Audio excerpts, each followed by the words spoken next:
Selene and the Crown Prince set their animosity aside and utilized their current resources to help alleviate the people's situation.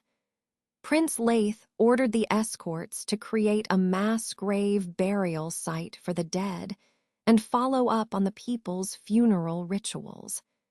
Selene implemented a list of safe measures to further prevent the spread of the disease. Because we are currently experiencing an epidemic outbreak, I think y'all know what kind of safe measures Selene is implementing. The rest of their afternoon was spent productively, as they had scavenged the capital to provide food for each person. Although their efforts today were only the beginning of a long road to recovery, Selene felt more relaxed as her guilt began to fade away. She was confident that the Empire would recover fairly quickly and minimize the amount of deaths from this foreign disease. After a while, the two took a break near a shack and sat quietly. Prince Leith sat with a sullen look plastered all over his face, and Selene could clearly see the self-resentment in his eyes. Because her anger had subsided, Selene's gaze towards Leith softened. Although Prince Leith had given all his strength towards his subjects, the guilt in his eyes hadn't disappeared. I never believed that I would be like my father, Selene. He called her by the nickname he had given her as a child, although they had become strangers after 7 years apart. Her name sounded odd as it rolled off his tongue, and Selene became rather perplexed by his sudden, informal address. He finally turned his focus towards Selene, and his innocent-looking eyes drooped sadly like a lost puppy. I worked hard to be competent enough to lead the country well. I told myself I wouldn't be tyrannical and wanton like him. Now I can see my father in me. What do I do, Selene? The prince believed that he would eventually become the evil father he had despised for so long. Such a psychological thought process would eventually take a negative toll on the Crown Prince's mental health. They sat in sober silence while Selene listened to his soft cries. She sighed deeply and reluctantly offered words of comfort. "You're nothing like the Emperor, and that's coming from me." Prince Leith looked up in surprise and was met with an indifferent stare. Selene continued on, ignoring his deep stares. Logically speaking, you can inherit your parents' physical traits, but you can't inherit a personality trait. Because you didn't know that your people were suffering, you don't need to be too hard on yourself. Since you know what is happening now, you have the ability to change it from now on, and that's what matters the most. That's what we've been doing this entire afternoon anyways. Perhaps you are right. Maybe I am just disheartened. I didn't think my father would hide such a huge problem that could be detrimental to our empire. He shook his head and lowered his gaze. The prince was embarrassed by his vulnerable display and slightly blushed in shame. Selene forgot that men of this era did not like to reveal their weaknesses, especially in front of women. She had always strived to openly communicate with the second prince and had little to no interaction with other men. Therefore, she tilted her head, puzzled by his present shyness. Aside from this town, the outbreak hasn't spread very far. If we had arrived any later, it would have been too late. The prince paused, consumed by his deep thoughts. He seemed to be contemplating and reasoning with himself. Selene waited until he seemed to find words to speak with her. "You're right." Selene looked away. They began to converse over what he should accomplish as a crown prince. As they reinvented the current health system and brainstormed ideas to help boost the economy again, Prince Leith's confidence gradually returned. As the sun began to set, they decided to return to the palace. Prince Leith quietly observed Selene, as if seeing her in a new light. "You have matured. You used to be an innocent little maiden," he said, as if he was slightly saddened by her change. "I was innocent, wasn't I?" Selene laughed dryly.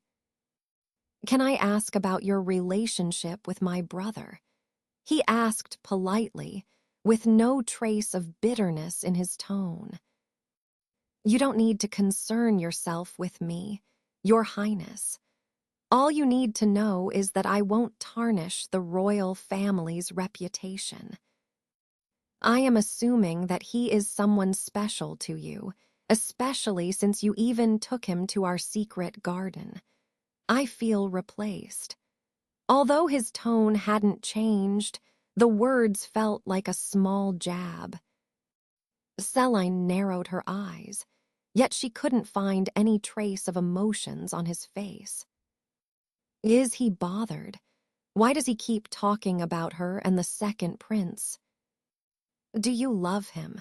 He continued to probe Selene. Yes, as I would a brother. Selene clarified her relationship with the second prince in order to avoid any needless misunderstanding, although the crown prince most likely didn't care. The only person who is romantically involved with someone else is you, not me. The secret garden also belongs to the second prince's mother. Selene didn't mention this fact, although she desperately wanted to correct his words. The atmosphere around them became awkward. Selene was confused as to why the sudden dynamic between them felt odd and became irritated. "Are you perhaps bothered?" she asked. Prince Leith stared back incredulously and coughed by the sudden question.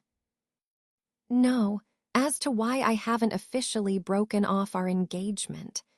I think that you will be troubled with countless marriage proposals if the public knows that you aren't engaged.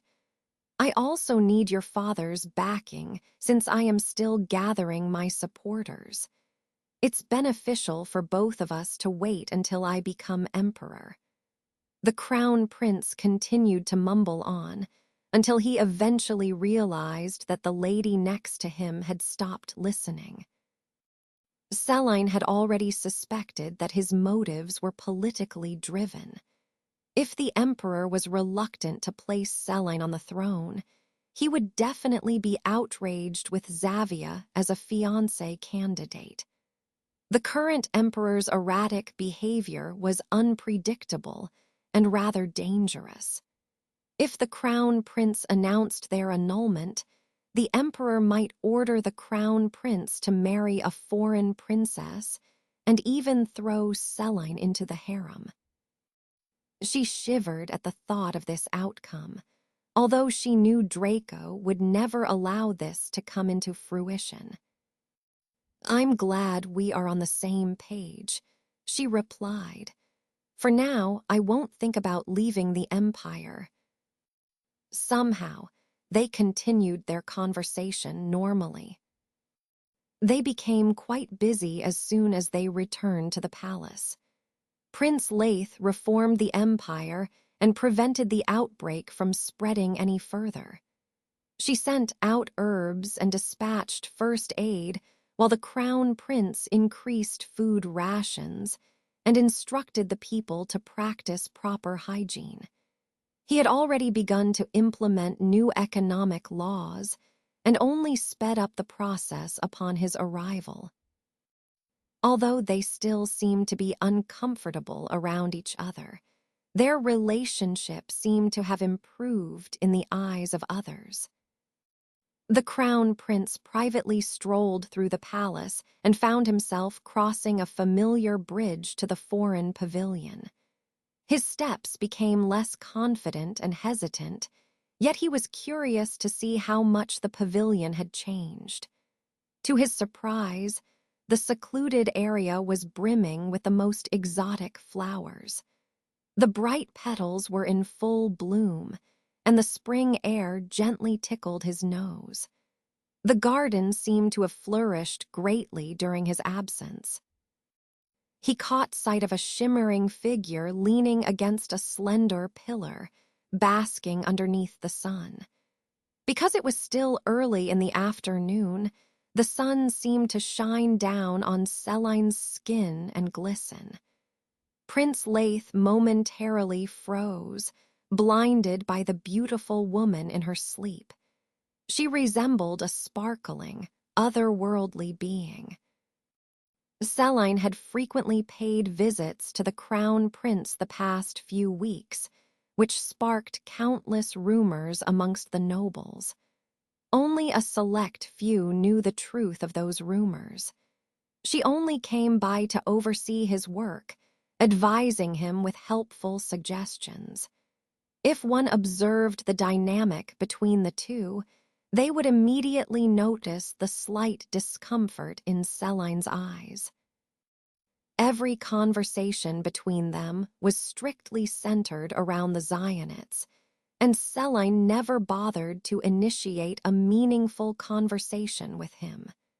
Her expression never softened around Prince Leith, as if she had drawn a clear, invisible line between them.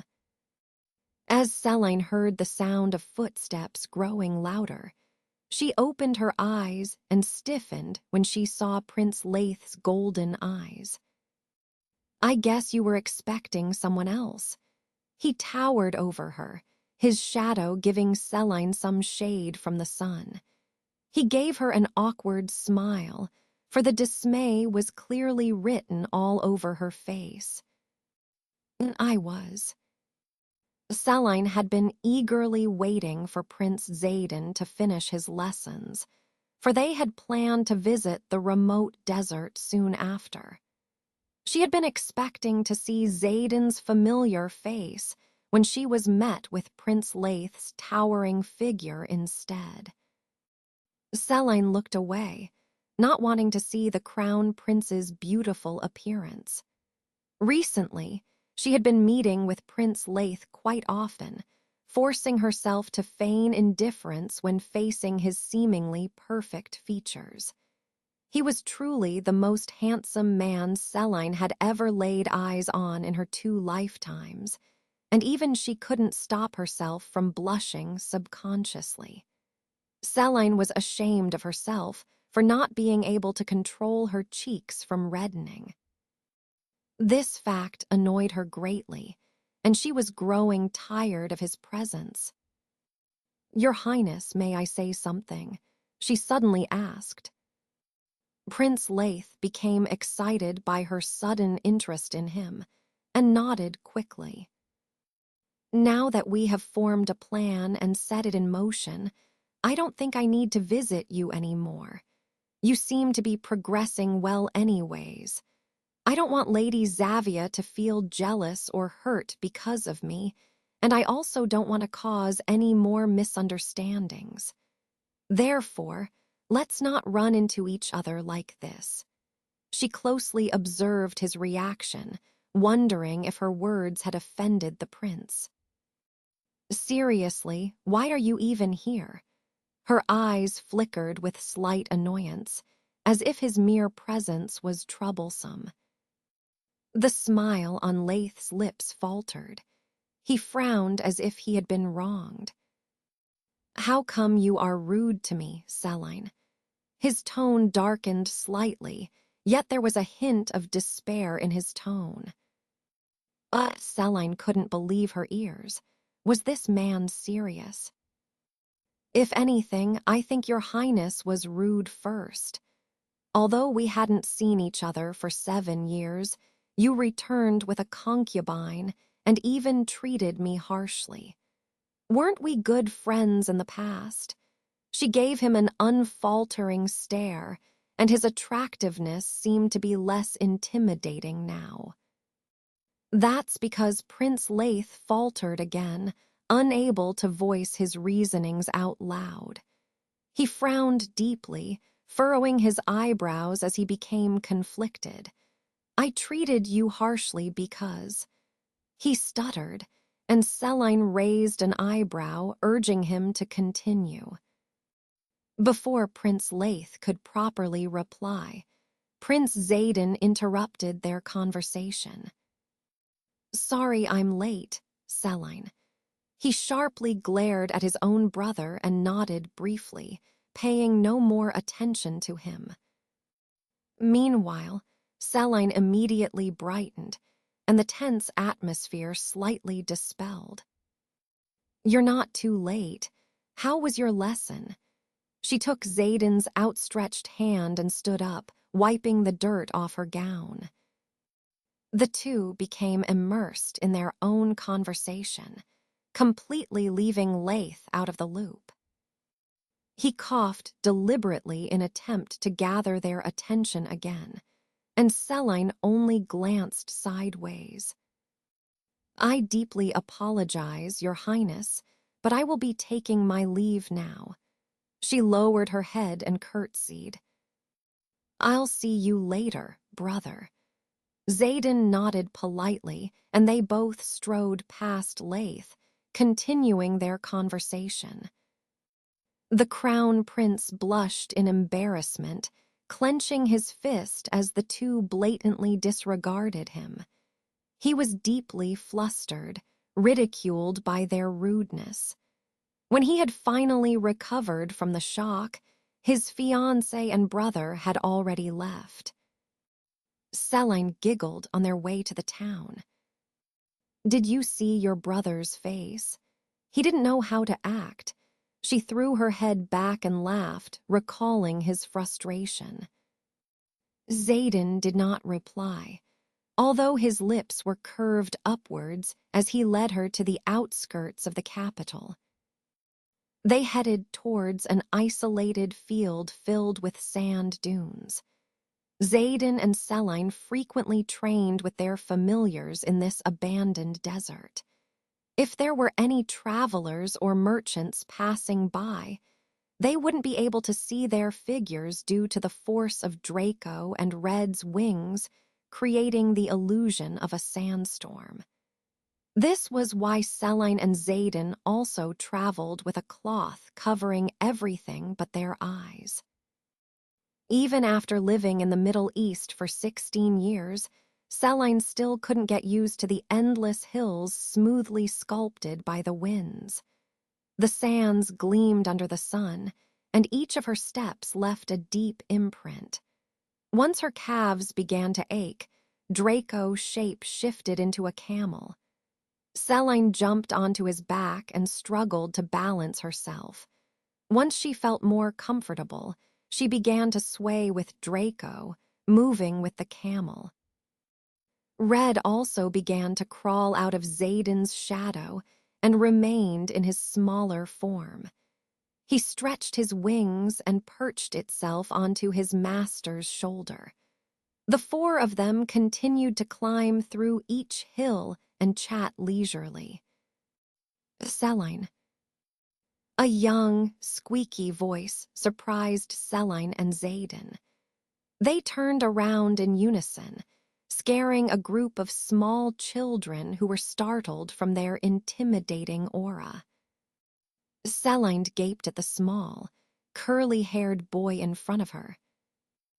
Oren, W-eyed, are you here? Next to her, Xaden was also dumbfounded by this sudden intrusion. Oh, ooh, there is a temple not far from here. Mother often comes here to pray and sometimes brings me along to play with these kids. Oren, this stranger is not your sister. She doesn't look like us. One boy pulled Oren away from Celine, who had just climbed down from Draco's back. Yeah, don't tell them anything. They look suspicious. One little girl narrowed her eyes, glaring at Celine suspiciously. "Stop it, she's my sister." "Right, Celine." His voice sounded less confident, although his honey-colored eyes seemed to glisten in expectation. "Yes, that's right. I am Oren's older sister." She wanted to reach out and squeeze his chubby cheeks, along with the other children. Celine was currently overwhelmed by the amount of adorable faces that she smiled without even realizing it. "Liar, then why would you come to this abandoned desert?" The little girl was the tallest out of the 6 children who hovered behind her. She seemed to be especially protective over Oren, who struggled in her grasp. "The children seem to think we are imposters, Zayden. I guess we have no choice but to convince them." Her smile sent shivers down the children's back as she began to unravel the cloth around her face. Wow, children are so easy to please. Celine had easily won the children over by using Draco's shape-shifting advantage. Draco had transformed into a beautiful white tiger, and each child had taken turns riding on his back. Zayden helped lift the child onto the tiger's back, earning the nickname of Strong Older Brother. He seemed to like that nickname and smiled. Celine had also introduced the freeze tag game, which the children loved.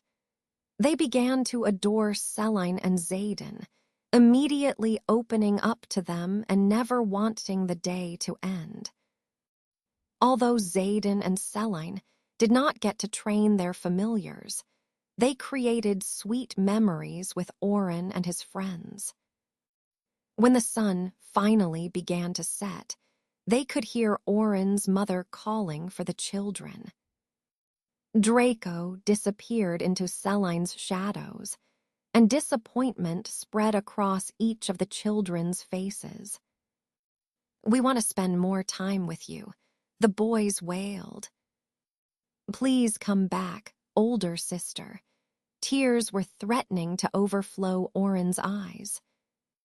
He was reluctant to part with Celine, and his whining grew louder. She had also grown fond of her little brother, giving him a gentle hug. "I'll definitely come back, Oren, but you must keep this day a secret. The same goes for each and every one of you. If you tell anyone what happened, I will never visit this desert again. Do you understand?"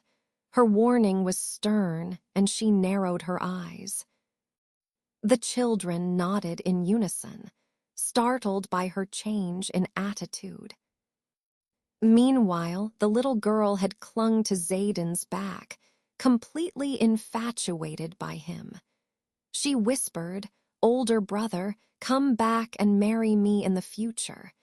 She giggled and tightly wrapped her arms around Zayden's neck.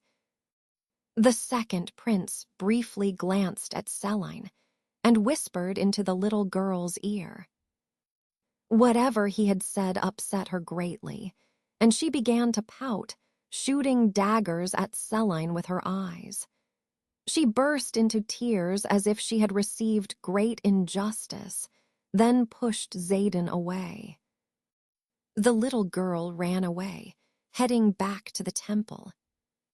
"Wait for us." The boys chased after the little girl. "I'll see you later, older sister." Oren looked back and waved one last time, hopping like a rabbit before joining the crowd. She tilted her head while observing Zayden, wondering how he could possibly make the little girl cry. Instead of asking, they moved quietly, too exhausted to start a conversation. Dealing with the children had taken away most of Celine's energy. Even Zayden seemed slightly drained.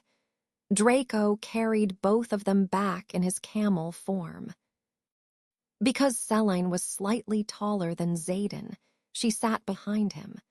Her body became more heavy, and she struggled to sit upright. Without giving a second thought, she rested her head on Xaden's shoulder blade. He stiffened at once, which was better for Selene since she didn't need to lower her head down as much. Selene was too tired to see Xaden's reddened ears as she wrapped her arms around his thin waist for support. These motions came naturally to her, especially since the two had grown up together. "Remember when I taught you how to play freeze tag for the first time?" she murmured.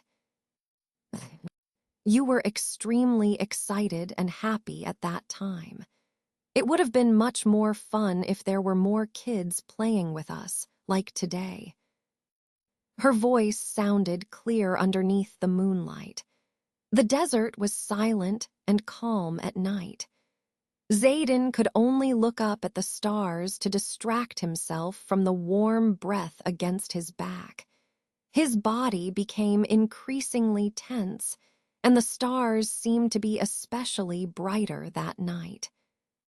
"No, it's bright all around me," he thought in amazement.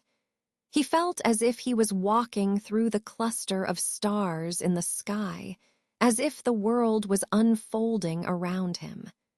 The joy in his heart couldn't be contained, and he wanted to be her pillar forever. What do I do? I must like you too much."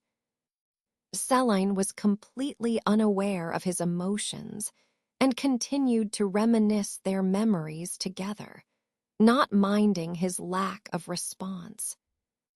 "I felt like I was a child again," Xaden finally replied. "Me too.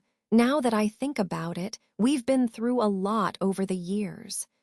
Selene chuckled and closed her eyes. She breathed in his scent and relaxed. Draco huffed and aimlessly spit onto the floor, as if he was wronged. She smiled even greater, releasing a louder laugh. "You too, Draco. I only have you and Xaden." "I saw you, and the generous joy flowed upon me from your sweet glance. My heart was wholly at your side, and every breath I drew was for you. Rosy spring sunshine surrounded your delightful face and tenderness for me." A young scholar stood underneath an altar, reciting a Western poem for the crowd of noblemen and women. The noblewomen swooned over his delicate features, moved by his tender words. The lyrics permeated into their hearts, dazed by the beautiful words flowing out of his mouth. Lady Yasna gazed meaningfully at Sir Vigos, unable to contain the sweetness in her eyes.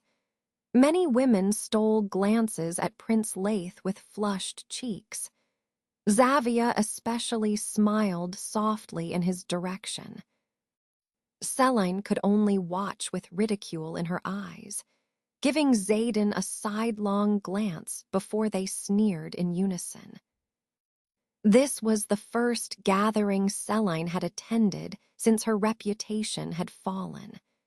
She was curious to hear the well-known poems of this time period, and was dismayed to see a group of fangirls drooling over the young scholars.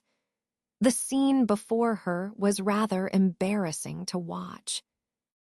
However, in the depths of her soul, Selene was greatly disheartened. The thought of love was extremely complicated for her.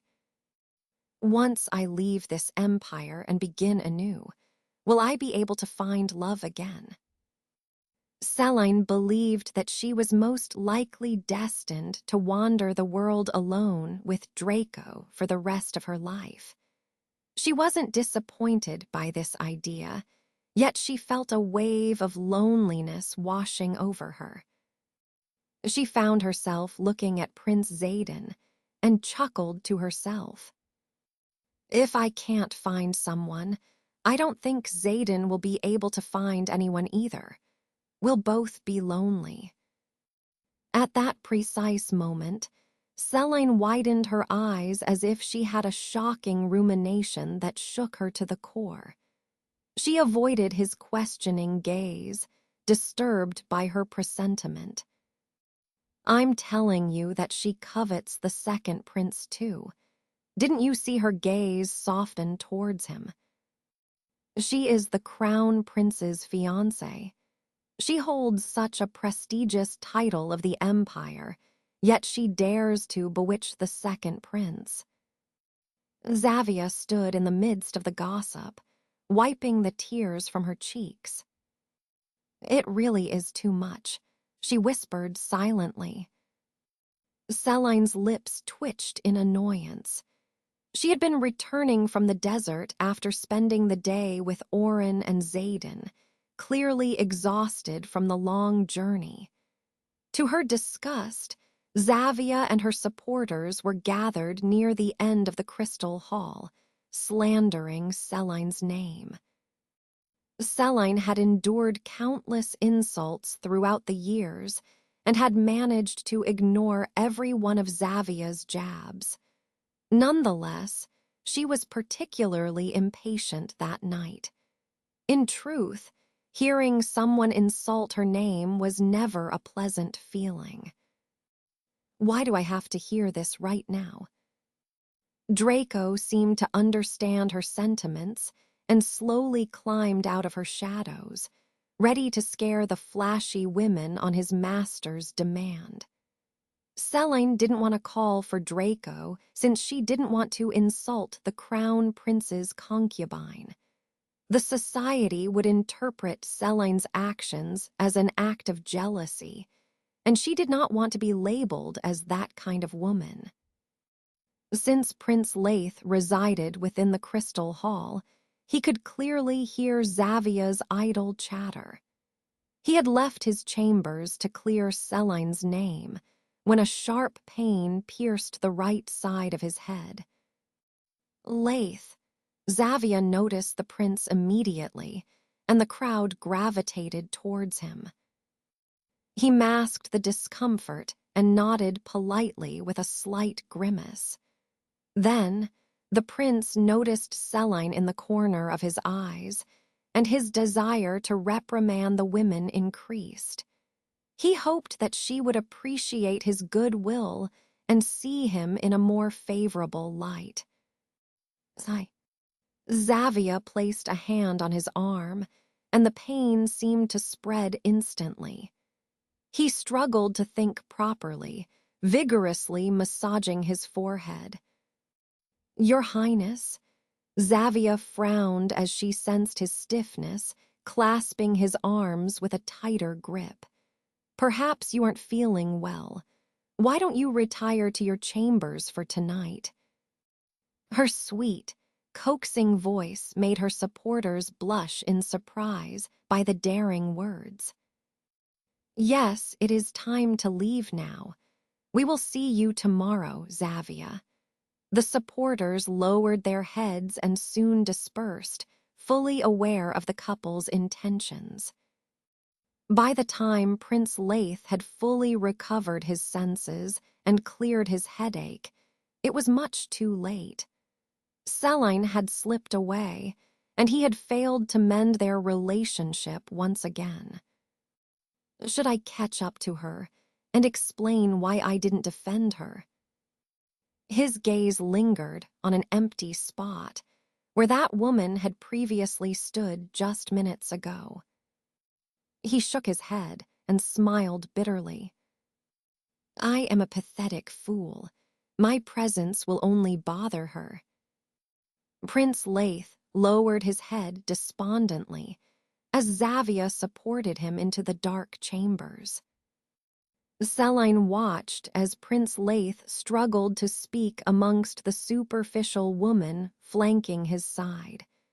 She saw that he had noticed her and became disgusted by his awful timing. His face had brightened when they locked eyes for a split second. She grunted inwardly, for she hated giving him any sort of satisfaction or attention. "I look like the other woman right now," Celine lamented. Thankfully, Hala had tugged her arm in an attempt to pull her away from the scene. When she met Hala's anxious eyes, Celine's mood worsened. Hala was usually never nervous, unless the matter was related to the Emperor or Sir Villiga. Considering how it was late in the evening, Celine deducted that the Emperor had sent for her again. Back then, Celine was exceedingly anxious, especially since she was facing an emperor. After she became a victim to his assault, the Emperor became a constant reminder of the harsh reality she lived in. She would remember that she was living in a world without advanced technology, a world where women weren't respected and democracy didn't exist. Upon realizing how she would never return to her comfortable, previous life, Celine felt an overwhelming feeling of anguish. She was crushed by the grim reality she faced and constantly lived in fear. However, Draco had returned to her side, offering Celine warmth and protection. She felt secured with the reassuring fact that her familiar would continue to defend her. Her attitude had become more optimistic, and she didn't feel the need to overthink trivial matters as much. Her nervousness was replaced with the feeling of excitement. Celine's breathing was slightly abnormal, and her hands seemed to sweat profusely. A strange sense of haziness clouded her vision, yet her surroundings was clearer than ever. "Hala," Celine sounded breathless, walking as if she was in a daze. Hala was alarmed. She expected her master to melt down, yet she couldn't find a trace of panic in Celine. Tonight might be the start of a new reign. Celine chuckled historically. "My lady, you cannot say that." Hala gasped, startled by the traitorous words. They had already reached the Emperor's private quarters, where Hala was forbidden from entering. Emperor Michaelis had deliberately driven out every servant, stationing guards outside of his chambers to ensure nobody interrupted him again. The guards urged for Celine to proceed, blocking Hala from following in. Celine faced her servant once more. "Don't call for the second prince." She issued a warning and nonchalantly walked in. As soon as her master was engulfed into the darkness of the room, Hala ran for the second prince's residence. She ran as if her life depended on it, for she recalled Celine's expression after she had defeated her father. It had been similar to the expression she wore moments before entering the Emperor's chamber. Her multicolored eyes gleamed fiercely, and luminous figure appeared lethal, almost as if she had become inhumane. Hala was afraid that Celine would truly commit a terrible deed and become evil.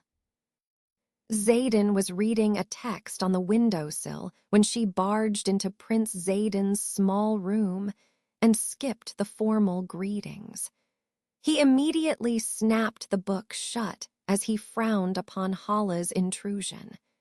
He wanted to comment on Hala's impoliteness towards a royal family member, yet she interrupted him again.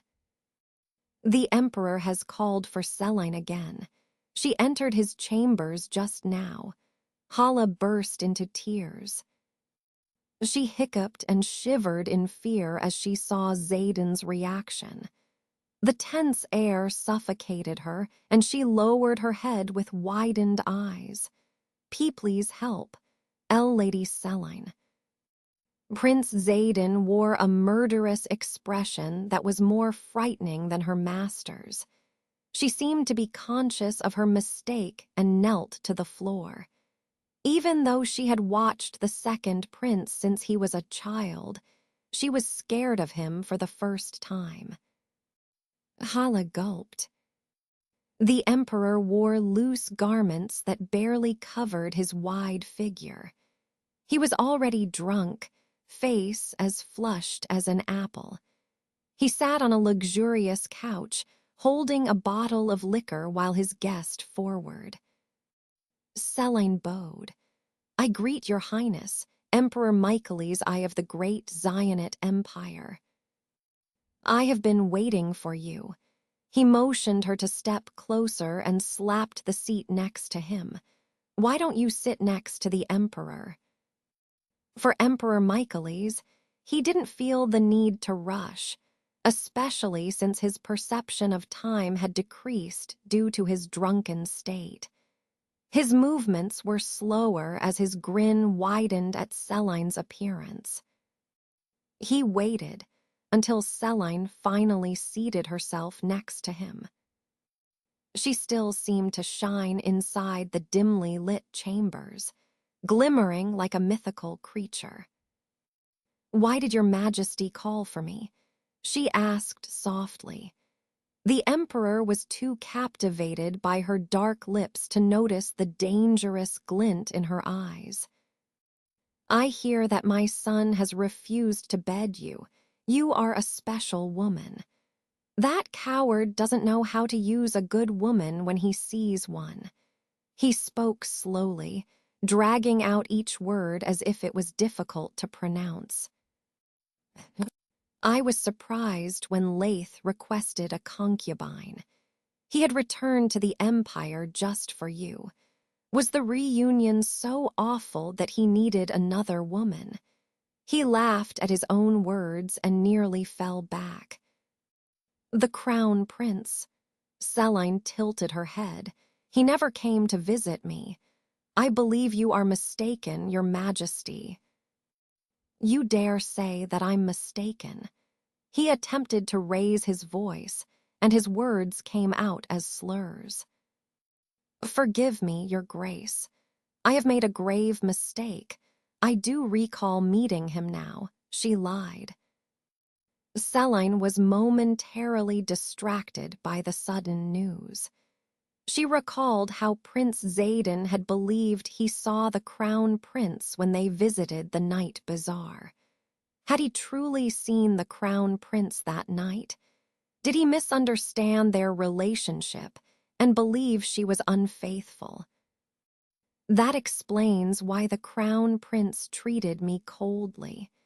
He believed I was a cheater, and his conservative self couldn't handle the jab to his pride.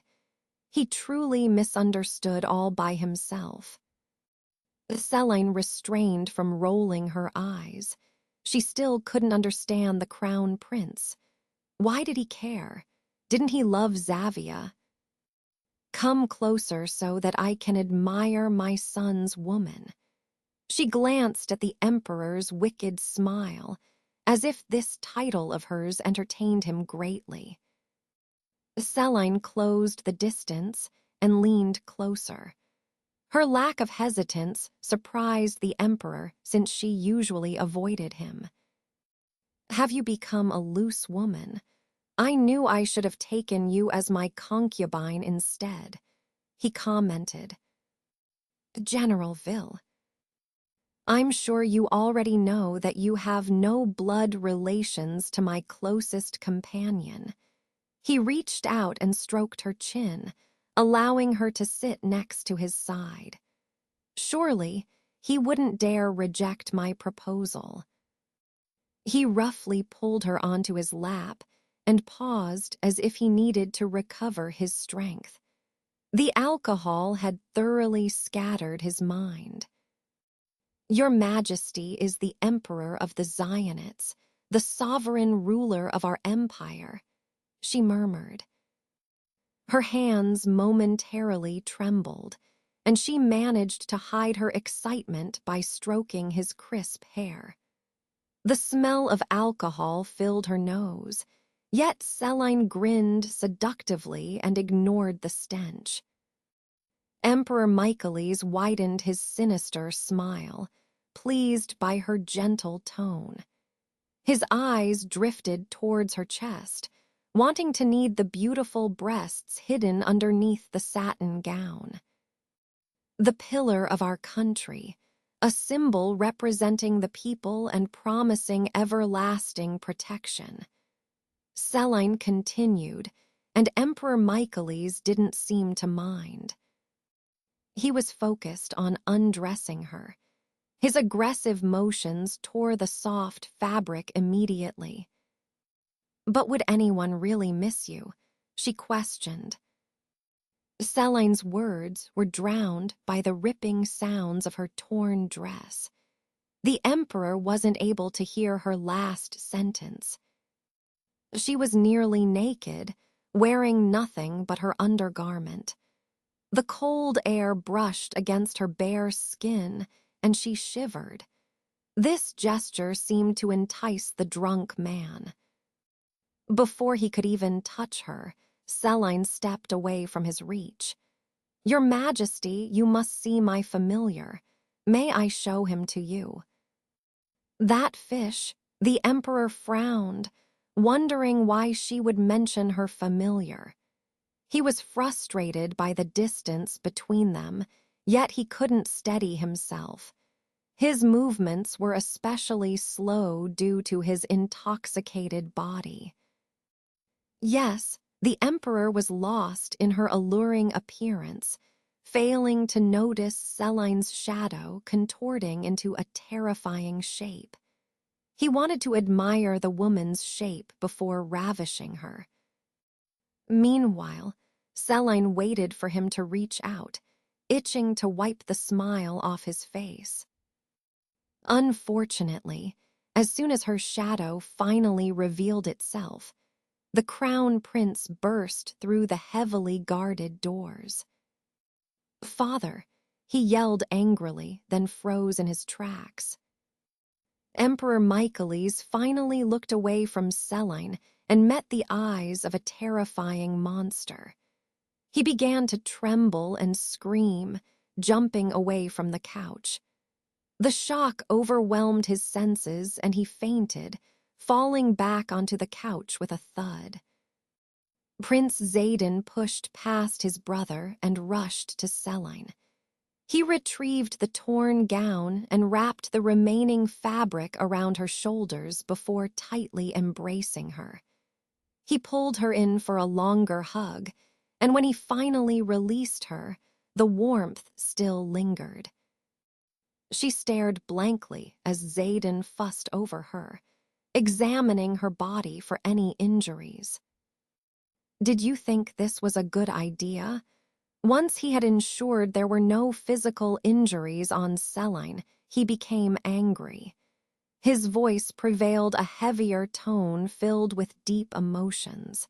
The apple of his cheeks reddened as he took in her disheveled appearance. "Do you have no respect for yourself? What were you even thinking?" "Did Hala tell you?" Selene ignored his probing questions. His entire face became inflamed with dismay. "That's not the problem here. What were you going to do just now? How can you willingly return here again after that night?" Pain swirled in his gold irises, and Selene was confused by his frustration. "Nothing was going to happen. I have Draco." She drew her words slowly. "Still, you could have handled the situation differently. You should have called for me," he whispered. He closed his eyes and grimaced. Prince Xaden didn't want to imagine what would have happened if he had been too late. What if he touched you? Selene cupped his red cheeks, forcing him to face her. The two stared into each other's eyes, paying no attention to their surroundings. "I'm completely fine, okay? He can never do anything to me." She made sure to smile in order to reassure him. "Then why is your dress ripped apart?" It would be suspicious if I came out of his chambers untouched. She shrugged and avoided Xaden's scrutinizing stare, realizing how close they had been. She stepped away and called for her familiar. Draco. Draco, who had been cornering Prince Leith, spun around and shrunk in size. He disappeared into Celine's shadow. You're coy. It was a hideous beast just now. He was dazed by the sudden situation. Adding to the fact that his father had been assaulting Celine during his absence, he had also discovered how powerful her familiar was. He's not hideous. He's my familiar. She fastened her gaze on Draco with admiration. Then she sharpened her eyes towards the Crown Prince. I would appreciate it if your Highness could keep the happenings of this night a secret between us. When His Majesty wakes up, he will most likely believe that he was delusional due to his drunken state. Because he believes he passed out, he probably won't have any recollection of my visit either. Has my father always been like this? Prince Leith's voice was small, and his marvelous figure seemed to be shaking. He was distraught by his father's actions again, and Celine felt pity for him. How many times must I see your pitiful form? Celine sighed heavily. This is only the second time, so your Highness doesn't need to look at me with those guilty eyes. You're not responsible for your father's sins, although it would be nice if he stopped calling for me. If you're truly guilty, then do something about it. Aren't you my fiancé? Don't you have the power to stop the Emperor? If not, when His Majesty calls for me again, I'll take matters into my own hands. She wanted to kick the Emperor's unconscious body before she left, but thought it was not worth wasting her energy. Instead, Celine signaled for Xaden to escort her out of the room. She leaned into Xaden for support, who frowned as he noticed her body trembling faintly. He suppressed his anger for now and glared at his father in disdain, until Celine had to pull him towards the door. "Let's go," she whispered. Meanwhile, Prince Leith watched the two leave again. He felt as if he was experiencing déjà vu. He stood at the foot of the door for a while, watching the pathetic father of his. He realized how Celine was practically a stranger to him. When had her familiar become stronger? How did she grow closer with the second prince? What had happened to her during the times they were apart? Prince Leith's mind was filled with endless questions, yet he would never be able to receive answers. He was filled with bitter, for it seemed as if he constantly missed the timing. Celine and Prince Leith grew more distant, yet they had never been close from the start. Would Celine ever understand his feelings? I've never seen the second prince look this scary before. I was truly scared, and even shivering to my bones. I became convinced that someone was going to die tonight. Hala shook her head as she recalled Xaden's murderous reaction. He's only 14 years old. He shouldn't have had to witness his father's twisted actions. Young, he's old enough to be married, Hala exclaimed. If Prince Leith had never left, Lady Celine would have probably had many children by now. Celine refused to speak any further and stood silently as Hala fixed her into a new nightgown. She felt relaxed after cleansing herself with lukewarm water. The meeting with the Emperor was a distant memory for her, almost like a fever dream. Truthfully, Celine was scared to harm the Emperor. There could have been dangerous consequences if she was caught, and Selene had truly acted on impulse. She hadn't thoroughly planned or known what she would do to the Emperor. Selene only wanted to teach him a lesson for bothering her all those years. She figured that Hala was going to disobey her order and inform Xaden immediately. She hadn't expected him to arrive that early and even see her undressed. Selene was simultaneously disappointed and relieved by the prince's sudden arrival. She had finally realized how reckless she was, and the need for vengeance had dissipated. That night, Draco took Selene and the second prince to their usual spot at the top of the dome. Xaden was visibly upset, although he glanced at her occasionally. The silence was heavy, and she felt rather awkward and nervous for the first time. "Don't be mad, Xaden." She attacked him with a hug and yelped when they nearly fell off balance. The two froze and steadied themselves again, all while Selene continued to cling onto his neck. It was difficult for Prince Xaden to pull away since she was taller, so he sat still as she apologized. "I wasn't in the right mindset. I promise I won't do it again, okay?" "I'm not mad at you." He avoided her gaze and looked down instead. "I know you well. You wouldn't place yourself in a dangerous situation twice. You're also much stronger now than you were in the past." Selene blinked. "That's right. Then what made you so upset?" "As soon as Hala told me, I rushed to the Emperor's chambers. The Emperor had forbidden anyone from entering, and I also hesitated. I knew I could easily defeat the guards, yet I hesitated out of my own selfish reasonings.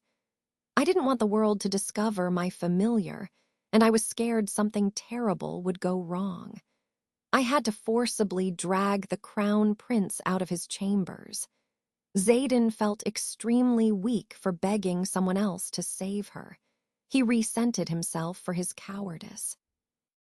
His expression revealed no trace of despondency, yet his nails were digging into his palms. "You did the right thing. This empire should never know that your familiar is a dragon. The world will only use you to their advantage, or they will kill you if they believe you are a threat. Especially if you attacked the soldiers, it would show that you're an uncontrollable enemy." Selene's heart was deeply moved by his constant support and wanted to try her best to relieve his anger. He hadn't acted rashly nor killed the innocent guards. This further proved that Xaden would never be a villain in this life, and that their fateful end would change. She wished for Xaden to stray further from violence and live peacefully for the rest of his life. "I taught you that violence is never the answer and that your familiar must be a secret from the world. Today, I made a mistake and wasn't able to control my anger. You did well." Selene leaned onto his shoulder. She realized that he was growing taller since she didn't need to crouch as much. "I'm sorry I couldn't protect you. I'm sorry that I'm not powerful enough to keep you from harm." Xaden's eyes were filled with sadness. "You only need to stay by my side." Selene smiled warmly. She tightened her grip and buried her head onto his shoulder. "I will stay by your side. I will grow stronger so that no one can touch you, not even the Emperor," he whispered. Selene lifted her head and pulled away. She was surprised by his sudden declaration. "That's too much. You're only a child." "I'm not a child." He cut her off coldly, and his usual self seemed to be returning. "Fine, you are a teen then." But so are you." There's a difference between 14 and 16-year-olds. For now, let me protect you, Celine whispered. Over the span of 2 months, Xaden engaged in court politics, and he managed to gain a substantial amount of political power. He received Sir Vigo's support and quietly gathered many ambitious nobles for his faction. In the blink of an eye, rumors spread like wildfire. With his new presence, Prince Xaden was going head-to-head with the Crown Prince. He hid his movements from Celine, who would have strongly opposed his actions. She only discovered his plans when Prince Leith sent an angry letter, questioning her motives and wondering if she was secretly backing up the second prince. Celine couldn't believe what she had read. She set the letter down carefully and could finally understand how some older women would collapse after hearing terrible news. She gaped at the wall, dumbfounded by the twist of events. "That sneaky motherfucker," Celine finally screeched. She felt pathetic for not being able to notice Xaden gathering a group of supporters right under her nose. On the other hand, she was worried for Xaden's safety, especially since his group of supporters were notorious for their greed and dishonorable acts. If he fought for the throne, Celine feared for Xaden's survival. She didn't want to imagine such a situation, especially when the second prince failed to rise to the throne in the original timeline. The onset of her thoughts overwhelmed her, and she became anxious again. Hala entered her room in time and immediately noticed Celine's change in mood. "What's wrong, my lady?" she asked and hurriedly set the plate of food down on the wooden desk. "Did you know that Xaden was entering politics?" She glared. Ooh. He wanted to be discreet and asked me to keep it a secret from the master for the time being." "You work for me, not him," Celine snapped. "If you keep disobeying me, I'd rather not have a maid anymore. You can go work for him instead." "I was wrong, my lady. Please forgive me just once." Hala widened her eyes in shock. Celine ignored her. She didn't mean to be rude, yet she couldn't help but lash out. Her own maid had deceived her. During the next few days, the second prince denied her requests to visit and consistently avoided her. Celine decided to wake up early and finally caught him leaving his room at the crack of dawn. Prince Xaden took a step back in surprise. "Why are you avoiding me?" She barged into his room and spun around. She was humiliated and could barely contain her anger. Celine threw the crown prince's letter on the ground and continued to stare. "I promised that I would be stronger." He shrugged, attempting to appear neutral. Unfortunately, Celine could see how flustered he was, as if he was caught. "You didn't listen to me. I always told you to stay low. Why would you gather supporters and suspicious ones at that?" She suppressed her voice, and her words came out as a hiss. "I didn't think you'd be this mad." Xaden defended himself, irritated by her lack of approval. "You don't even want to be with Prince Leith, so why are you against me gaining political power? Aren't I stronger than him since my familiar is a dragon? As an emperor, we won't need to worry over anything, and you won't need to marry my brother." "Yes, you would become an emperor after a bloody fight for the throne. You just can't be an emperor. You don't even love this country," she exclaimed. "But the crown prince will never protect you. He has a concubine, and you still want to support him. His eyes darkened. Xaden had been afraid to tell Selene, yet he thought she would support him once she found out. Know your place, Xaden. You're not suited to be the emperor. The crown prince is Laith, your brother. He possesses the necessary experience to rule an empire, and he has earned the love of the people. He also embodies the appearance of an ideal Zionite. You can't justify your need to succeed the throne with your current reasonings. She wanted to convince him to stop his involvement with the court, yet the words seemed to flow out of her mouth rather brashly. Selene spent the rest of the day in her room, sulking and regretting the hurtful words she had uttered. She also felt bad for yelling at Hala and wanted to apologize, yet both of them seemed to avoid her. She couldn't bring herself to apologize right away, for she still believed that Prince Xaden shouldn't be the emperor. Not only would the original story come into fruition, but Prince Xaden did not love the Zionite Empire enough to lead the country wholeheartedly. She huffed a sigh and continued to remain in her gloomy state. Then, the sound of a light knock perked her ears up. "Come in."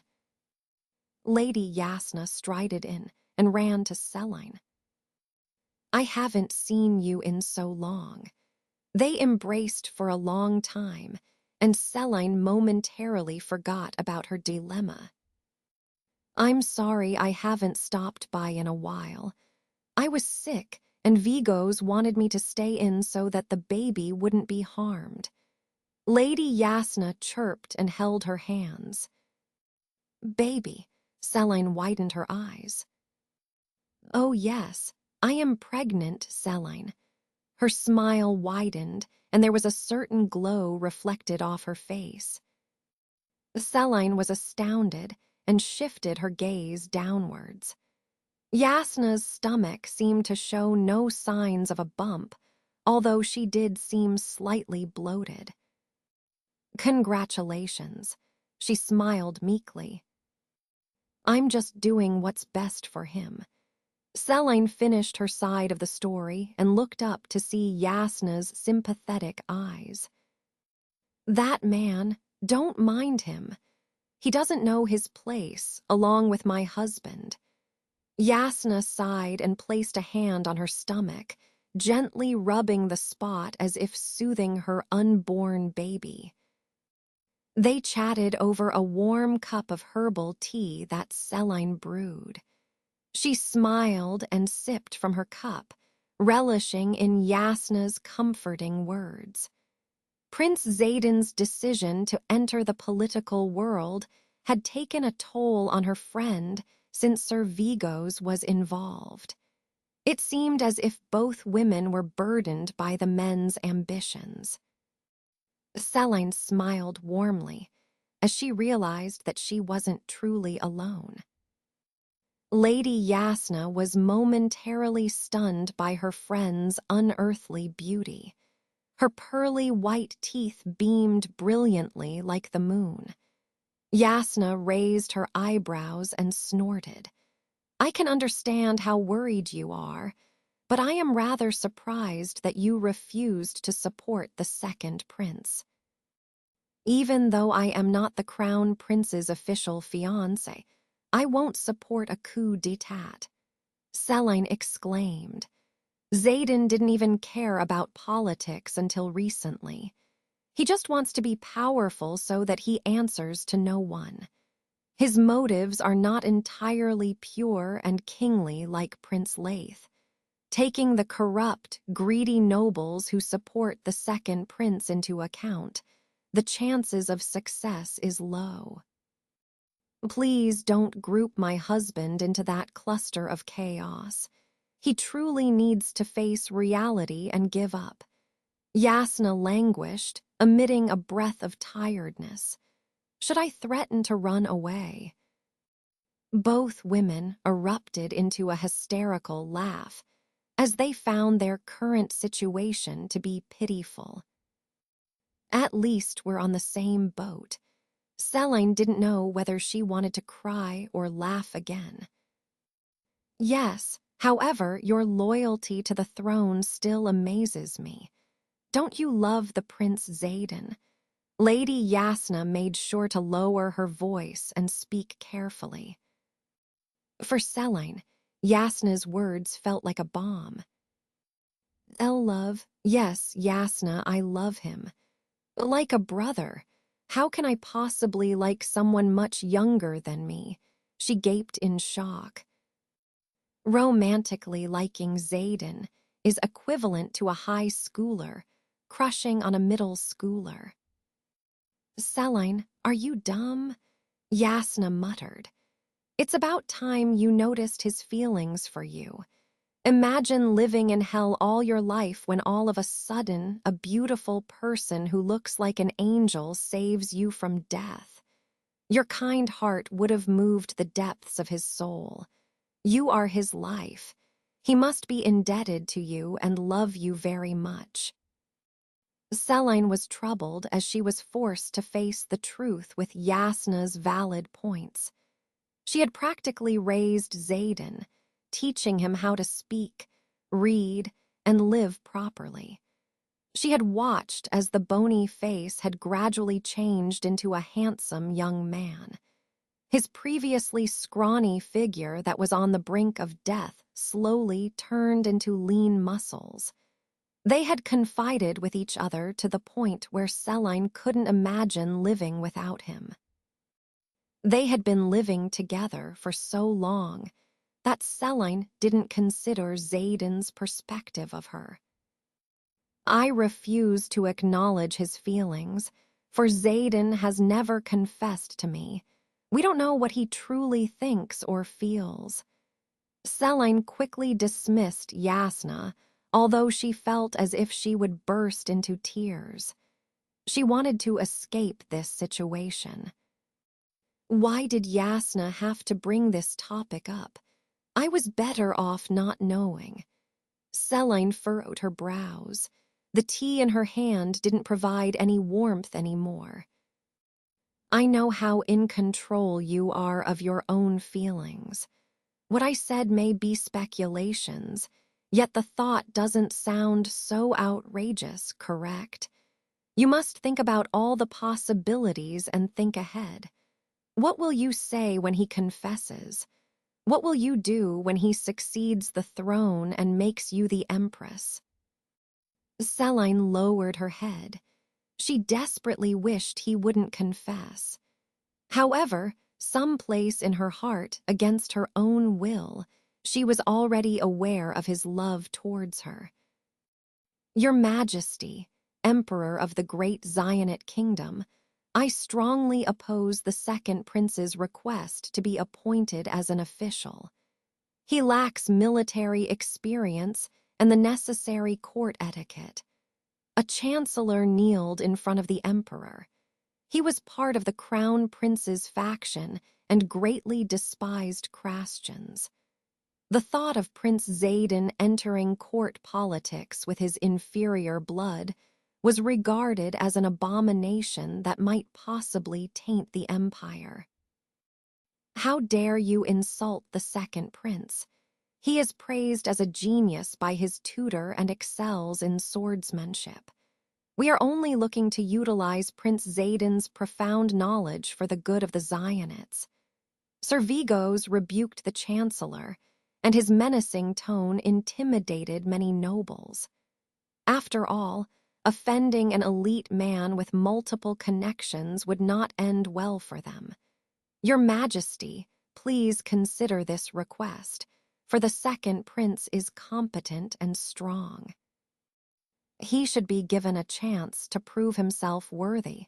Your Majesty. The following words ensued chaos once again, and nobles continued to debate over the second prince's capabilities. The second prince had been sitting in on multiple meetings during the past few weeks. and he was rather shocked by how disorderly the royal court was conducted. The emperor didn't bother to listen and neglected his responsibilities, which initiated a domino effect with the officials.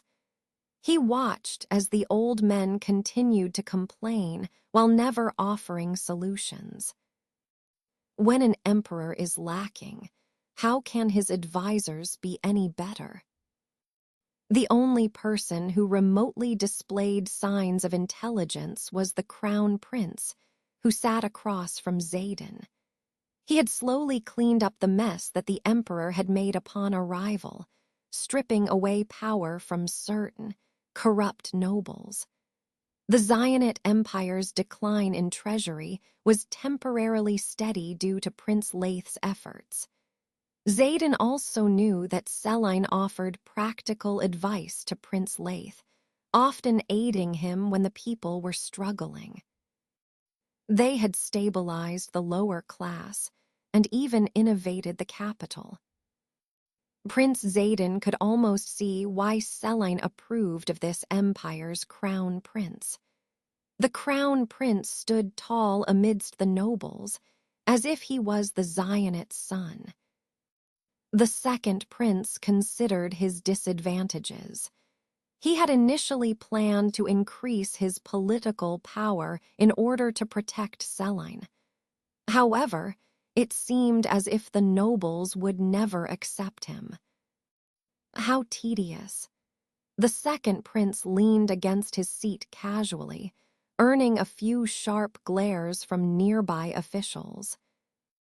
Due to the pandemonium in the courthouse, the royal men failed to notice the slight change in atmosphere. A regular man would never notice the sound until it was right in front of them. However, the princes noticed the strange air and stiffened immediately. Their eyes met in understanding, and they grabbed the hilt of their swords. The royal palace was under attack. Selene sat against a tree in the Crastian garden. She was engrossed in her own thoughts when an arrow hit the bark of the tree, barely missing her neck. She staggered behind the tree in alarm as Draco shielded her from the onset of arrows. He easily deflected the attacks and sent Selene backwards.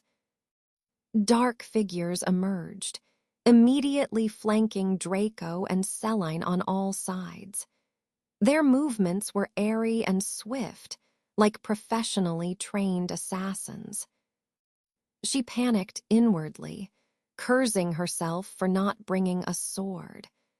She could only hide underneath Draco's wing as he continued to ward off the incoming attacks with the impenetrable skin he had developed over time.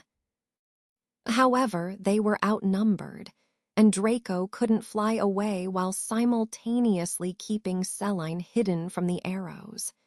He protected her well until an assassin ultimately penetrated his shield. Draco cried and Selene slid away from his wings, which was a big mistake. She had never experienced such a dangerous situation before and didn't know what to do. She felt as if her death was near, and her heart began to pound fast. Luckily, the assassin that was aiming for her also made a mistake. He moved closer to Selene as she attempted to run away from the scene.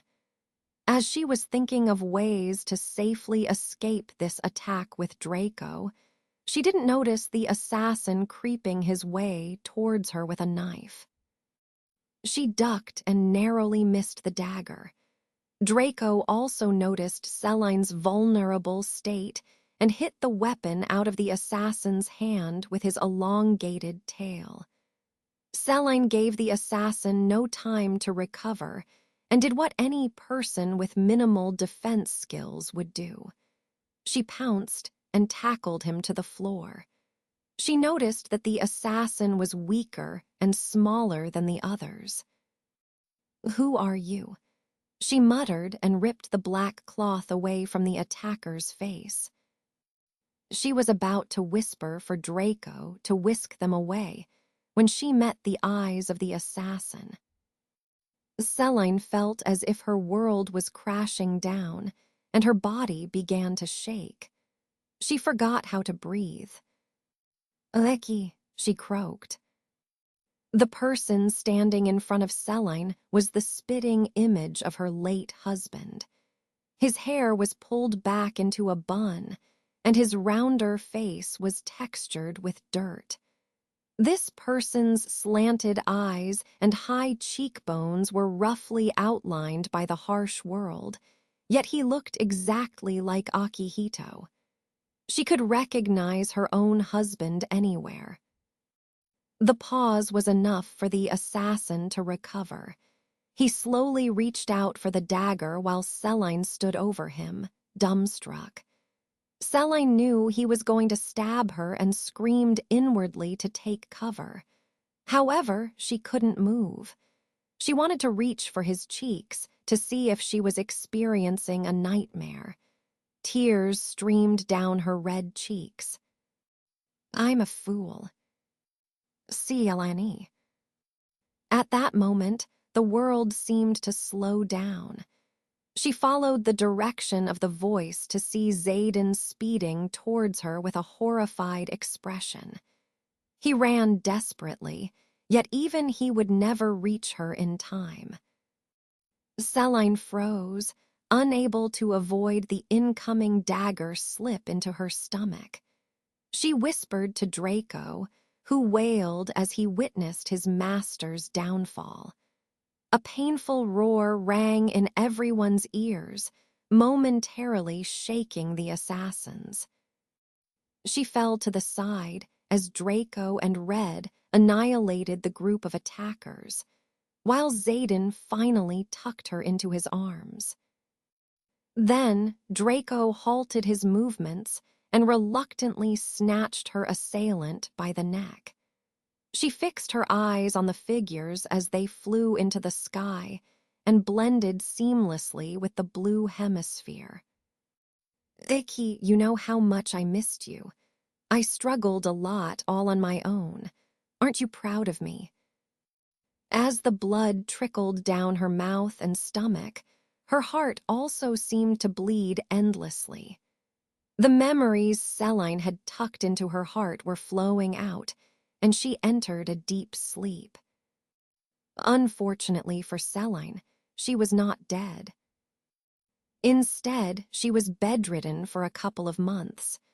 Her recovery was slow, especially since the dagger had been poisoned. She frequently woke up in cold sweats and relived the paralyzing pain again. Only Zayden remained by her side, gently wiping her skin with a warm, wet cloth. He held her close and never left the bedside throughout the length of her recovery. Celine. The injury burned her entire body to the point where she would rather close her eyes and never open them again. She was barely conscious, and the poison was still in her system, running through her veins. Celine believed that her chances of survival would be slim, and that the healers wouldn't do much. She was surprised that she was still alive, and figured that it was due to Zayden. Zayden. Celine struggled to speak and grunted as her insides felt extremely hot. A long time ago, before I was Celine, I was a girl named Yonwoo.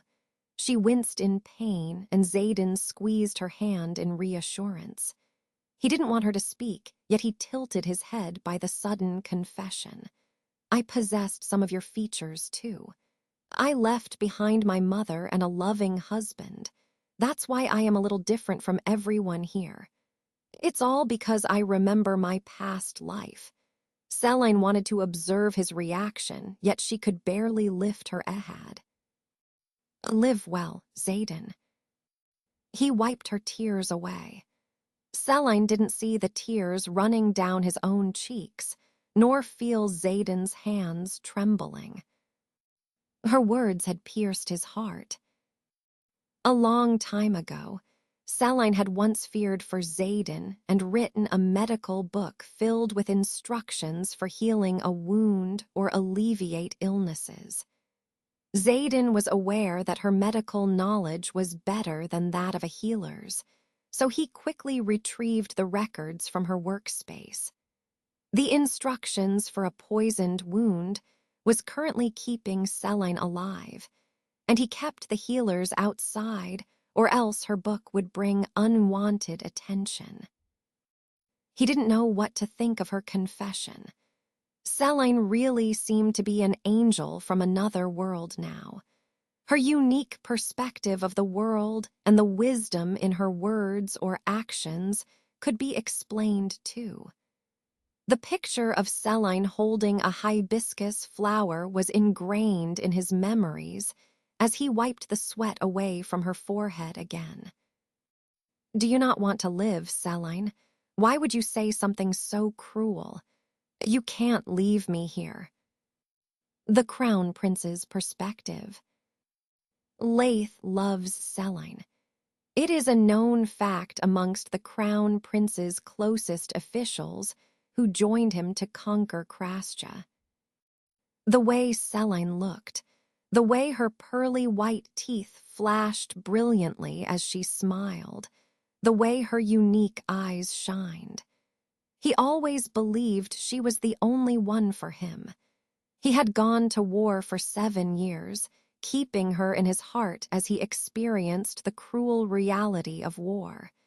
He had even looked for a jade ring once the Zionites had won. By then, Prince Leith was 16 years old. He planned to return immediately and arrived at the night market when he happened to see Celine. Although she wore a dark cloak to cover her appearance, Leith could immediately recognize his love. She had grown well. Her beauty had become even more unearthly. Celine's silvery hair was exposed ever so frequently as she moved past each vendor. She could not hide her elegant demeanor even in her walk. He wanted to embrace her right away, yet he froze after sensing she wasn't alone. She was laughing alongside Xaden, his little brother. They looked at each other with warmth as they enjoyed the fresh air. Her expression made Leith realize that Celine never looked at him like that. Prince Leith stood in horror as Celine danced with his little brother. Their cheeks were flushed like roses. Her expression was deep, and anyone could see what the meaningful look meant. Meanwhile, the second prince was dazzled by Celine. He held her close, his eyes conveying an emotion that Leith knew too well. "I am a fool. My love has forgotten me." His heart seemed to break, yet there was nothing he could do. He finally met the eyes of his little brother before turning away. He was a crown prince who had endured physical, strenuous pain while killing countless enemies with his bare hands. However, this monster was currently embarrassed, and his heart began to race as if he was intruding a precious moment. He swiftly blended into a swarm of people and erased himself from the romantic scene. He continued to roam the streets aimlessly until a strange woman approached him. He would have overlooked her, for she was dull and below average even for a Zionite woman. She was frail as a stick, and her curly hair was unkempt like a lion's mane. Despite her soft, hazel eyes, her features were rather unattractive. Yet there was a strange aura surrounding her. It almost seemed dangerous. "This ring is pretty. Can I keep it?" She placed her hand over the crown prince's and smiled coquettishly. Perhaps Prince Leith wanted another woman after witnessing his fiancée's betrayal. After all, he had remained chaste for 7 years during the war, chasing away the women who offered themselves to the prince. No woman could possibly compare to Selene's ethereal beauty.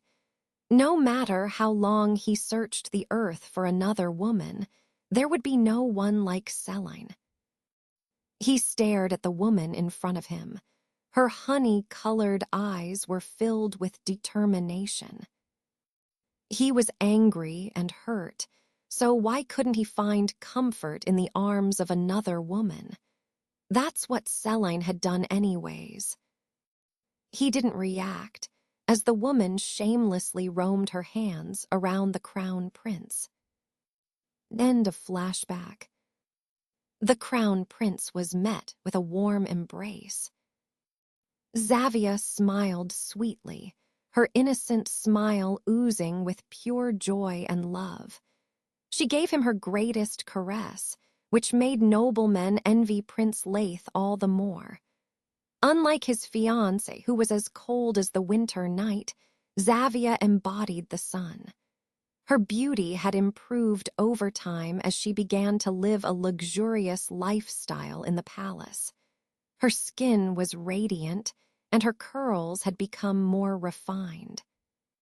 Her story would make many women shed a tear.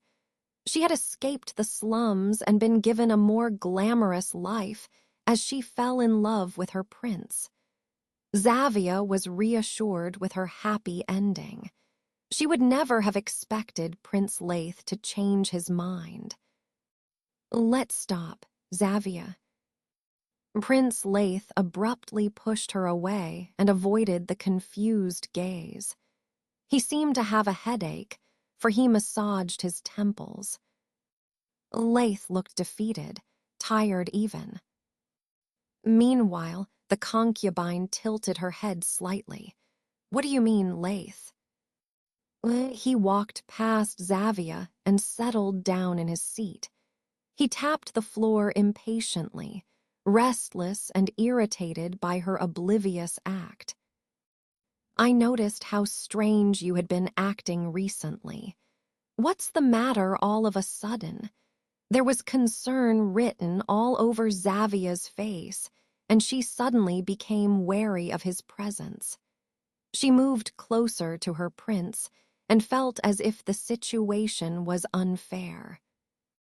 "Do you think I wouldn't have noticed?" Leith breathed a heavy sigh and finally met Xavia's scrutinizing stares. Xavia was surprised by the bitter resentment on his face. His eyes seemed exhausted, void of life or emotion. He bore into Xavia's eyes as he coldly spoke seriously. "I'm not a fool. I know you have been using black magic to control my emotions." The crown prince never wanted to see Xavia again after their first night together.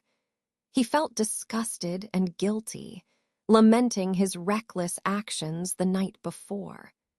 Prince Leith was a practical man, so why had he childishly accepted such an ugly woman onto his bed more than once? Even if Selene betrayed him, Leith believed he would never be able to look at another woman, let alone return with her. Soon after that night, he deeply resented Selene and was sternly convinced of her betrayal. However, as time passed and Selene had helped implement new rules for his subjects, he recalled his love for her. He desperately wanted to tell Selene that she was the one in his heart. However, he couldn't bring himself to confess. His headaches worsened whenever he wanted to help Selene, and he could never think rationally. He could only watch as the distance between them grew. However, he had become habituated to the headaches and could think more clearly now. He was in love with Selene, yet why did he listen to every one of Xavia's commands? Why did he favor such an ugly woman and treat Selene coldly? If he hadn't returned with a concubine, perhaps fate would have played out differently. Maybe he could have won her heart, and they would have fallen in love.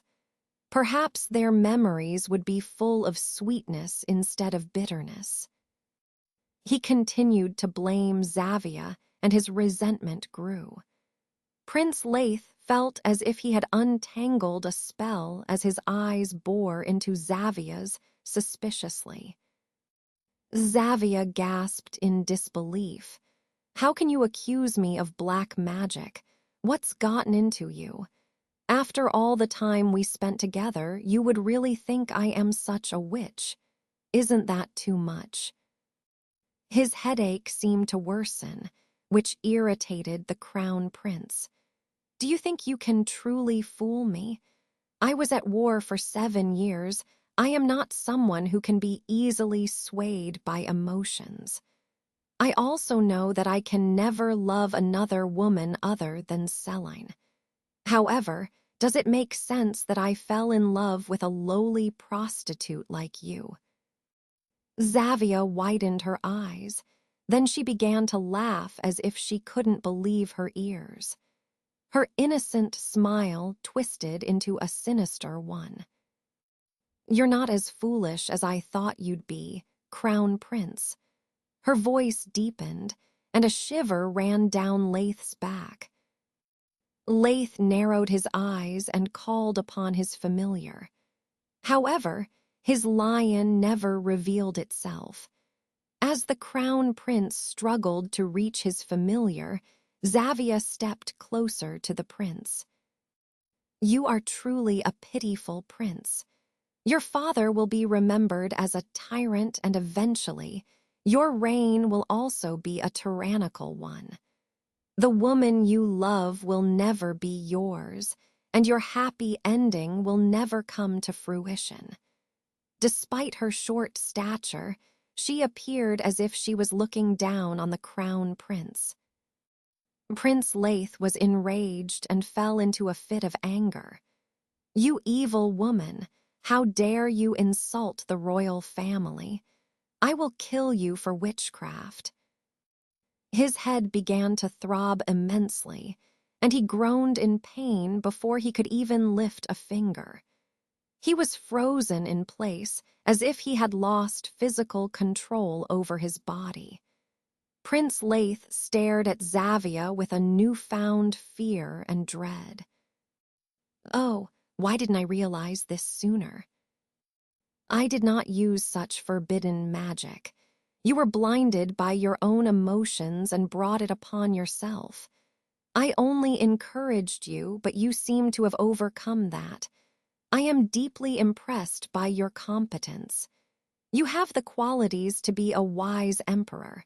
However, it is much too late to stop me." Xavia whispered. Her eyes seemed to look inhumane. Prince Leith wanted to escape and jump into Celine's embrace. It was his only wish in this life. He repeated Celine's name desperately, yet the name in his mouth turned bitter and resentful. His emotions were changing against his will, but the only touch he could feel was Xavia's embrace. Celine somehow recovered from the incident. She spent the next few days in her chambers and sometimes breathed in fresh air from the remote garden with the help of Xaden. Throughout her journey to recovery, the second prince was her caretaker and mended her wounds. Meanwhile, Hala brought her meals and books, accompanying her whenever Celine was bored. She felt slightly awkward for surviving, especially since she had confessed her past life to Prince Xaden. She convinced herself that Prince Xaden probably thought she was spouting nonsense. When he never brought that topic up, she wondered if that exchange was only a hazy dream. The days were peaceful, and she spent long walks with the second prince. It reminded her of the days where she spent quality time with him when they were younger. Celine had also rekindled her friendship with Hala, and Yasna frequently paid a visit despite her growing belly. One day, when Celine decided to take a walk by herself, she witnessed a dreadful event. The day was already ominous, for the air around her was too. Quiet, rumors of the Emperor's sudden illness had reached her ears, and she wondered how his sons felt. She spotted the second prince and wanted to scare him as he walked towards the place where she stood. Celine hid behind a pillar, anticipating his arrival. However, Xavia appeared from the shadows, approaching the second prince with a confident, determined smile. Celine could objectively see how Xavia was a rather earthly beauty. Her unruly curls complemented her brown skin, and she seemed to hold certain soft features that marked her as a wise, gentle woman. Xavia's round eyes resembled a puppy, while Celine's fox eyes resembled a cat's. Still, noble women were rigorously trained to be the epitome of elegance until the graceful movements was second nature to them. However, Xavia was still receiving her lessons, and one could see the lack of poise in her posture. How did Xaden ever fall in love with that mess? She hid behind a pillar as Xavia deliberately fell near the second prince and grasped onto his tunic. Xaden frowned and slapped her hands away before continuing to walk onwards. Celine held in her laugh. However, Xavia continued to cling on to the hem of his long dress. You dare insult the second prince. Let go. He yanked her away and Xavia fell to the marble floor. Wait, she yelled frantically. Prince Xaden finally met her brown eyes and froze. Celine frowned as Xavia slowly curled her lips upward. What's happening? Reject her again. Do what you usually do. In Xaden's perspective, he froze at the sight of Xavia's pupils, which seemed to possess an ominous glow in them. A chill ran down his spine. His body instinctively wanted to run away from this troublesome woman. Even red stirred in his shadows with alertness.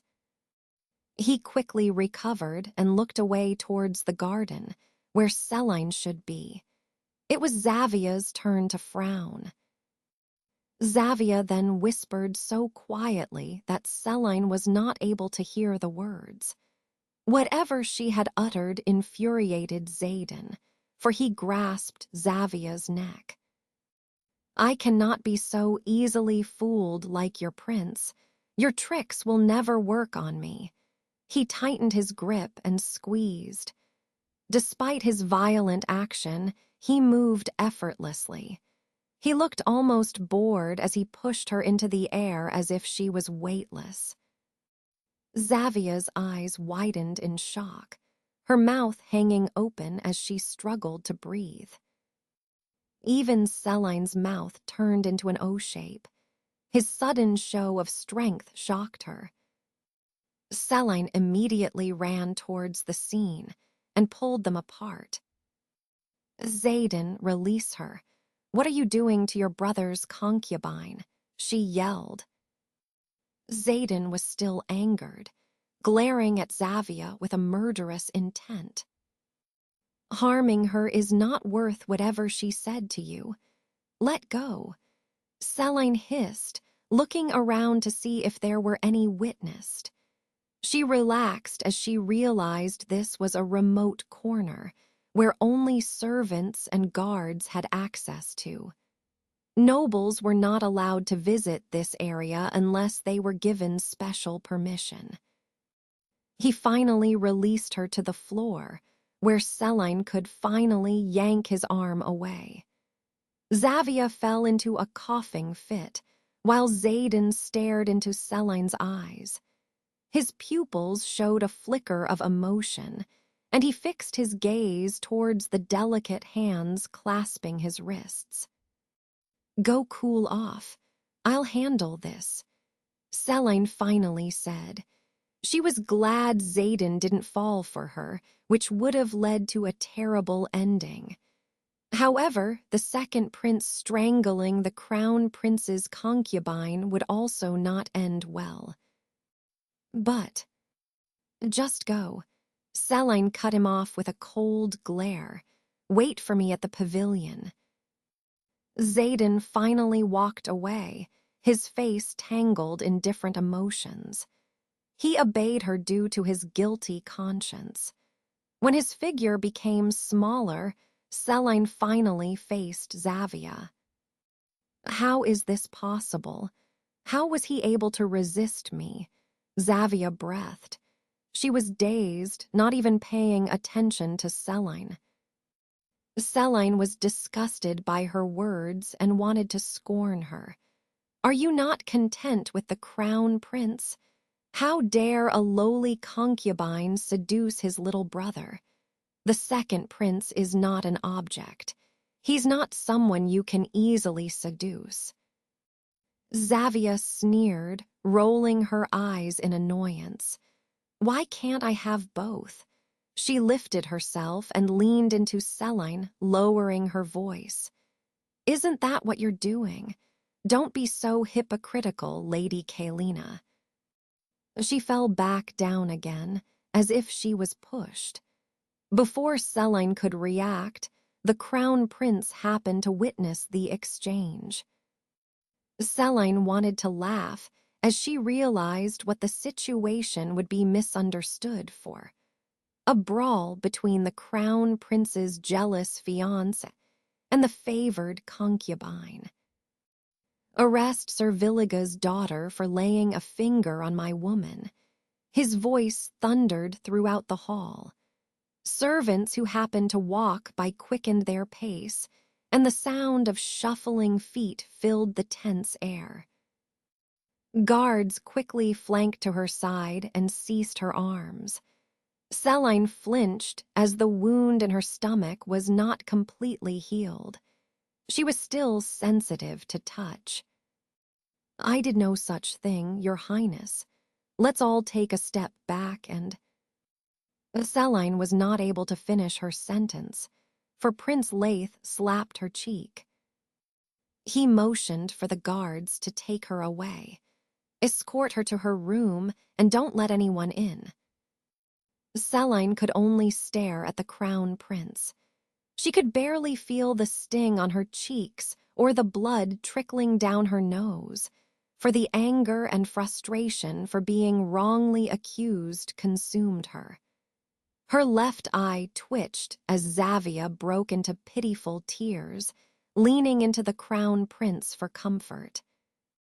"Hangul ko anus, ko siba anus, ko necha anus, ko mwahanundi anus, ko mwalasa anus, ko penindutana anus, ko pyungsin sibasehi anus." Not going to translate this he. Just know that she was cursing him out in Korean. The guards glanced at one another as they dragged Selene away, who continued to curse in an unrecognizable foreign language. If they understood her words, she would certainly be killed on the spot for treason, which gave her a small sense of victory. "What do you have to say for yourself, Selene?"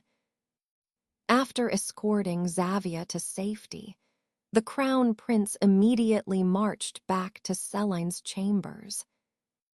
"I didn't touch her." Selene grit her teeth and crossed her arms. She was surprised by the Prince Laith's sudden aggressiveness, yet she didn't bother to contemplate why he was suddenly cold to her. "You are wrongfully confining me, Prince Laith. Will you be able to handle the repercussions of imprisoning a general's daughter?" The two glowered at one another. "Don't use General Villiga's name to clear your faults. I am already aware of your estranged relationship with him," he retorted. Selene paused. If you knew that I wouldn't be politically useful, then why would you still want to be engaged with me?" She remained silent, for she didn't care to hear the answer. Celine knew that the crown prince was biased and that their conversation wouldn't be very rational. She didn't bother to reply, since her opinions would most likely be ignored. The crown prince's mind was a blank slate, with only one purpose in mind. Despite this mental state, he couldn't control the words that flew out of his mouth. He was unknowingly swamped with spiteful vehemence. "Did you know I always loved you?" He seemed to wince in pain for a split second, yet the movement was too swift for Celine to think anything of it. Prince Leith spoke quickly, as if he only had limited time to speak. "I held you in my heart as I conquered Krasja. I found the ring you asked for, and I returned to the capital immediately to see you. I was looking forward to our reunion. How have you been? What troubled you while I was gone? What did you do every day?" I wanted to ask you so many questions, but when I returned, you seemed to have opened your heart to another man, my brother. He addressed his brother with a detested look, and Celine gaped at his sudden confession.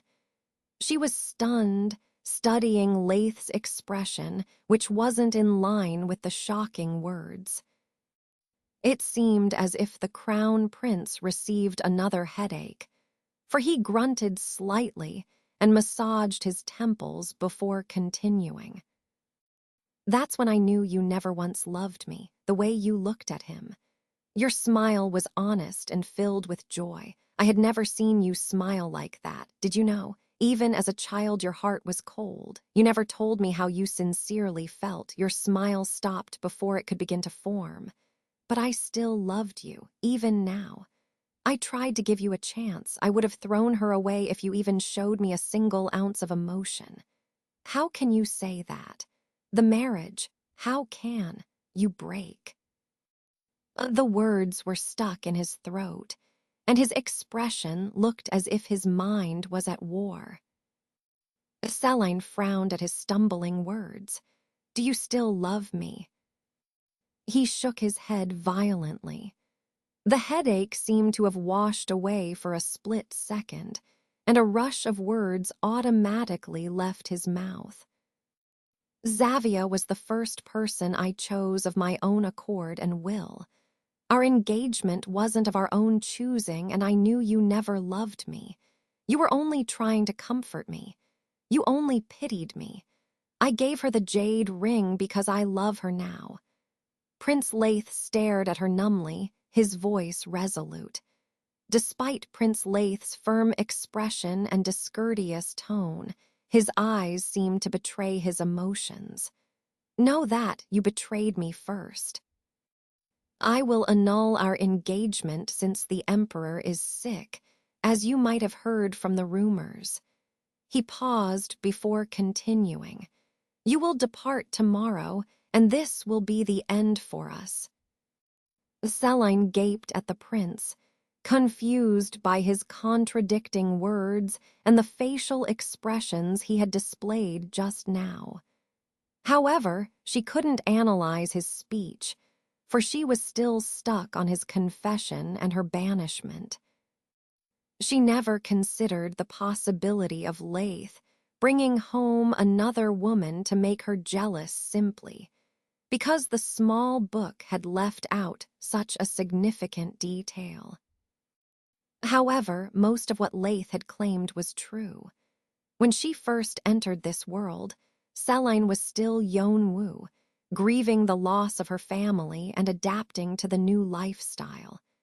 It was too early for her to reciprocate Leith's feelings when she still loved another man and simultaneously paranoid for the future. All she could think about was gaining his favor and trying to make him fall in love with her. She had approached him with selfish intentions, while Leith was genuine and sincere. Celine didn't hate Leith either. She only cared for him like she would a small child.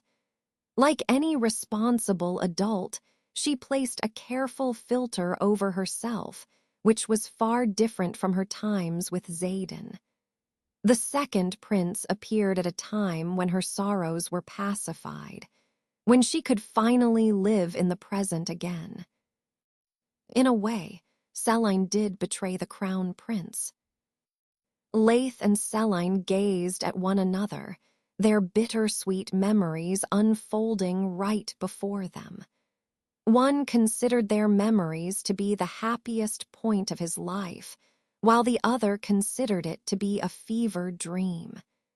She felt like a heartless woman, yet there was nothing that could be fixed now. Eventually, Selene managed to reply with an uneven voice. Her tone was soft, yet filled with despair and guilt. Back then, we were too young, we were only children. You did have a special place in my heart, Prince Leith. Selene's heart ached at the sight of the crown prince shaking his head. He didn't believe her, yet she continued to show him her honest feelings. It is not a lie, for you were very kind and warm, even as a child. You were like a son. How could I not love you when we only had each other? Even if it wasn't the type of love you wanted, I still loved you. I also don't love the second prince romantically. I practically raised Prince Xaden after saving him from the brink of death. There truly is no intimate relationship between us. It was a big misunderstanding that could have been resolved if we communicated. Selene lowered her head to avoid his piercing stare. The crown prince was on the verge of tears, and he couldn't understand why he felt as if he had made a big mistake. His heart was empty, yet the words stirred the depths of his soul. It felt as if something in his head wanted to break free, but it was locked securely. He never responded, and the Selene took that as a cue to continue. I will leave tomorrow morning. I had been preparing for departure anyways.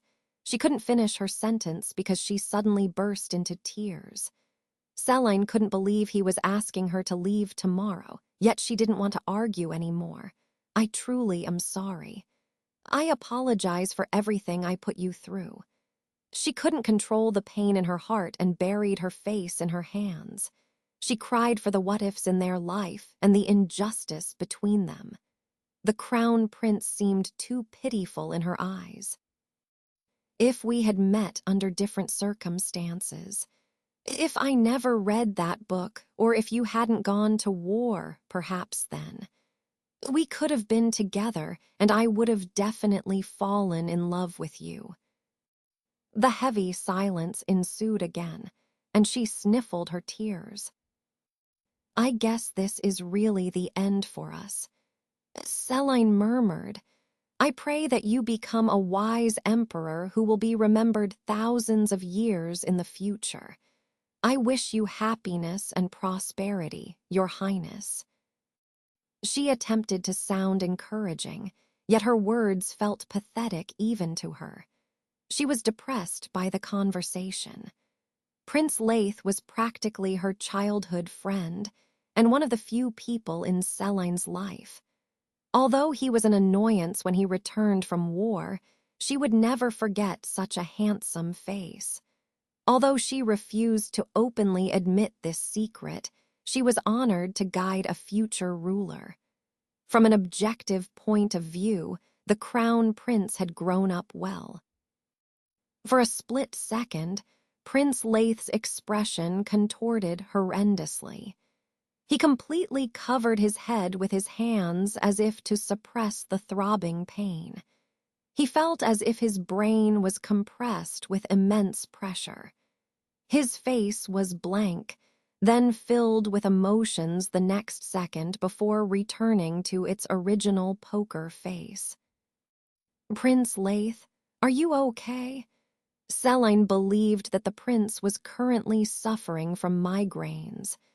Please take care of your health, Your Highness.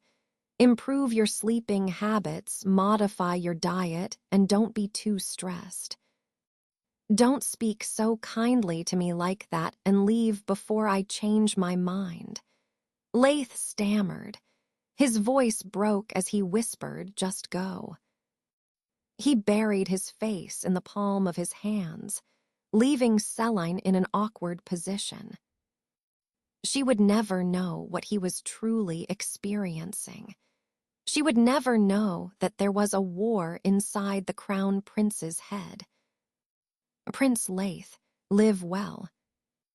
Although they were currently in Celine's chambers, she decided to leave the room instead. She took in the side profile of the beautiful prince once more, engraving him into her memories. Goodbye, Crown Prince. The conversation afflicted Celine more than she thought it would. She was completely somber and feeling rather anguished, as if she had just been broken up with. Well, we did break up. She felt slightly melancholy, yet the emotions were mixed with excitement for her future.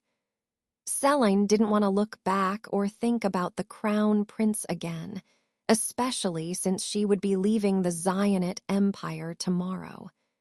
She tried to push away her guilt, reminding herself that there was nothing she could do now. Draco had returned to her side this morning, and there was a home waiting for them in Krasja. Her future was set in stone, and there was no time to sulk. According to her familiar, her late husband's doppelganger was not an assassin. He was paid to join the attack due to his bigger build. Since his mother was ill, they needed the extra money for medicine. He was currently residing in the outskirts of the capital, waiting to return to Krasja with the help of Celine. We're finally leaving, Draco, she exclaimed. She had planned for this exact moment, and the journey had been so long and strenuous. Now, Celine was rather exhausted and couldn't register the idea of leaving when this moment finally arrived. Celine truly yearned for modern music to cheer her up on this particular day. Her feet led Celine towards the pavilion, and she hummed the lyrics to one of her favorite songs. As she approached the garden, Celine looked up to see the cloudy skies and knew it would be pouring soon. She turned around and stopped abruptly, realizing that Xaden was waiting for her in the garden. There's no way he waited this long. She quickened her pace as she noticed the outline of a young man. Droplets of rain fell on her cheeks, and the air turned crisp. Xaden, why are you still out here? It's about to rain. She ran up to her friend. His familiar presence immediately brought her a sense of reassurance. Her worries and stress seemed to dissipate, which alarmed Celine to the point where she stared at Xaden intensely. I was only waiting for you. He spoke softly, gazing at the tiny droplets of water on her eyelashes. The light rain began to pour, blurring the surrounding area. However, Celine's silvery hair was luminous, and her porcelain skin glistened iridescently. The outline of her colorful eyes penetrated Xaden's soul as she stood out even in the rain. Celine also observed Xaden, completely drenched in the rain. His raven, black hair was completely flattened and covering most of his eyes. Dressed completely in black, Celine could only make out his pale skin and the sharp outline of his narrow jaw. The rippling sound of the falling rain was deafening, as the completely soaked pair never took their eyes off one another and continued to stare wordlessly. Do you like me? Celine finally asked. Her voice was slightly washed out by the sound of rain, yet Xaden could hear her crystal clear. Yes. Celine couldn't hear the rain anymore. The world seemed to pause for her, and Celine sucked in her breath. That's why. Xaden paused, flustered by the sudden question. His eyes flickered deeply. Because your heart is kind. You took in a pathetic, weak boy like me. You showed me what humans should be like. I always learn how to better myself when I'm with you. Xaden couldn't find the right words to say and stuttered profusely. Celine noticed the blush forming on his high cheekbones and frowned. They were the words she didn't want to hear. The crown prince loved her for the same reason. Don't be delusional, Celine interrupted. You love me because I took care of you. Because I was the only decent human being around you. The right attention during a lonely time can fool you into thinking that they might be the one. You're momentarily confused and mistaking your feelings for me as love. When you grow older, you'll realize that I was more like your teacher. Celine didn't want to reject Xaden this harshly, yet she didn't want his feelings to grow anymore. She wanted him to stay by her side as a friend.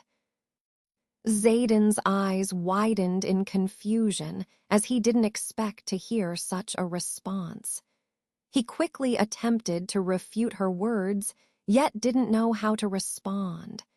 He could only look at her with a troubled expression. What's wrong with liking someone who is always there for you? That's not what I'm saying. Our age difference, and the fact that I view you as my little brother. We just can't be together. Practically speaking, I can't return your feelings since you are the second prince.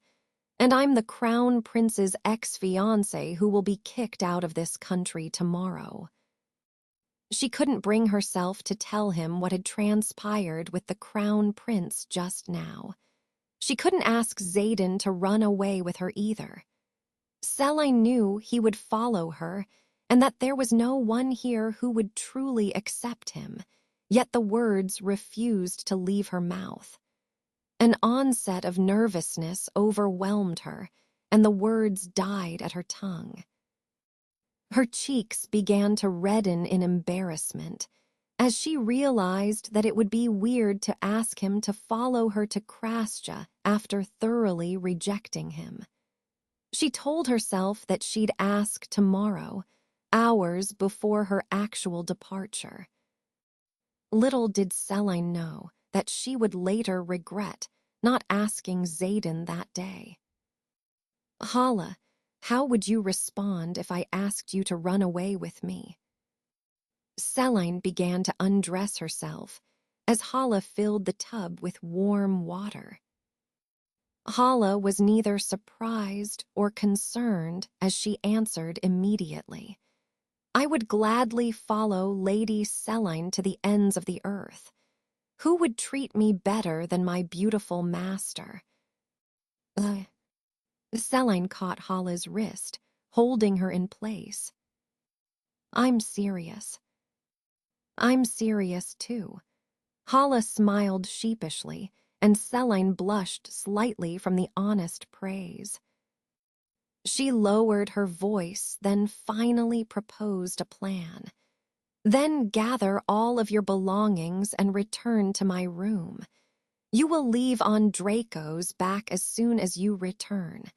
He will take you to the outskirts of the capital, where a man will be waiting. I will soon join you in the morning after I say my farewell. Hala's eyes widened in shock. Now. Yes, do you have anything to pack? She shook her head quickly. No, I don't even have a family here. I was just surprised by the timing. Why must we leave so quickly? The Crown Prince annulled our engagement. He told me to leave tomorrow. Celine shrugged and stepped into the warm bath. Poor master. Although I believe you would be a wonderful empress, I felt as if you were destined to change the world. Being an empress would hold you back, and I feared that the political schemes would extinguish your flame. Hala smiled. However, Celine pretended to not notice her trembling hands. Hala, if you like it here, you may stay. No, Hala widened her eyes. I'll go where you go. No one has treated me better than you. I think of you as family. She blushed from her own shamelessness. Celine only chuckled and smiled warmly. I also consider you to be my family. That is why you should leave now, Hala. I'm afraid that they will not allow you to accompany me or send someone else. I'll cover for you in case anyone notices your absence tonight. I'll be too excited to sleep anyways. Yes, I'll go right now. Hala squealed and left in a hurry to retrieve her baggage. The two smiled at one another, adrenaline coursing through their veins as they imagined the adventure ahead of them. The past year had been eventful for Celine.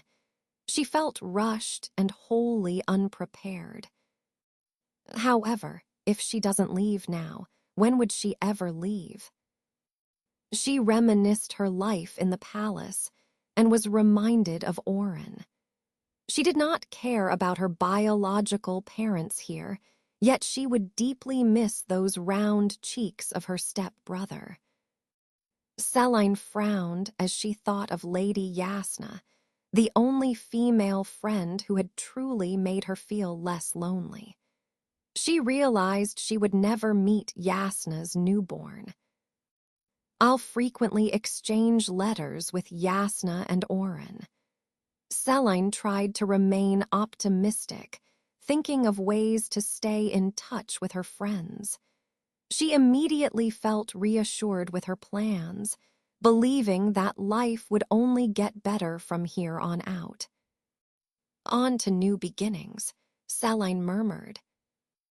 Meanwhile, Xaden was in agony that same night. He stayed up late, racking his brain to find the perfect words to convey his feelings and properly confess. He was too distracted to notice the shadow of a slender figure slipping into his room. The next morning at dusk, the second prince was currently experiencing a severe headache. He felt as if he barely slept the night before, and the sudden intrusion from his balcony irritated him all the more. He narrowed his eyes at the figure clumsily climbing into his bedroom. He immediately sensed that the person was not dangerous due to their lack of discreetness. Xaden, a soft, gentle voice called out to him, stirring his heart. The second prince's expression was dark. He could not recall a single friend or acquaintance who would possibly address him this informally, especially since he didn't have any friends.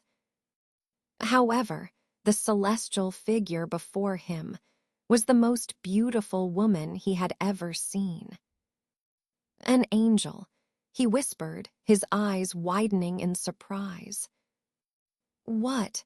The woman frowned and walked towards him. Even though we left on a bad note yesterday, I came here to ask. Although Prince Xaden was entranced, he quickly snapped himself out of the daze. He interrupted her speech and pulled her against him, stealthily raising a knife against her throat. She was slightly taller, so Xaden stood on his toes to reach over.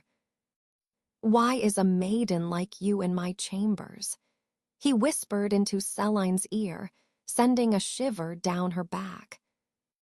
Stop playing around. The crown prince ordered me to leave the palace by tomorrow. I'll explain in more detail later since I know this is sudden, but will you leave with me?" Celine met Xaden's eyes that stared back at her blankly. There was no response from Xaden, and he didn't release his hold on her either. "Xaden?"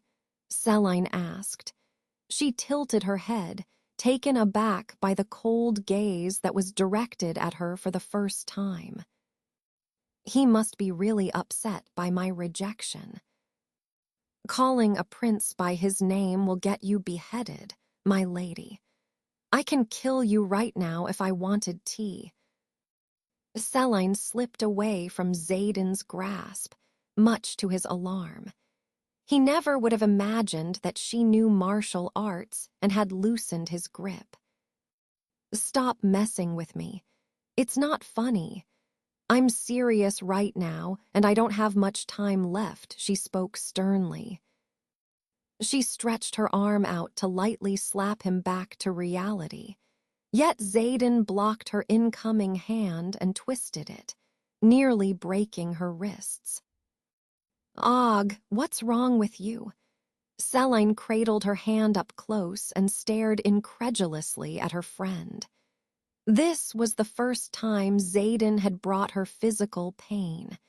Even during their sword training days, he didn't dare touch her.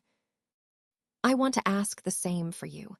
You don't act or look like an assassin despite climbing over the balcony. A noble would never act this recklessly, and you don't even resemble one either. You also act too friendly, calling me informally even though it's our first time meeting one another. Are you a foreign prostitute? Why go through great lengths to enter my bedroom?" He stroked her hair fondly, intrigued by the unique color as if he had never seen silvery hair before. "Will I have you for myself then?" That's when Celine realized something was terribly amiss. No matter how mischievous the second prince was, he would never call her such a name. "What's my name?" Celine drew her words carefully, ignoring the way Xaden suggestively caressed her long locks. She was filled with dread and couldn't register any of his actions. "I don't know your name," he replied. He added with a smirk, "Why don't you tell me your name before I ravish you?" Xaden leaned in closer, smiling pleasantly as he inhaled her rosy scent. He isn't joking. He doesn't remember me. This man is not her Xaden. Celine froze in terror at this sinking realization. She could barely register his seductive words, for she felt like throwing up.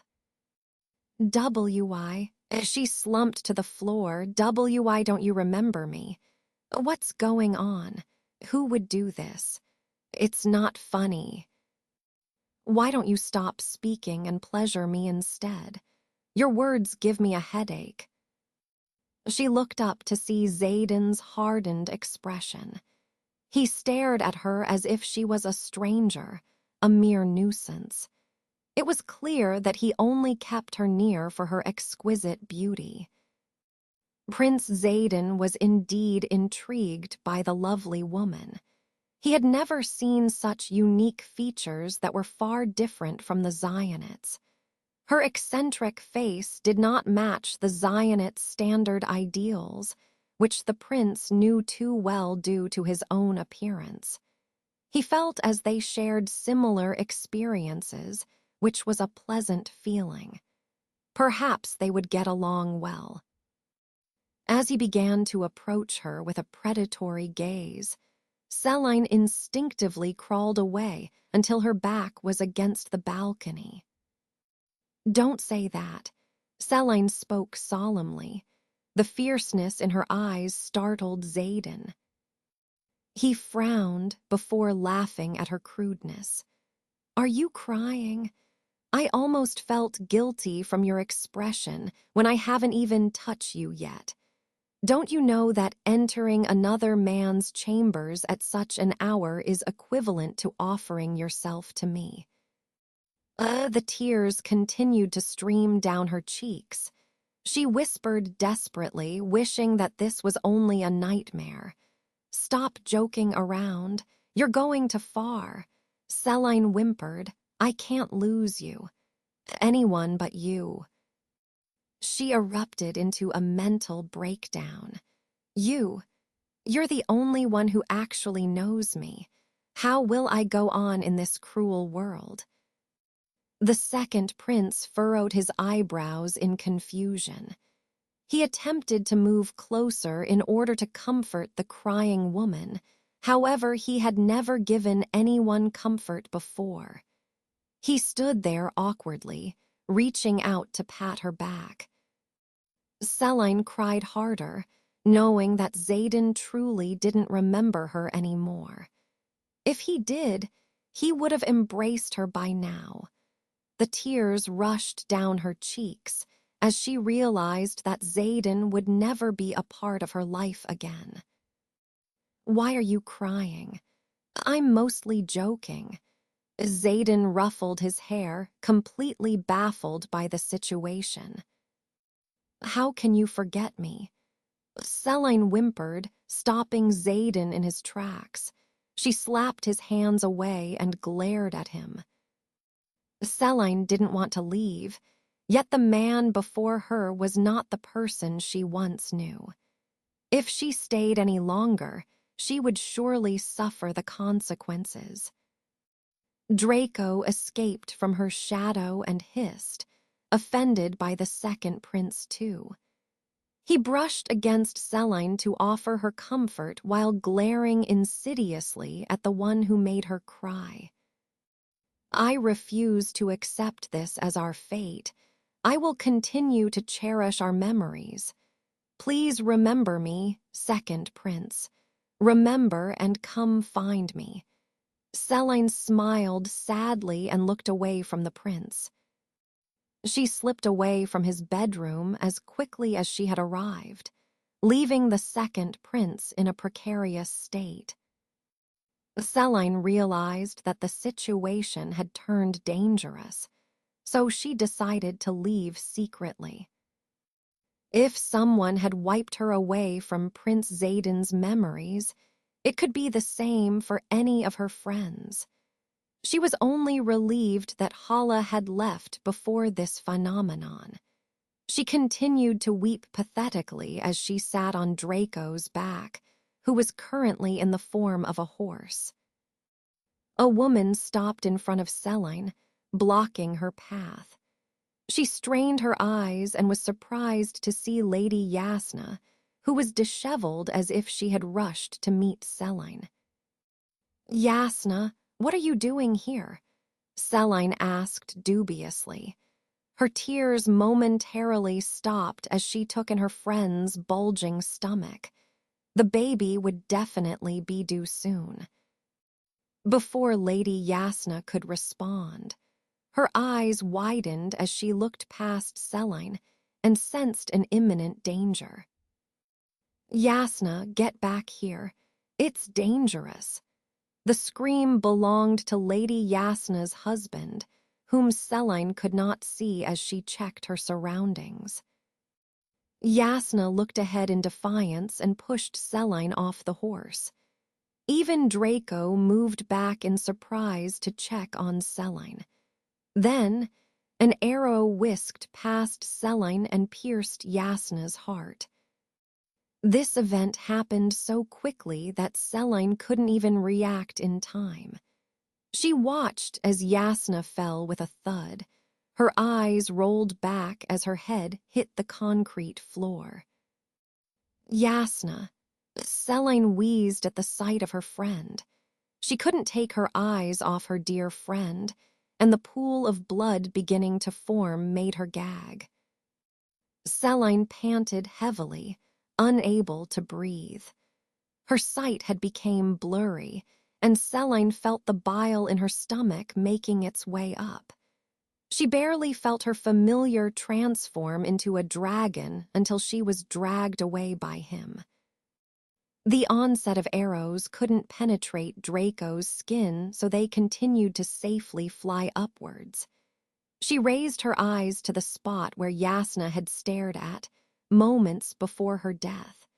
She saw the crown prince and his concubine.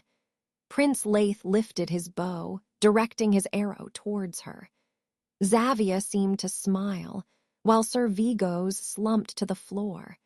However, as they witnessed her familiar's transformation, Xavia's smile twisted into a snarl.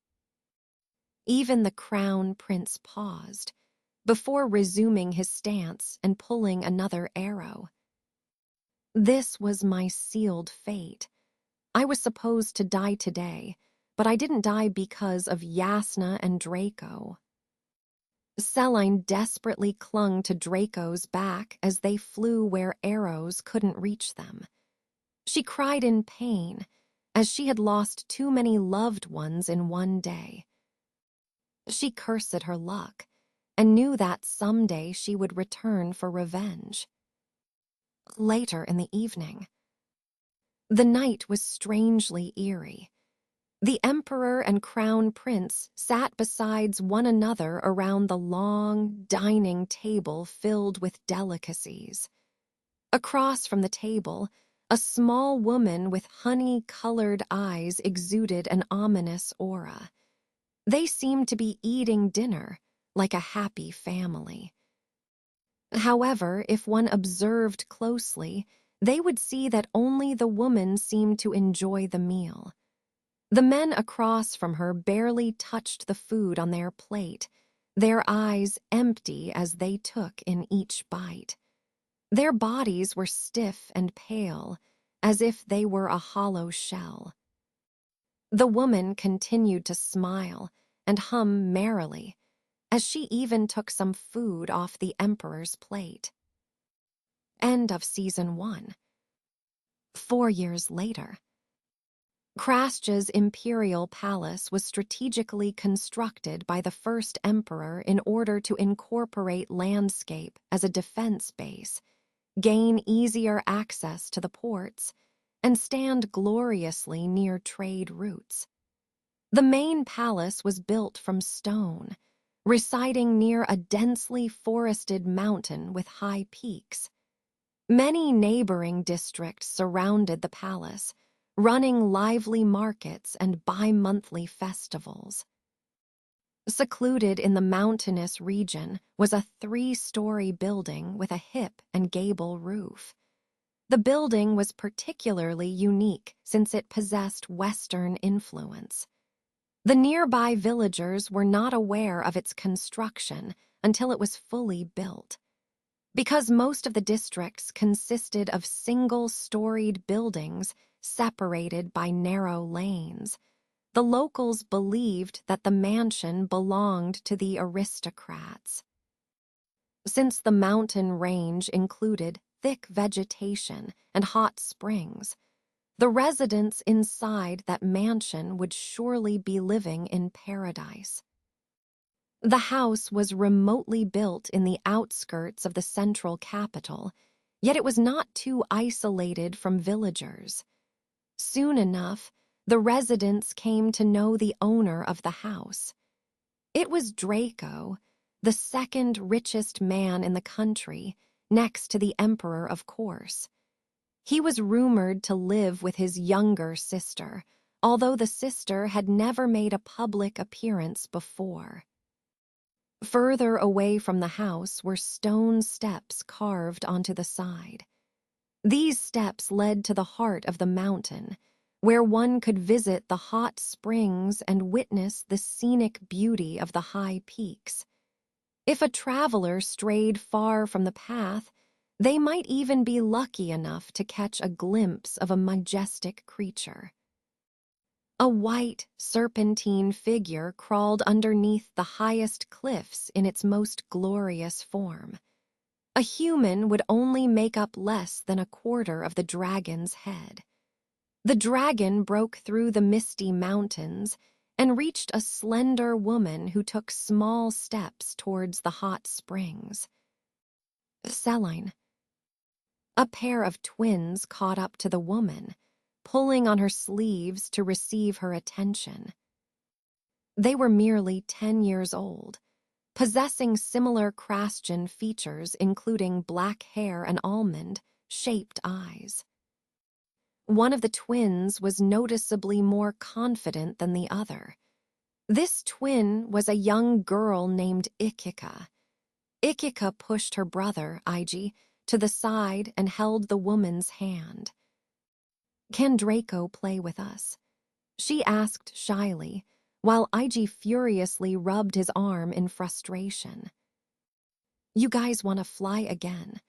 Celine raised her eyebrow, glancing at the creature roaming freely. MMH. The twins nodded in unison, eager to ride the dragon again. "Perhaps Draco can give us a ride back to the house once we finish bathing in the hot springs."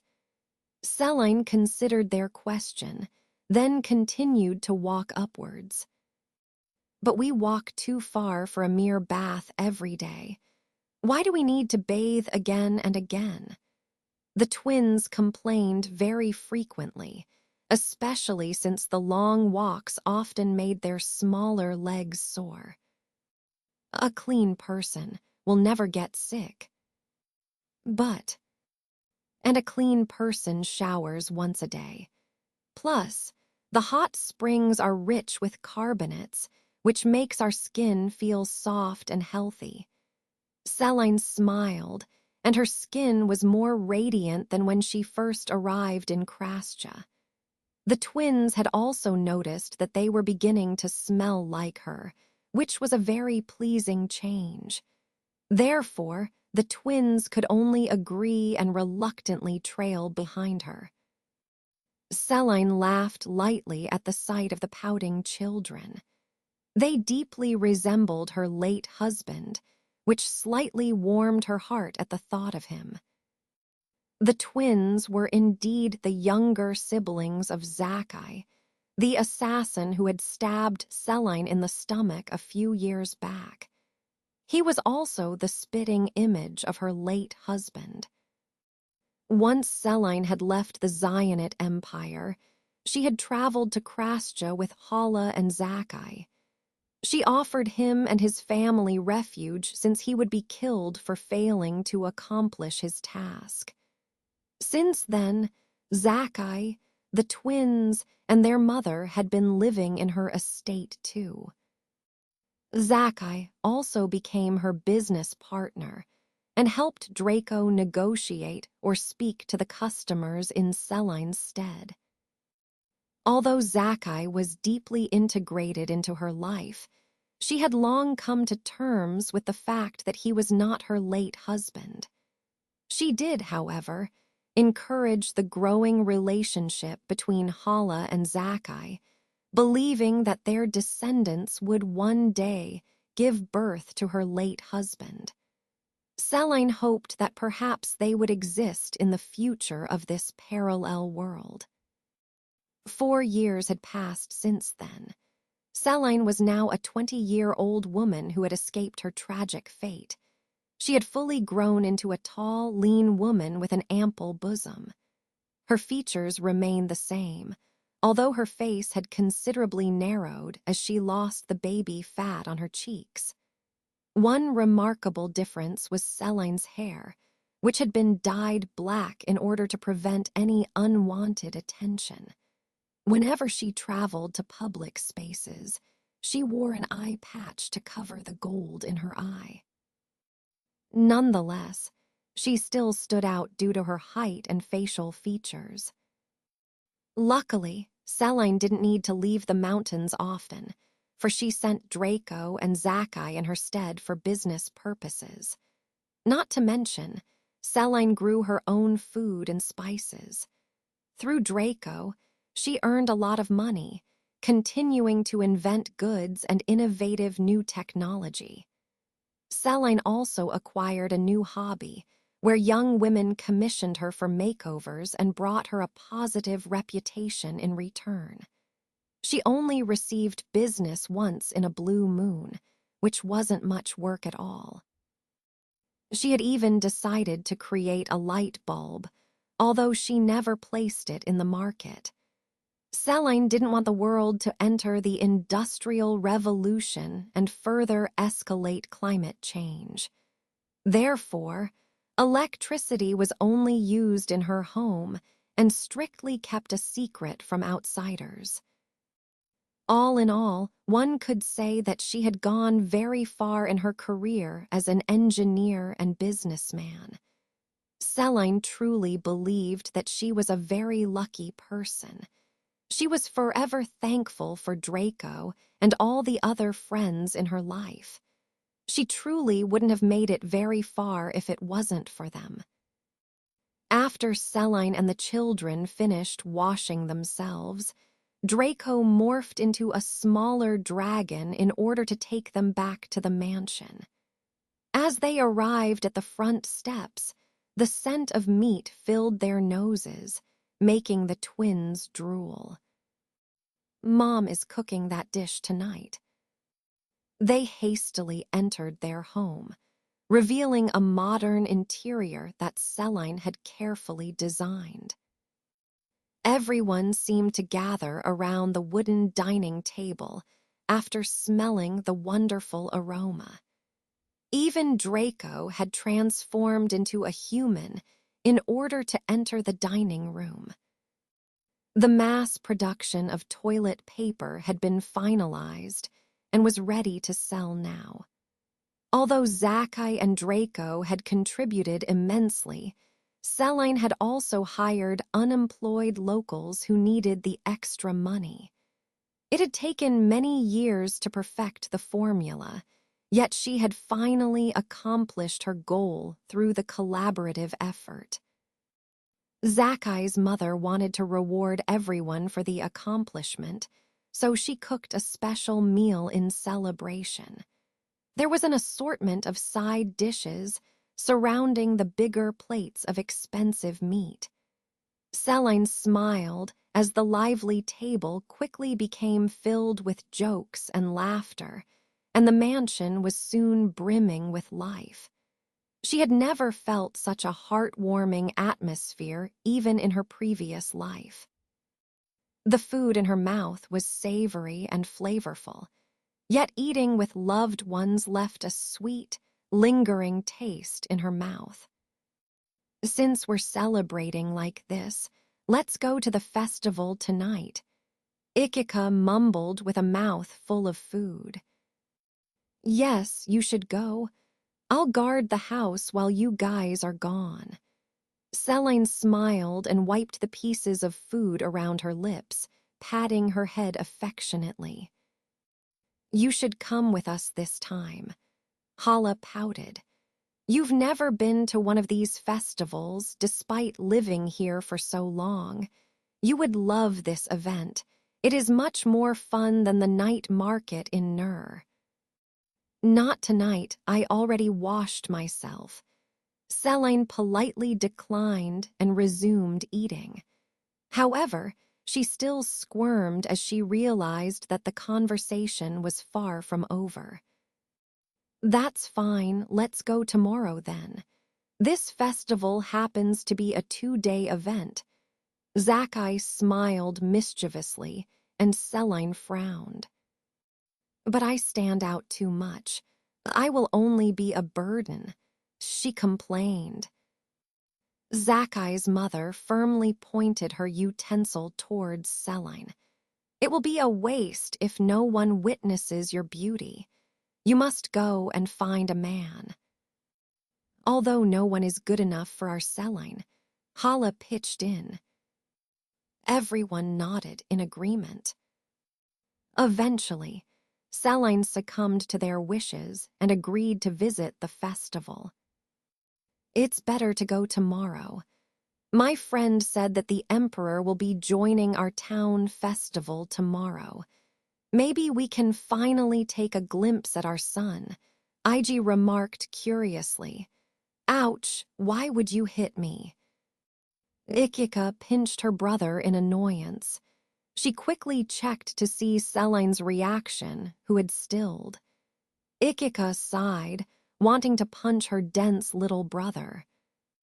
She dragged him underneath the table and hissed, "You're not supposed to mention the Emperor in this house, or Seline will be sad. So shut up and don't say anything if you're going to be like this." Although Ikika was older by a couple of minutes, Ig was extremely terrified as he nodded obediently. He couldn't help but shed a single tear from being scolded. He was too scared to ask why the Emperor shouldn't be mentioned in front of Seline when he was the ruler of Krasja. However, he suppressed his curiosity down to avoid a beating. They climbed back to their seats, although everyone had already heard the twins whisper under the table. Hala gulped as the dining room became slightly awkward. After dinner, Seline left to visit the mansion's backyard. Draco had built walls surrounding their mansion in order to keep out intruders. Within the walls was a spacious amount of land, so Seline decided to plant vegetables, fruit trees, and even a flower garden. She walked towards the far corner of the wall, away from the garden and crops. There was a memorial stone underneath a small pavilion. Seline placed a purple jasmine flower next to the stone. She chose jasmines since it reminded her of an old friend. "I miss you a little more tonight, Yasna. Today I was reminded of the past." Not long after Seline settled in Krasja, rumors of Emperor Michaeli's death reached her ears. Although the successor of the Zionite Empire was said to be promising and wise, Seline doubted that this would be the case. She clenched her fists, recalling the wicked smile planted on Xavia's lips as Laith pulled an arrow and pierced a pregnant woman. The memory of Xavia's smile was engraved in mind, and Seline's mind had clicked just then. Xavia was the root of Laith's cruel change in demeanor, and was most likely the cause of Xaden's memory loss too. On a moral standpoint, it was logical for Seline to plan her return and save the princes. However, Seline was a coward with many fears. She simply never wanted to return for revenge. This life wasn't a fairy tale, and each human had their limits. There were too many risks, and Seline refused to risk Draco's life when she was living well in Krasja. She was also wary of Red, who could easily burn her and Draco to ashes if Xaden refused to side with her. Anyways, Xaden would live well without Seline, especially since he didn't remember her anyways. Seline didn't want to be blinded by hate and revenge either, so she decided to move on. Yasna wouldn't have wanted Seline to harbor such grudges and ruin her own life. Therefore, she wanted to live well for Yasna. She hoped that Sir Vigos would do the same. However, Draco always informed Seline with details of the second prince. She couldn't help but keep tabs on him. That's how she heard about the infamous love triangle between Xavia, Laith, and Xaden. After the crown prince had saved Xavia from the slums, the second prince had foolishly fallen for Xavia's charm. He often frequented her residence, peering at the doors of her chambers with eyes filled with longing. Seline attentively listened to this story, wondering if Xavia's residence was Seline's chambers. She often wondered if the original story was similar to this timeline. Perhaps the original Seline had been close to the second prince and visited him on that fateful day. Perhaps she was persistent and refused to leave, which led to her own demise. His loss of memory could only benefit Xavia, who Xaden was destined to love. This was why Selene believed that the concubine was the reason for the past, strange occurrences. She was the only character who Selene was wary of. How did Xavia erase his memories? Is Xavia a witch? If she's a witch, can the spell be reversible? She was filled with many pointless questions, ones where she would probably never receive answers to. Selene also wasn't sure if Xavia had truly brainwashed the princes. It was only a speculation. Therefore, she tried not to contemplate this thought often. On the other hand, if Selene's speculations were supposedly true, then Xavia wasn't completely successful with whatever spell or brainwashing method she had used. Now that she looked back, Selene always assumed Leith was bipolar after the war. The Crown Prince's emotions had often seeped through his actions too, revealing mood swings and rampant emotions. When Leith had returned from war, he had treated her coldly and seemed to love the concubine. However, he often surprised Selene with his goodwill and mixed signals.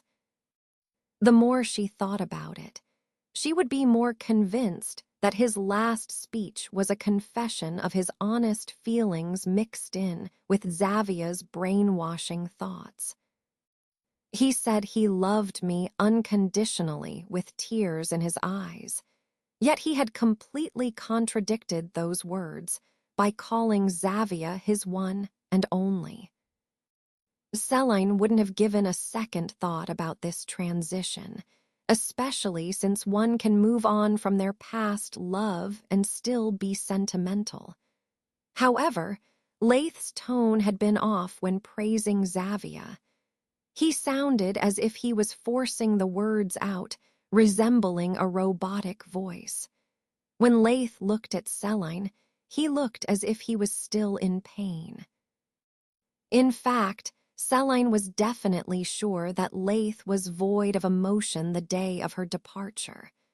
She knew that the real Crown Prince would have been ridden with guilt after killing an innocent noblewoman. However, he continued to shoot arrows with indifferent eyes. This was all suspicious to her, since Leith was often an emotional man and driven to be a great emperor. Meanwhile, whatever purpose Xavia had in store for the second prince was unsuccessful, for he ran away. Soon after the emperor's death, the second prince fled the country and seized Krasja's throne. He had changed his name to Akihiko and rebelled against the Zionate Empire. Because of his powerful familiar and cunning military strategies, Krasja had won. The Zionites weren't at a complete loss since their lands stretched farther than any empire.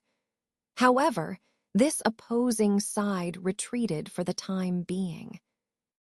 Through Akihiko's victory, he earned the support of Krasja.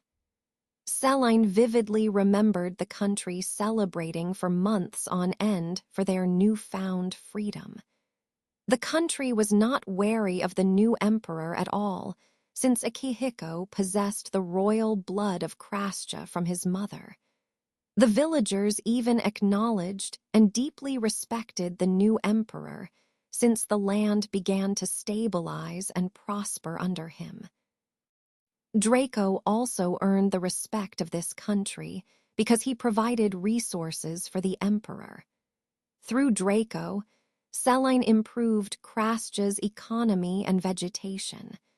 Because of her, the country was rich with crops and clean water. Emperor Akihiko acknowledged their work and gave him an official title. This was not a bad thing for Selene, especially since onlookers wouldn't dare disturb their mansion anymore due to their prestigious title. Celine smiled as she thought of Akihiko again.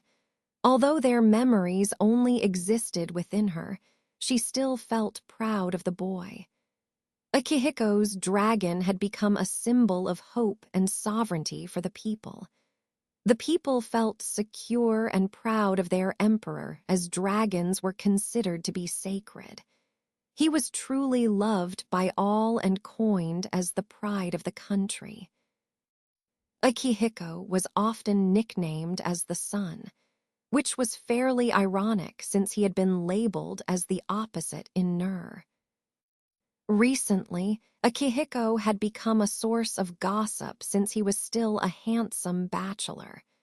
Many women attempted to aim for the empty seat beside him and failed. These bitter women lamented Xavia, who was believed to be their emperor's unrequited first love. Xavia is a lucky bitch. Ikika would recite the words of the women she heard in the markets. Celine sighed heavily, somewhat feeling injustice. Her name was pitied by people and often ridiculed, while Xavia had become infamous for her charm. She stood in front of the pavilion for a longer time than necessary, thinking about this and that until Draco eventually found her again.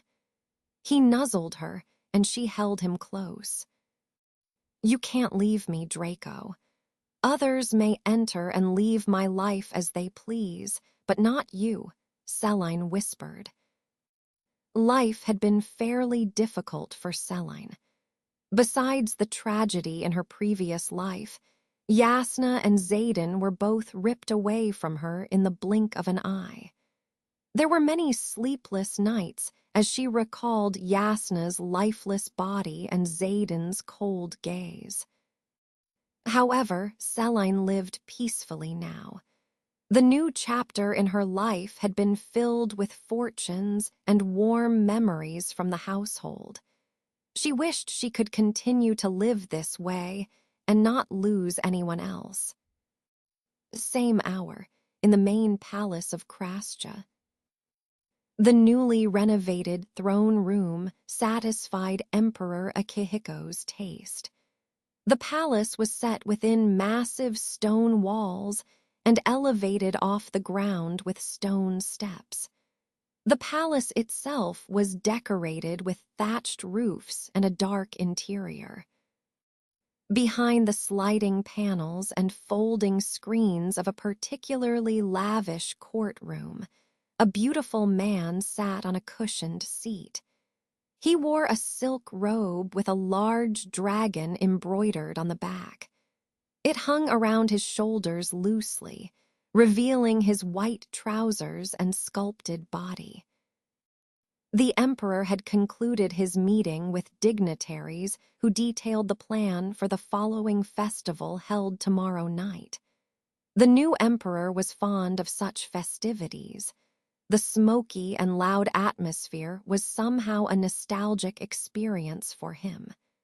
The emperor also frequented the village to appreciate their acceptance to the new ruler. They respected Akihiko not only for his competency as leader, but for his lean physique and soft facial features.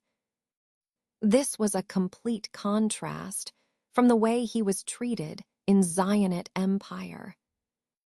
Due to his popularity, many officials pushed their daughters towards the emperor in hopes of earning his attention. Despite the lack of concubines in his harem and the vacant spot for the empress, he was still rumored to be a womanizer due to his charismatic charm. Presently, a young woman graced the emperor's hall as the dignitaries took in a sharp breath. She was 16 years old, yet she held the title for the most beautiful woman in Krascha. With silky black hair and a perfectly round face, she was the epitome of a beautiful Kraschan woman. "Your Majesty, I present to you my daughter, Yua." A man knelt to the floor in reverence, flaunting his purple robe to symbolize his highest-ranking status. Because he was the highest-ranking official, Yua was the most qualified noblewoman in Krasja and the strongest candidate for the Empress seat, not to mention her unforgettable beauty and intelligence. Now that she had come of age, she was brought to the palace immediately. As the Empress, her father would secure his status and his influence would increase. Previously linked to the late Emperor, she had been far too young for the Empress position. As she observed the new Emperor before her, she was thankful for her past circumstances. She kneeled with elegance, her ceremonial dress stretching out like petals. Her pride and confidence oozed from her smile. She was no gentle lotus. This headstrong woman was spoiled and received whatever she desired. The Emperor motioned her forward, and she was ushered to his side. Emperor Akihiko lifted Yua's chin to observe her more closely, and the woman flushed crimson at his handsome features. Her body felt warm, for she had never seen such a beautiful man in her entire life. "They say you're the most beautiful woman in Krasja," he finally commented. "Ah, yes, my daughter is not only beautiful, but she is also educated in the arts and well-versed with poetry." Both Yua and her father beamed with delight at his words. "I am honored to hear such compliments from the wise Emperor of Krasja, Your Majesty." She lowered her eyes and bowed deeply. A middle-aged man who also wore a purple robe stood to the side, frowning. He was Akihiko's most trusted advisor. He clenched his jaw, wincing from the humiliation that this proud woman would experience soon enough. He had served the Emperor for many years and had inevitably acquired the keen ability to understand his thoughts. The Emperor had not complimented Yua's beauty. In fact, he had simply stated the rumors surrounding that woman, and the Emperor's indifferent eyes meant that he did not agree with her title. He braced himself for the retaliation, and sure enough, the Emperor called for his name. "Vigos, this woman has excelled in her studies and boasts with confidence. It leads me to think she has accomplished many feats. What has she done for Krasja?" The Emperor smiled haughtily. "She has not achieved any accomplishments, Your Majesty."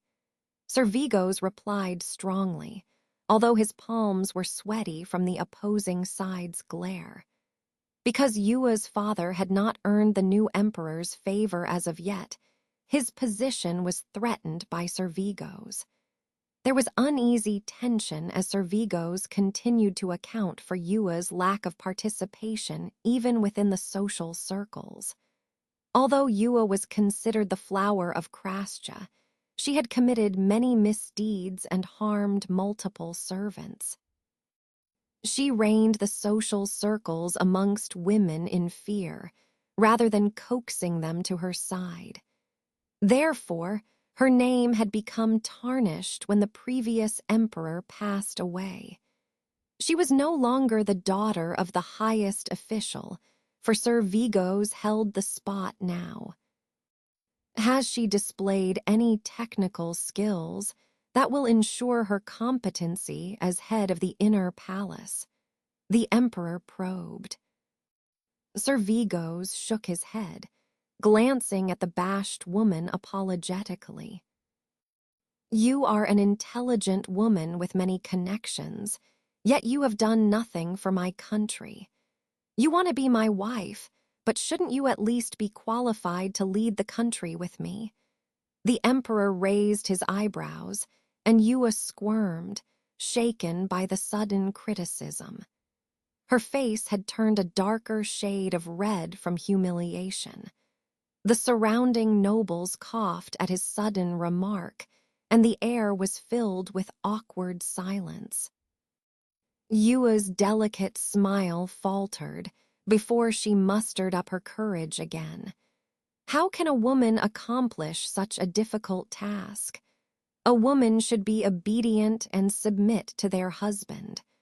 A woman's role is to practice proper speech, modesty, and morality. The men in the room nodded in agreement, seemingly agreeing with Yua. However, the relief was short-lived, for the emperor stared darkly at her. Yua was not wrong. Women were bound to their husbands. However, the emperor had been taught differently. He had been told that women may be physically smaller, but they were equally intelligent as men. Akihiko had also been told to only keep one woman by his side, never accepting mistresses into his bed. He clicked his tongue in frustration, unable to recall the face of the tutor who had instilled this principle. He decided not to rebuke Yua's words, for her father was a respected man. However, he didn't want to deal with the woman any more and simply nodded, motioning her to leave. After Yua left reluctantly, another woman presented herself to the emperor. Emperor Akihiko sighed deeply and didn't bother to accept her greetings either. As she moved closer to the emperor, he whipped his head up in alarm. His reaction startled many onlookers, including Sir Vigo's. The woman's rosy scent filled his nose. The smell was strangely familiar, and he was overwhelmed with how nostalgic and soothing he felt. He roughly pulled her towards him and inhaled the nape of her neck. The woman blushed in surprise at his show of favor, thrilled by the suggestive gestures. He surveyed the small figure before him, taking in her delicate features which was similar to the previous woman. Her wrapped front garment was sumptuously lavish, with elaborate embroidery around the silky fabric. Her appearance was completely unfamiliar to Akihiko, and her name had been forgotten by him already. Despite not recalling the woman's name, the emperor invited her to his chambers that night, which was something he had never done before. It seemed as if he had approved of this woman. The word spread like wildfire, and soon enough, the entire capital knew of this occurrence. The emperor finally accepted a woman. When the pair was finally alone, he addressed her calmly. "Your fragrance smell like roses." He didn't know how he knew of this scent. However, he couldn't help but be drawn to the smell and embrace it. What was wrong with him? "Yes, it's from the market. Do you like it, Your Majesty?" Emperor Akihiko didn't respond. Instead, he pulled her closer, setting her delicate body onto his lap. He embraced her carefully, gently tracing her neck with his hands. As the woman leaned closer to his face, her cheeks were inflamed. He noticed immediately and frowned. The emperor suddenly didn't want to be near this woman anymore, disgusted by her close proximity.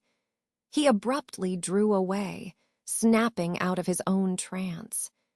He pushed her off of his lap, realizing that he had been momentarily seduced by her scent. "Who sold this to you? Specifically, what was their name?" he demanded. "My perfume." The woman was bewildered by his sudden rejection, trying to collect herself before she could reply. "I can't remember. I do know his name means dragon, though. Oh, it was Draco. The woman squeaked as she recalled the strange man. Lord Draco. Akihiko paused. The one who helped improve Krastja's economy and provided me with many resources. He convinced me to purchase his goods after informing me that the legendary beauty of Nur wore this specific scent. She rambled on about the beauty of Nur, describing her silver-white appearance in admiration. How can such a woman exist? Kalina. He stilled, staring at the woman strangely. Meanwhile, the woman was unaware of the Emperor's change in mood, nor was she aware of the connection between the Emperor and the rose-scented perfume. She was a rather simple person, not educated or well-informed of such significant details. She continued to ramble foolishly, wondering when their first night would resume. However, the Emperor's expression only darkened until it became noticeably menacing. And do you know what happened to this legendary beauty of Nur?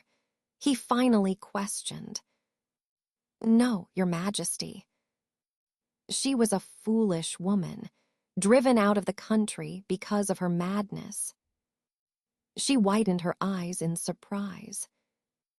Was she brazenly wearing the scent of a crazy woman in front of the Emperor? Your Majesty, Do you know what country I grew up in? Lou, I am not quite sure. She stumbled back, frightened by his harsh tone. She was suffocating from the dark air surrounding the Emperor. Nur, the scent you shamelessly wear was worn by the Crown Princess, my brother's woman. The woman paled as she took in the Emperor's wicked smile. It took a long moment for the woman to understand his words, and her eyes flickered in panic once the realization dawned on her. Your Majesty, this is a misunderstanding. I didn't know. The woman shook in horror, shaken by her grave mistake.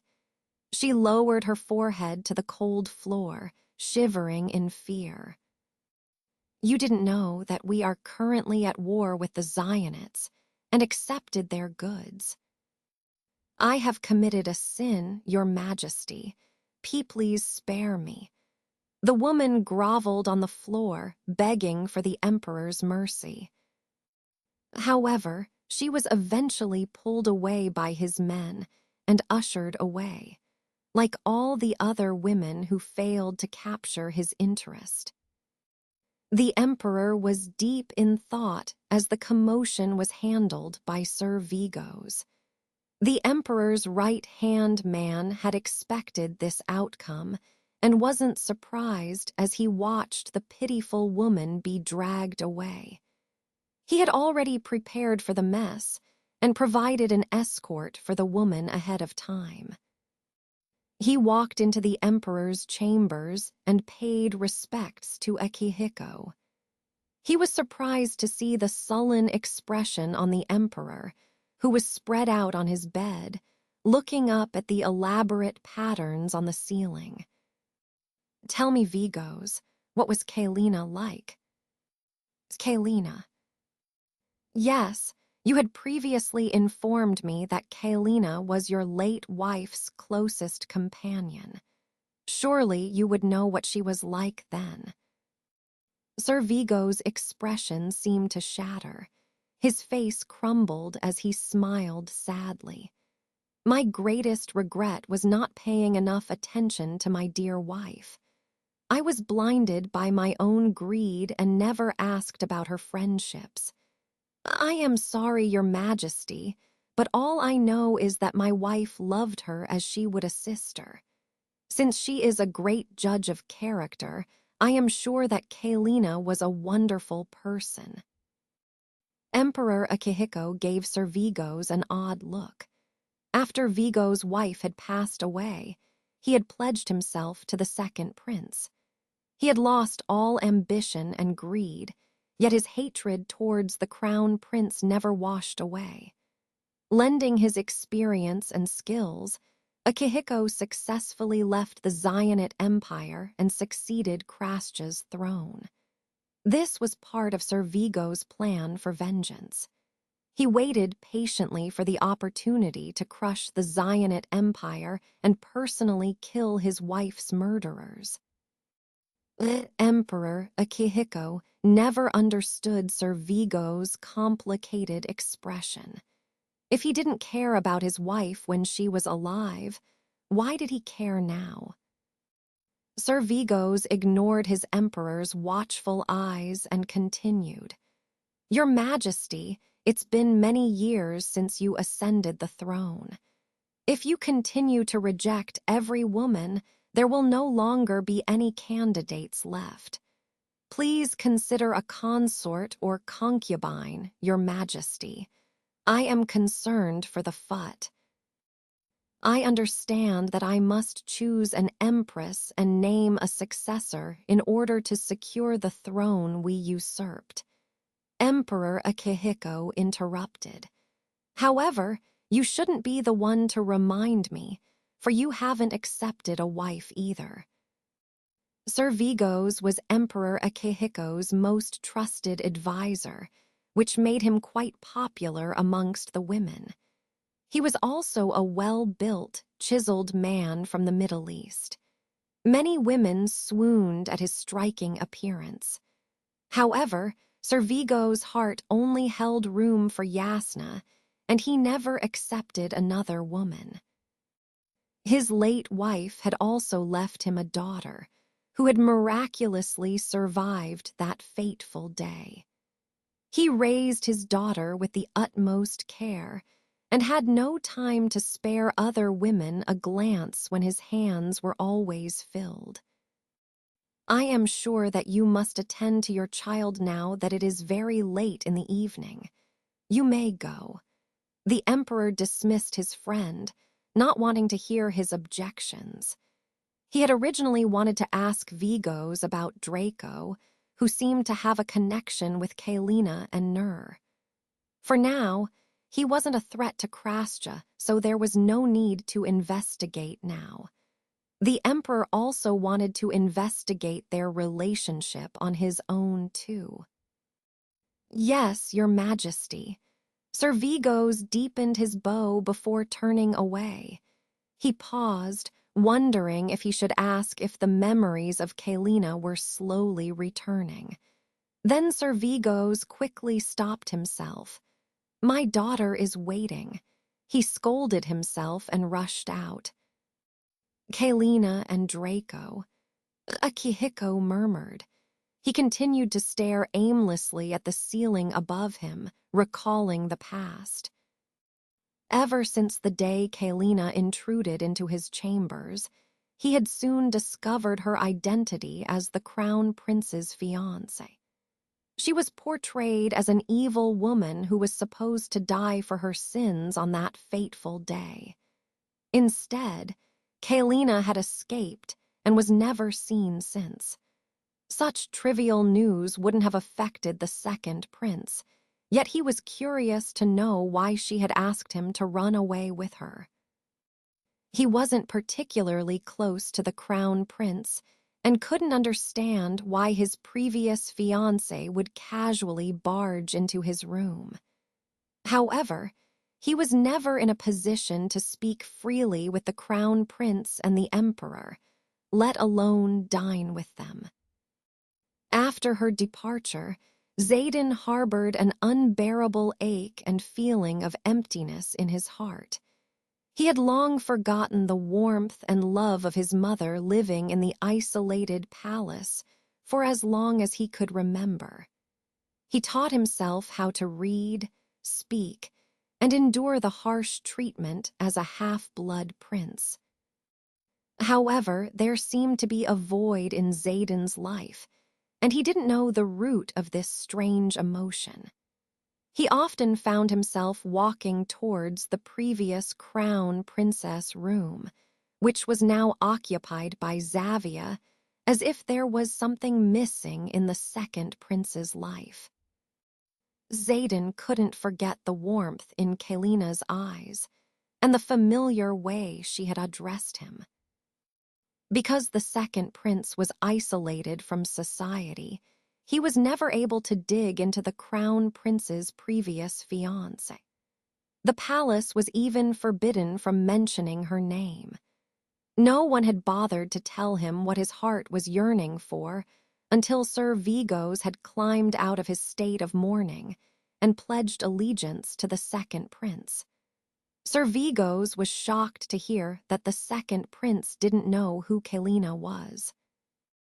Sir Vigos attempted to recall their past relationship, claiming that the second prince had always followed her religiously ever since he was a child. He described how Xaden looked up to Kalina, who had created a small business for cosmetics and educated him when no one would. He also recalled how the second prince never left her bedside when she was injured by an assassin.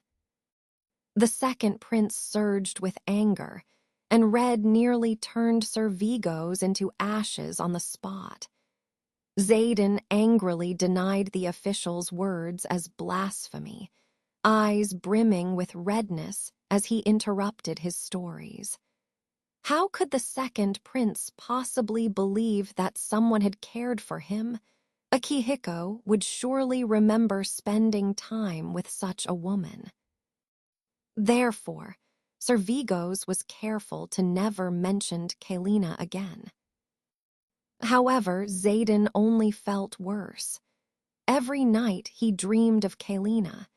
She would often place his mother's flowers in her hair, and they would sit against the tree to watch the cherry blossoms in the spring. He wasn't sure if the dreams were real. He was truly haunted by her, by Kalina's smiling face. He didn't even think of his mother this often, so why was the second prince this shaken? Despite Xaden's uncontrollable emotions at the mention of Kalina's name, Sir Vigos found the second prince's loss of memories suspicious. You clearly remember everything else, even our interactions. Yet you don't recall another woman standing beside you whenever we conversed. Whenever you took walks to your late mother's garden, do you remember seeing anyone? The second prince flinched slightly. No, I always walked by myself. The person who educated you, do you remember their face?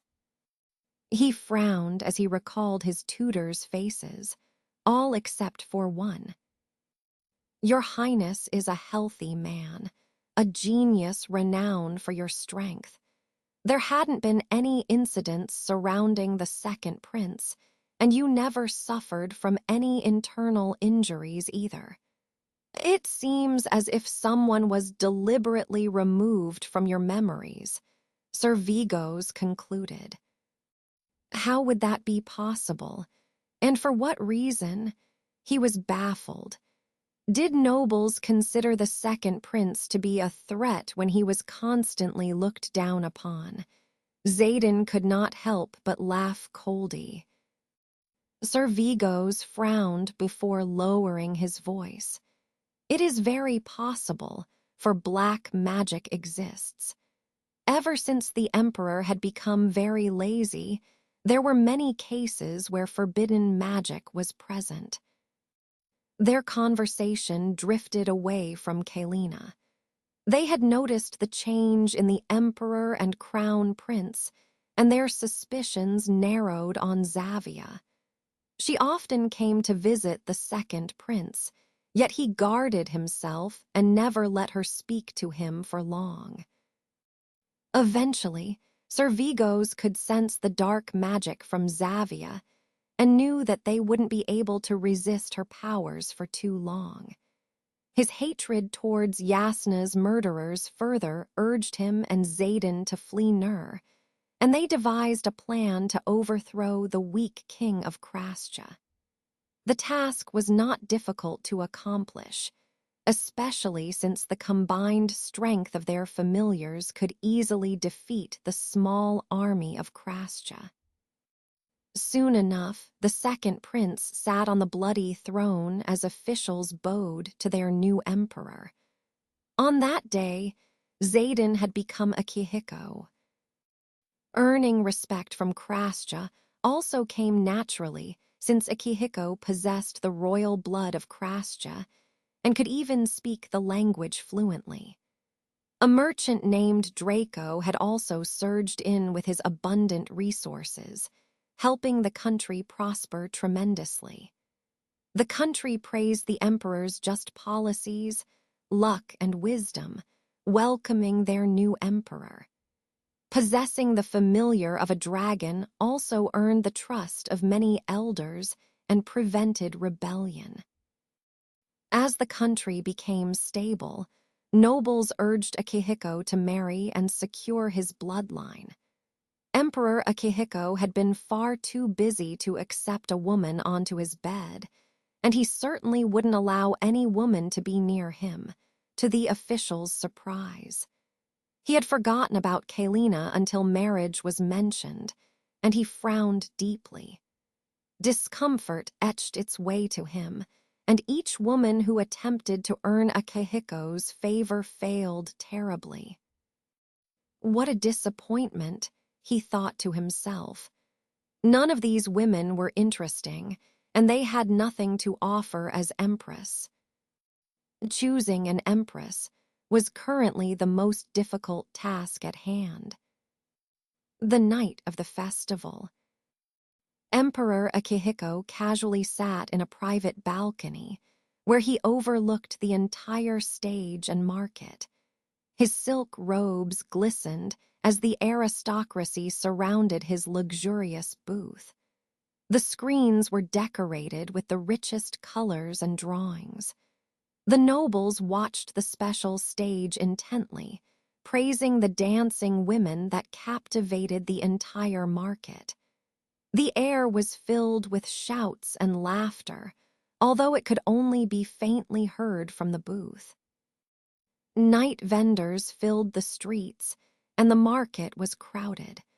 The vivacity of the night stunned Celine as she surveyed the scene before her. She was amazed by the beautiful lights from the buildings and the misty mountains hovering behind. The scene before her was a depiction of the majestic night festivals she read about in history books. Everything is so mesmerizing, Celine finally said. Yes, my lady, you had been missing out for the past few years. Hala laughed at her master's adorable expression. It's exactly how it was described in books, but more. Celine whispered, and Hala gave her a puzzled look. Zayden is the emperor of this country. Emperor Akihiko engaged with the country's festivals, unlike the Zionite emperor. Because of the emperor's attendance, the festival was much more exciting and lively. A surge of pride ran through her head for the emperor, who was finally appreciated as a genius. She listened to the crowds of people continuously praising Emperor Akihiko's looks, skills, and intelligence. She nearly cried from joy, wanting to scream that she always knew he possessed these qualities. I heard he accepted his first concubine. It's about time. I wonder what his child's familiar would be. I have never seen such a perfect face before. Let's take a glimpse tonight. Do you think we will get to see the dragon tonight? Celine furrowed her brows and strained her ears. A concubine, after all of my lectures. Let's look for a textile. Hala dragged her deeper into the market, where merchants sold textiles and different types of fabric. The group separated, as Zakai and the children wanted to eat food while the women continued to walk down the clothing market. Celine became distracted by the row of silks in one vendor, wondering if the children would like dresses made out of the finest fabrics. She peered at Hala and asked, "Shouldn't you think about buying this soon? When are you marrying Zakai?" Both the mother and Hala coughed, thoroughly shocked by the unexpected words. "You knew about us." Her eyes widened, amazed by Celine's insight. "Even I knew." The mother lightly tapped Hala, who blushed and looked away shyly. "My son loves purple." The mother winked and Hala squirmed again. They became immersed in laughter, discussing the colors for Hala and Zakai's future wedding. As the women discussed which fabric to buy, they didn't notice an intense stare from the private booth. Emperor Akihiko was completely focused on a particular shadowy figure in the market. The veiled person was tall, wearing common clothes that blended in with the crowd. However, this person's slender hands reached out to hold a rich, purple fabric. Akihiko knew this figure was a foreign woman, for her stature was too tall, and the woman beside her seemed to possess Zionite features. He watched as the woman lifted the thin veil covering her face to inspect the fabric closely, revealing an eye patch and pale, glass skin.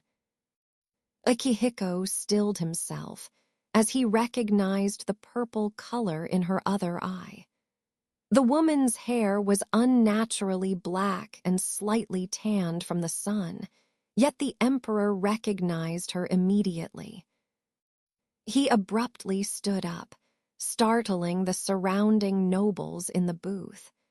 The side conversation was immediately silenced as the emperor didn't respond, only staring out into the swarming crowd of people. "Your Majesty," a dignitary asked in confusion. The emperor suddenly disappeared into the night, causing a commotion within the booth. Celine took a step back to scan the other materials, weighing all of her options before picking which vendor would have the best quality. She slightly strayed from Hala and the mother to examine more vendors when a pair of strong hands pulled her into the dark, narrow lane behind the market. She was pressed hard against the stranger's chest, struggling as the sound of shuffling feet ran past them. The stranger finally pushed Celine away, although he still held her wrists firmly. Before she could release a scream for help, the stranger ripped her veil away, uncovering her hidden face. Celine looked up and immediately recognized the strong man before her. "Aziz Aiden," she gasped, trembling under his scrutinizing glare. She took in his lavish appearance, adorned with the richest layers of fabric and jewels. He stood a head taller than Celine, and his lean muscles seemed to be more defined under all the robes. His slender face still possessed the soft features she had once adored and missed dearly. They locked eyes for a long time, taking in every inch of their appearance. Celine was the first to look away. "You grew up well, Emperor Akihiko." Celine lowered her head to mask the tears forming in her eyes. The dark night is making me more emotional." "Don't cry, Celine," she kept repeating to herself. She noticed the presence of her familiar and mentally pushed him away. "Don't reveal yourself, Draco. Not yet." Celine knew she had to leave the market immediately, and began to struggle under his grasp. "Tell me why." She raised her eyes at the harsh tone, immediately meeting the cold, rigid gaze of the emperor. "Why did the crown prince's former fiancé ask me to run away with her? Why am I suffocating as I look at you? Why am I so drawn to you to the point where you haunt my sleep?" He reached out to grab her chin, but Selene avoided his touch. "Why can't I remember you?" He finally released his hold on Selene, and she moved away immediately, attempting to collect herself. She was in control of her emotions again, although she couldn't believe Xaden was in front of her. "Your Majesty, I don't know why you can't seem to remember me." "Did you erase our memories?"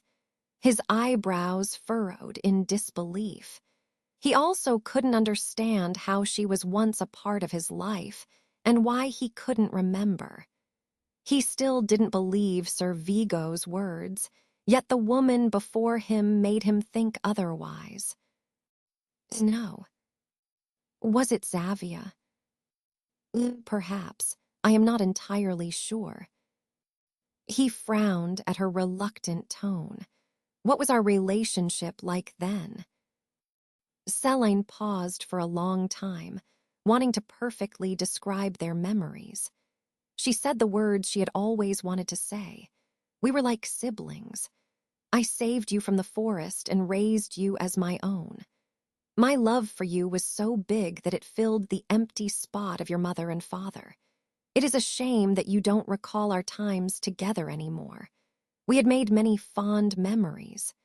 However, because you only had me to rely on, I hope the past memories you remember right now aren't filled with sorrow and pain. You had many happy days." The emperor was stunned, and his hands began to tremble uncontrollably. He released a murderous aura, curling his fist as if to hit the woman before him.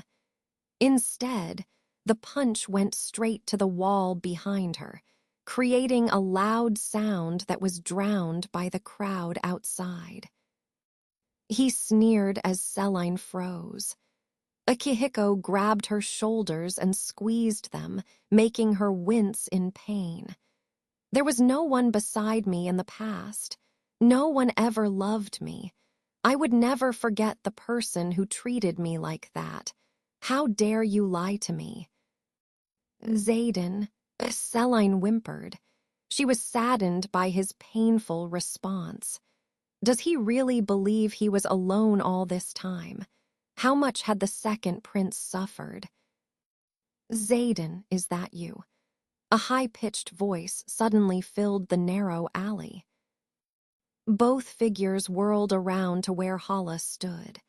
She was amazed by his changed appearance, too dazzled by his sudden appearance to read the tense atmosphere. "I was looking for you, Selene. Zakai's mother already walked ahead to meet with the kids. But oh my. Xaden, you've grown so tall and handsome. It's nice to see you. Have you finally decided to return to Our Lady again?" Hala had acquired the mother's talkative personality and voiced a stream of unfiltered thoughts until a sword was placed against her neck. She hiccuped in surprise as the man dangerously lowered his voice. "Who are you to informally address the emperor? Your sin is punishable by death." "Let her go." Selene tried to pull him away and was instead roughly pushed to the floor. "Prove to me that we were close like siblings. Then I'll consider sparing her." He grinned wickedly and fastened his hold on Hala, who was frozen in terror. The boy Hala knew would never push her master like that. However, she couldn't speak, for the dagger was pressed too close to her neck. Selene realized he would show no mercy because he was an emperor now. In his eyes, They were merely lowly commoners who had insulted their king. The realization quickly sent her into action, and she yelled desperately. "Your mother's pavilion," she shrieked, crying as she stared at the emperor hatefully. She eyed the dagger against her friend's throat and shed more tears. "Whenever you paid a visit to that pavilion, the garden was always blooming with flowers. Who do you think took care of those flowers?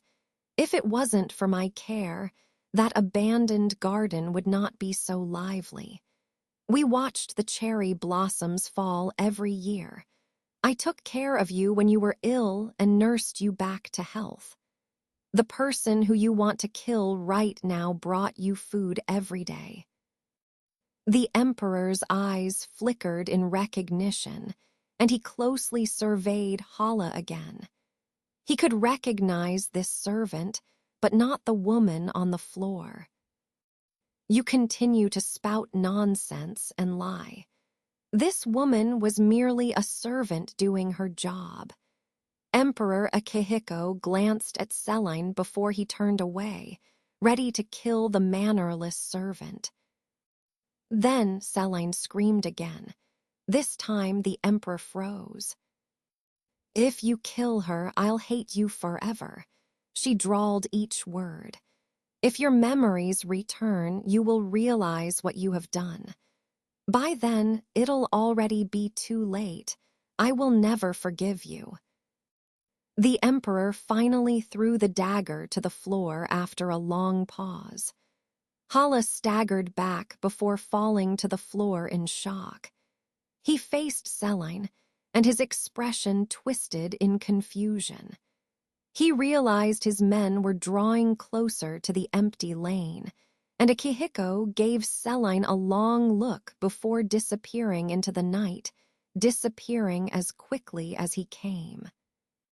Selene and Hala held each other pitifully, shaken by what had transpired just now. "Are you okay, Hala?" Selene sniffed. "I'm so sorry, Miss Selene," Hala whimpered. "I thought he would eventually return to your side again, but why did Xaden lose his memories? Didn't you like his majesty very much?" "I don't know what happened. You don't need to cry anymore. The emperor left and won't bother us again." Selene soothed her friend, embracing her gently. "I'm not traumatized by the dagger against my neck. I'm just crying because my lady is so pitiful. I'm fine. I did well before I met him, and I will continue to do well after. It is better this way. I never wanted to be involved in political affairs anyways." "Why is Selene acting weird?" Iji whispered into Ikika's ear. Usually, Ikika would brush off her twin's annoying question, yet she was also curious. Their family outing to the festival came to a quick end when Selene and Hala had returned to their meeting point an hour late. Even their mother, who had accompanied them until she decided to walk ahead, was confused. Hala and Selene had returned with swollen eyes as if they had cried. Since no one was hurt, everyone walked home in dreary silence. The following week, Selene was visibly sullen while Hala sighed ever so often. Even Zakai warned the twins not to disturb the women, and their mother scolded them for being too nosy. "Everyone knows what's wrong but us," Iji continued. They had observed Selene leave early in the morning and return late at night. She had increasingly busied herself with work and spent long nights outside in front of Yasna's memorial stone. "At least she's not screaming anymore," Ikika noted. On the first night, the mansion had echoed with the sounds of stomping and hysterical screams. The family was silent as they listened to the inaudible noises Celine had yelled out. The twins shrugged and eventually forgot about their worries, for they were busy with their studies and playtime. How dare he? After all I went through to raise him, why am I the only one who possesses the memories between us? Why? Celine's bitter tears quickly transformed into tears of frustration.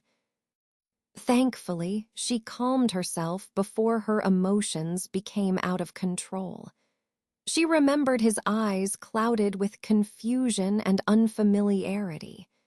His eye circles had darkened, as if he hadn't slept well recently. At least he suffered a little bit. Celine had tried to ignore their last conversation for the past 4 years, often recalling their sweet memories instead of their parting memory. After all, Akihiko had always been there for Celine, never failing to notice her change in emotion. She had lost such a dear friend, and there had been no closure between the two. She was upset for many days, until Celine finally limited her time of grief. She had been sulking for way too long, which didn't help the situation at all. However, when night came, Akihiko filled her mind once more. She felt as if she would keep losing her loved ones, and the idea haunted Celine greatly. Sometimes, the reality of life would feel rather burdening than exciting. Her heart would pound anxiously as life became too disorderly.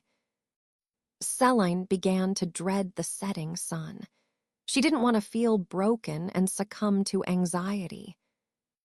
Hala fussed over her for many days, but Celine resumed her work. She had been commissioned to give a young bride a makeover. The young woman was bright and lovely, although her mother had tagged along. The mother nagged Celine as she painted the young bride's face. "Shouldn't you marry soon? Many men would be lining up for you." The mother scanned Celine's appearance, and she shifted uncomfortably. "Would they like me?" She smiled politely, filling in the girl's eyebrows with dark powder. "My appearance is quite different from the women here and may not match their taste. In your case, looks don't matter. Anyone would want to marry into a family like yours." The mother interjected. "Mother, don't speak to her like that. She had helped father find a job and prevented many of my friends from ending up in the streets." The young bride frowned slightly before smoothing her face again to prevent wrinkles from the makeup. "Anyways, Celine is the most beautiful woman I've met. Surely she must have a man in her heart." The bride smiled. "It's been too long since I had a man in my heart. Although time truly did heal heartbreak, for I hadn't thought of him in a while." Celine chuckled. She clicked her tongue, feeling as if her words were cliché and pathetic.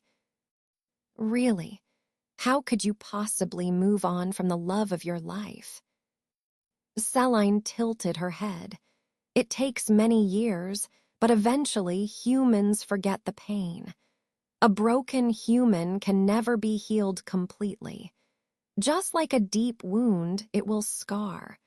A practical person should accept the circumstances and continue to live earnestly. Life doesn't stop for you, so you have no choice but to move on." Celine had moved on from her original family, Yasna, and even accepted the loss of Zayden. She hadn't necessarily gone crazy from the pain nor drank the sorrows away, but she also didn't allow the emotions to swallow her up. Celine's mentality was very strong, for she still wanted to survive and never give into anxiety. She was scared to drown in her worries and spiral downwards. It was scary to think about. However, she had been strong for many years, and the burdens of life only grew. Would she continue to remain steadfast? Celine sighed inwardly in exhaustion. Still, you can't just forget your greatest love. You simply haven't experienced true love then. The girl blushed and giggled, believing that Celine had much to experience. You should try to find a man then. You can't be single forever. A woman like me should never be in a relationship. Celine's eye twitched slightly. I can't afford to be broken by love again, and you don't know what I've been through. Tim, I prefer not to marry in this life. You can't be serious. You can't even imagine loving someone. Nope. You haven't met any man who you've been at least slightly interested in. Celine paused. All the men I've met are like brothers to me. The young bride felt saddened by Celine's firm decision. She believed Celine was wasting her beauty. Here's my advice to the new bride. Celine gently applied blush to her cheeks. You mustn't be too reliant on your man. If you depend on him too much, you'll begin to lose yourself. That's why I was never truly lost when my love left. I was never too dependent, which balanced our relationship well. When I made the decision to submit to my husband, he also submitted to me. I mentally grew stronger around him, so my mind was always in the right place. Celine winked. What nonsense are you saying? You must submit to your husband completely. He will be working to keep you alive, so of course you must depend on him. The bride and her mother scolded Celine for many hours, believing that her words were far too ridiculous. Akihiko decided to escape from the palace and bathe in the hot springs deep within a nearby mountain. He had been bothered by the words of a certain woman who should not have shaken him this significantly. The Emperor of Krascha did not hesitate to kill anyone who would offend his name and reigned many nobles with fear. However, even with all the power in his hands, he was afraid to kill a mere servant after hearing her words. I'll hate you forever. The phrase rang in his ears dauntingly, and it was as if the emperor was afraid to be despised by that woman. The mere idea of disappointing this strange woman was disconcerting and disturbed his peace greatly. He rode on Red's back for many hours in order to soothe his restless body. Eventually, they discovered a hot spring and stepped into the warm, bubbling water. His tense mind was slightly alleviated, and the two relaxed for a while, basking underneath the cloudy sky. To his dismay, the sound of an approaching figure interrupted the emperor's peace. Akihiko sighed, watching in amusement as a slender figure walked slowly through the misty atmosphere. However, the woman didn't notice the presence of a man bathing and prepared to step into the hot springs. After all, it was a secluded area that villagers didn't even know about, so she was not wary of her surroundings at all. She had even left without Draco, deeming it completely safe for her to journey alone. Celine was also exhausted from the long hike into the mountains. She had been too busy to properly bathe herself and ached to be in the warm water again. She gently loosened her white gown and prepared to step into the springs when a strong force knocked her down. Without a single glimpse of the woman's appearance, Akihiko dragged the woman into the water and grasped her by the neck. He pressed her deep into the hot water, ignoring her flailing arms and legs. Not long after, he noticed a familiar, rosy scent irritating his nose. To the Emperor's dismay, the woman below him was Kaelina. Why don't I just kill her now? The woman still struggled to escape his grasp, and Akihiko held an urge to erase this unsettling feeling in his heart. If she were to die now in his hands, perhaps he wouldn't think about her anymore. She's just a bug who keeps appearing. Unfortunately, his intent didn't go through. A flash of white appeared from the corner of Akihiko's eyes, and before he could react, a silvery dragon slammed into his body. Celine stood up immediately, spiraling into a coughing fit as water poured out from her mouth and nostrils. She groaned as she struggled to breathe again, and she failed to see her attacker amidst the cloudy mist. Nonetheless, she could make out a red creature closely resembling Draco. She squinted again and noticed her own familiar growling dangerously at the opponent. Both of the dragons inhaled deeply, releasing their energy as a battle ensued. The mixture of fire and water exploded into the sky as a thunderous roar echoed throughout the mountains. Akihiko was stunned, amazed by the mix of two elements. He had heard of Celine's familiar, who could transform into any being. But a dragon as big as Red and with elemental powers. He glanced over at Celine with a newfound admiration, wondering how she had trained him and kept it a secret for many years. Meanwhile, Celine had physically recovered and looked at the horrifying scene before her. "Stop them," she screeched. Akihiko also sensed the danger and immediately called for his familiar in vain. Both Akihiko and Celine were unable to move closer to their dragons.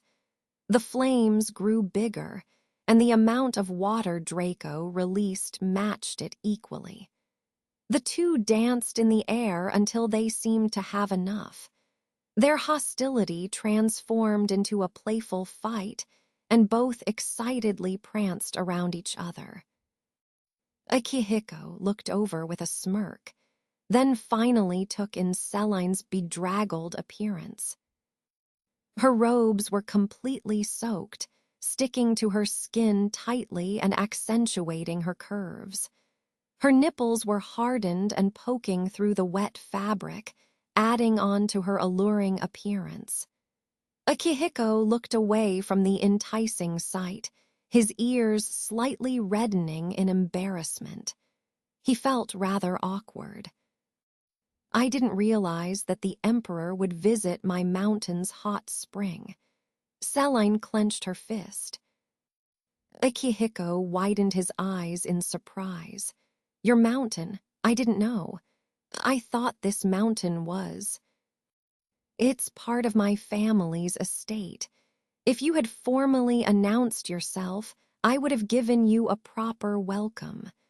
I apologize for the rudeness, Your Majesty." Celine lowered herself, and Akihiko was baffled by her headstrong words. "If you will excuse me, I will return now. Please return to the palace safely." She bowed once more before calling out to Draco, scolding him for his recklessness. Akihiko nodded indifferently, although he continued to stare at her retreating figure. He surveyed her expression, which was red from the hot, humid air. She angrily stomped towards her familiar to check on him, leaving a trail of wet footprints behind. After she checked for injuries, Celine decided it was safe for him to fly and settled herself on his back. As Draco prepared to fly, Celine gave Akihiko a sidelong glance. I wish to never cross paths again, Your Majesty." Her dragon gathered momentum and ascended gracefully into the sky, while the woman never looked back at the emperor. She didn't notice the corner of his lips to curl upwards, nor expect him to catch up with her soon after. Selene rolled her eyes in annoyance and strayed away from her usual path home as he continued to follow behind her. It felt as if Akihiko was chasing after Selene. Both were soaring through the high peaks of the mountains and breaking into wet clouds. He flew closer to Selene, and he smiled mischievously. "You don't want to see me again, yet you were the one to intrude my chambers and beg me to follow you. It seems as if we meet often, too. Do you really believe we won't meet again when our fates seem to be intertwined?" He was clearly enjoying her annoyance. "It's been 4 years. I have no need for you anymore since I moved on. Please forget this interaction and leave, Your Majesty," Selene retorted back. They continued to circle through the mountains, since Selene didn't want the emperor to know where she currently resided. Meanwhile, the emperor thoroughly enjoyed his flight. He found it pleasant to fly with another person in the sky. It was entertaining. Akihiko had already known Selene wasn't a threat, and he believed she was rather unique as a person. He decided to keep her close in order to unravel the truth between them. Selene refused to visit the hot springs for a long time and even forbid the household from visiting. The twins were pleasantly surprised as she informed everyone to avoid the area for the time being.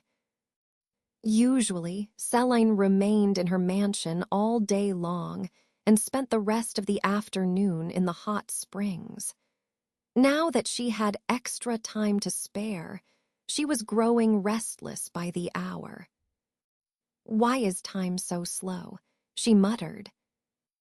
Selene decided to finally visit the hot springs, convinced that the emperor wouldn't be there again. She hurried her steps and couldn't keep her heart from beating quickly. What if he was actually there? When she arrived to the scene and scanned her surroundings, she felt slightly disappointed to see the area empty. She laughed at herself, ridiculing the expectation she had just felt. After her bath, she took her time walking back. As she passed a lush forest, Selene was shocked to see a military base near the mansion. Men seemed to be physically training and practicing their target on animals. Each of the warriors wore a top knot, displaying their rough features as they yelled out. They wore a wide, sleeveless coat over their kimonos, resembling the traditional clothes of samurais. Selene was astounded to witness a scene from her history books. She was suddenly afraid to be caught and hid herself, mentally rerouting her path home. When she turned away from the training site, a sword was pressed against her neck. Selene squeezed her eyes shut, and her heart was nearly caught in her throat. How many near-death experiences am I going to have? Suddenly, the pressure disappeared. Selene slowly opened her eyes to find herself face to face with a tall, familiar figure. "I saw you in the market, deep within this mountain, even in the sky and now the forest. What's next, my bedroom? Oh, wait. Many years ago, you've been there too." Akihiko smirked at the startled woman. Selene rolled her eyes at his snarky comment, quickly recollecting herself from the shock. This happened to be my path home. She also couldn't believe Akihiko was before her again. The mountain range was a vast area with many forests, yet why did the emperor decide to train his men here out of all the other places? And right next to her property, she narrowed her eyes. Was it really a coincidence? "So you do live around here," he commented, and Celine blinked. "Was your majesty curious over my whereabouts?" "Yes, I have taken an interest in you," Akihiko replied casually, although his words implied a much deeper meaning than what his indifferent eyes exhibited. Celine had no words to express how stupefied she felt by the casual confession. Is he interested in me as a woman? Or interested because I claimed that I was part of his life, which he doesn't remember? She was troubled by the many implications his words could possibly have meant, especially now that she knew of his past feelings towards her. Wasn't he trying to kill her every time they meet? What's he going on about? Does he still feel attracted to me? She finally let out an exasperated sigh and gave up on analyzing his phrase after seeing Akihiko's smile grow. "Well, stop. Your answer is too heartless." He laughed, earning a few odd looks from his own men. "Look, our emperor is laughing for the first time." A young soldier pointed towards the two, and Celine instinctively hid behind Akihiko. "Wow, he looks handsome and charming." The men erupted into laughter, and the emperor's smile was soon replaced with a frown. His presence immediately became menacing, and the men returned towards their training, although the mood was still visibly lightened. The emperor surveyed his men for a few more minutes and pointed out tasks to finish. Meanwhile, Celine acknowledged Akihiko's leadership with his men as she observed the dynamics between them. She was glad that he didn't reign with fear, and that he was kind enough to allow his men to casually joke with their leader. It showed that Akihiko was an emperor who loved his people and served the country well.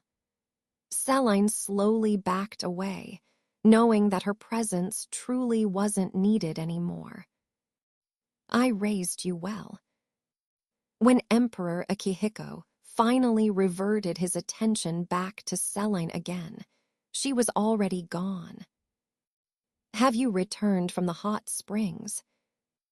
The twins' mother called from the kitchen as Celine walked inside. "Yes, I wanted to see if it was safe, but the Emperor's men are training nearby. Make sure to inform everyone to avoid the forest for the time being." She stepped into the kitchen and found the woman cleaning a pot full of vegetables from the garden. "How did you manage to carry all this?"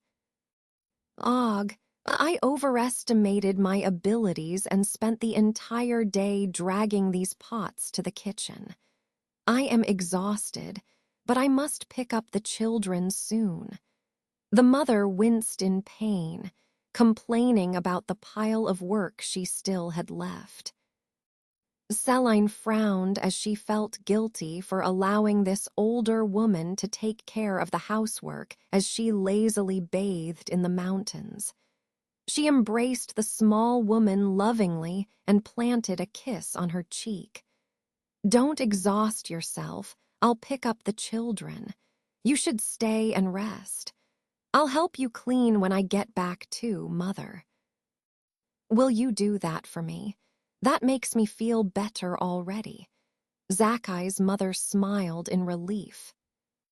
"Of course, I'll be back soon." Celine wrapped her arms around the mother and smiled warmly.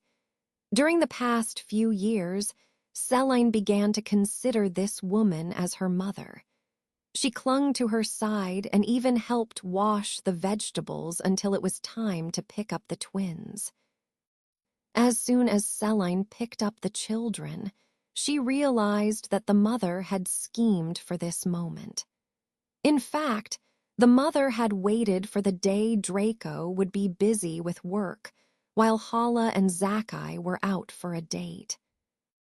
She stood before the twins' teacher, who was a handsome man with delicate features. "Hello, Celine. I am Daiso." He strode towards her confidently, although his walk was slightly awkward. "I've heard a lot about you from Ikika and Iji's mother." He smiled earnestly as the twins raced into Celine's arms. "So, if you are free, would you like to meet tomorrow?" He held out a small flower, giving her his most charming smile. Sure." She nodded, and the twins looked up in surprise. Even the teacher was slightly shocked by her eagerness. "Then, could we meet tomorrow at noon?" the handsome man asked. "Of course. It would be my pleasure," she grinned. Later that night, the twins' mother widened her eyes at her unexpected success. "You actually said yes." She clapped her hands together in astonishment. Celine only shrugged in response. "Why wouldn't I say no? He is handsome, works well, and I would also enjoy a casual date. Plus, you were probably eyeing him for a long time, so he shouldn't be a bad person." "Why, yes, that's right," she exclaimed. "He is a good man, and I spent a lot of time observing him, making sure her was perfectly competent." "I'm sure he is." Celine shrugged again and continued to eat her meal. The very next day, the house buzzed with excitement for Celine's outing. The twins eagerly asked if the teacher would join their family, while Hala fussed over her dress. In the end, Celine wore a common robe and a slightly touched-up face that was covered by a dark veil. "Celine, you must take off the veil when you two are alone, all right?" the mother advised sternly. She smoothed Celine's hair and braided it to the side, her hands shaking with excitement. "Please don't hide that brilliant face. Yesterday, that man probably didn't see your face properly too well." Celine nodded, neither reassuring or objecting her suggestions. As for the date, Celine wondered how the teacher would court her. She was slightly concerned since she didn't want the teacher to offer her an engagement proposal as soon as they met. She had been on plenty of dates in her former life, yet dating in this time period was much more formal and conservative. In this era, how could she possibly explain to this man that she wasn't looking for a serious relationship and not sound like an immoral person? However, she didn't need to worry, for Daiso was a courteous man. As soon as he discovered her love for reading, they discoursed on humanity and the proper method of teaching. Their conversation rather circled around scholarly and highly intellectual topics, leaving no room for romance. They walked through the outskirts of the village and finally entered the market for a small meal. The sun began to set as they stood near a food vendor. The teacher smiled awkwardly as he realized that their conversation was becoming less interesting for Celine, who was only observing the streets in awe. May I lift the V-veil?" he stuttered, blushing in embarrassment. "I just want to see your face. I am not implying anything else," he added quickly. Celine faced Daiso again, and the hat she wore bobbed up and down to indicate her approval. He wanted to create a romantic atmosphere and slightly lifted Celine's veil. He beamed at her dazzling appearance, immediately overcome with emotion and stunned by her timeless beauty. Deizo already knew of Seline's lack of Christian blood, yet he would never have thought her beauty would be this exotic. "You are heaven's incarnate," he declared earnestly, then coughed in embarrassment again. Before he could continue to speak, a group of muscular men began to angrily yell at the street vendors, garnering the attention from nearby crowd. Deizo and Celine also looked over, curious to see what was going on. "It seems as if there's an argument," Deizo noted. "Perhaps it is related to the Emperor, for their tattoos are rumored to be part of his men. If the men are a part of the Emperor's military, why do they look so mean?" Celine squinted and observed them closely. They were far too disorderly to be under the Emperor, and they seemed to be arrogant, lacking the strict, respectful posture that soldiers often possessed. They look more like thugs. "I'm sorry, but we don't have money. We already paid our dues, too." The street vendor whimpered, igniting a cruel laugh from the men.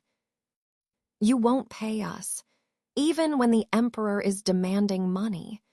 The bigger man that sported a sleeve tattoo stepped in front of the small man who shivered in fear. "If you can't pay, then there's no point in continuing business." Chaos ensued as the men turned the market upside down. Deizo pulled Celine towards him and hid behind a tall casket of food. How could the new emperor do this? Is he finally showing his true colors? Deizo cried as they helplessly watched the market become sacked by the unruly men. Villagers scrambled away from the scene, while others ducked for cover. "This isn't the Emperor's doing. They're clearly slandering his name." Celine spoke darkly. The nearby bandit happened to hear her remark and threw the caskets to the floor, spilling the fruits everywhere. "Not the fruits," she exclaimed, wondering how much damage the village would suffer because of this group of idiots. "Stop this. This foreign bitch isn't afraid of us." The man snarled, and the other men followed in pursuit. Celine only shrugged, already sensing Draco's nearby presence. It seemed as if he had concluded his business dealings nearby and was tuning into the situation outside. He was keenly waiting for Celine's orders. She glanced over at Deizo, who was stunned by Celine's indifference. He was shivering immensely, especially since he was far from being strong. He definitely wouldn't be able to protect Celine. He whispered nervously, "These men were rumored to wreck other villages. We have no chance." "No one taught you idiots a lesson." She pushed Deizo away and whirled around, surveying the men incredulously. "You have the audacity to claim that the Emperor sent you and demand money from the civilians. Bullshit. Who would hire men like yourselves? How disgusting." There was around 7 buff men, perhaps in their late 30s. Since they were recklessly tearing the place down and oppressing the merchants too, it seemed as if they only thought with their muscles. Her insults did not settle well with the thugs, and they began to approach her slowly. What did this bitch say? Someone tear her mouth apart. Deizo gasped, his shaking body growing worse by the second. He looked up at Celine in horror and frustration. He realized that the men were beginning to circle around them, and that he had to leave before they were trapped. I'm sorry, Celine. I am only a scholar, and I must live in order to continue the children's education. Huh. Celine was then roughly pushed into the tallest man's chest, and she could hear a collective laugh from the surrounding thugs as Daiso bolted in the opposite direction. Your little hero ran away. What are you going to do now? The man laughed wickedly and drew Celine closer. Now that I look at you closely, you are quite beautiful. Maybe I should take you back with us for some fun. No, Celine replied. Why aren't you scared, woman? He frowned. As he reached over to grab her by the neck, his head suddenly fell off his neck in one swipe. The looming figure slumped to the floor, and Celine closed her eyes in shock. The stench of blood filled her nose, and she felt nauseous because it reminded her of Yasna's cold body. She could only hear the continuous grunts and screams ringing in her ear until she eventually covered them too. Whoever beheaded the big man had clearly handled all of the other thugs in a short amount of time, for there was a deafening silence now. The sound of footsteps approached her, and she continued to keep her eyes squeezed shut. It's safe now. You can open your eyes. The familiar voice belonged to Akihiko, and Celine trembled in relief and anger. She shook her head and whispered, "Number. I don't want to see the bee blood. I'll pee panic." The steps drew closer, and then she was completely pulled into his arms. His grip was firm, yet the iron stench from his clothes still scared her. The gory image of the tall man's decapitated head was ingrained in her mind. Even with her eyes closed, she could sense the dark aura surrounding Akihiko. The bloody smell was mixed with his own scent, and his arms were depressingly familiar. She fell into his embrace, sinking into his warmth for comfort and enraptured by the familiarity. She ignored Draco's whining and buried her head into his shoulder. Akihiko also felt her tears stain his robe. He awkwardly wrapped his arms around her in confusion.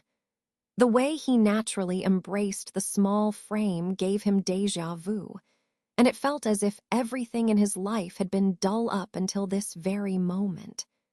His heart ached at her appearance, wishing that he had given those thugs a slower death instead. He also felt guilty for allowing her to witness the men's gory death, and desperately held back the desire to ask who was the coward she spent the day with. He had been watching her recently, wondering what kind of person this woman was. When he saw how Celine was engrossed by the frail man, he almost exploded in anger. However, he ignored his own frustrations and breathed in Celine's rosy scent.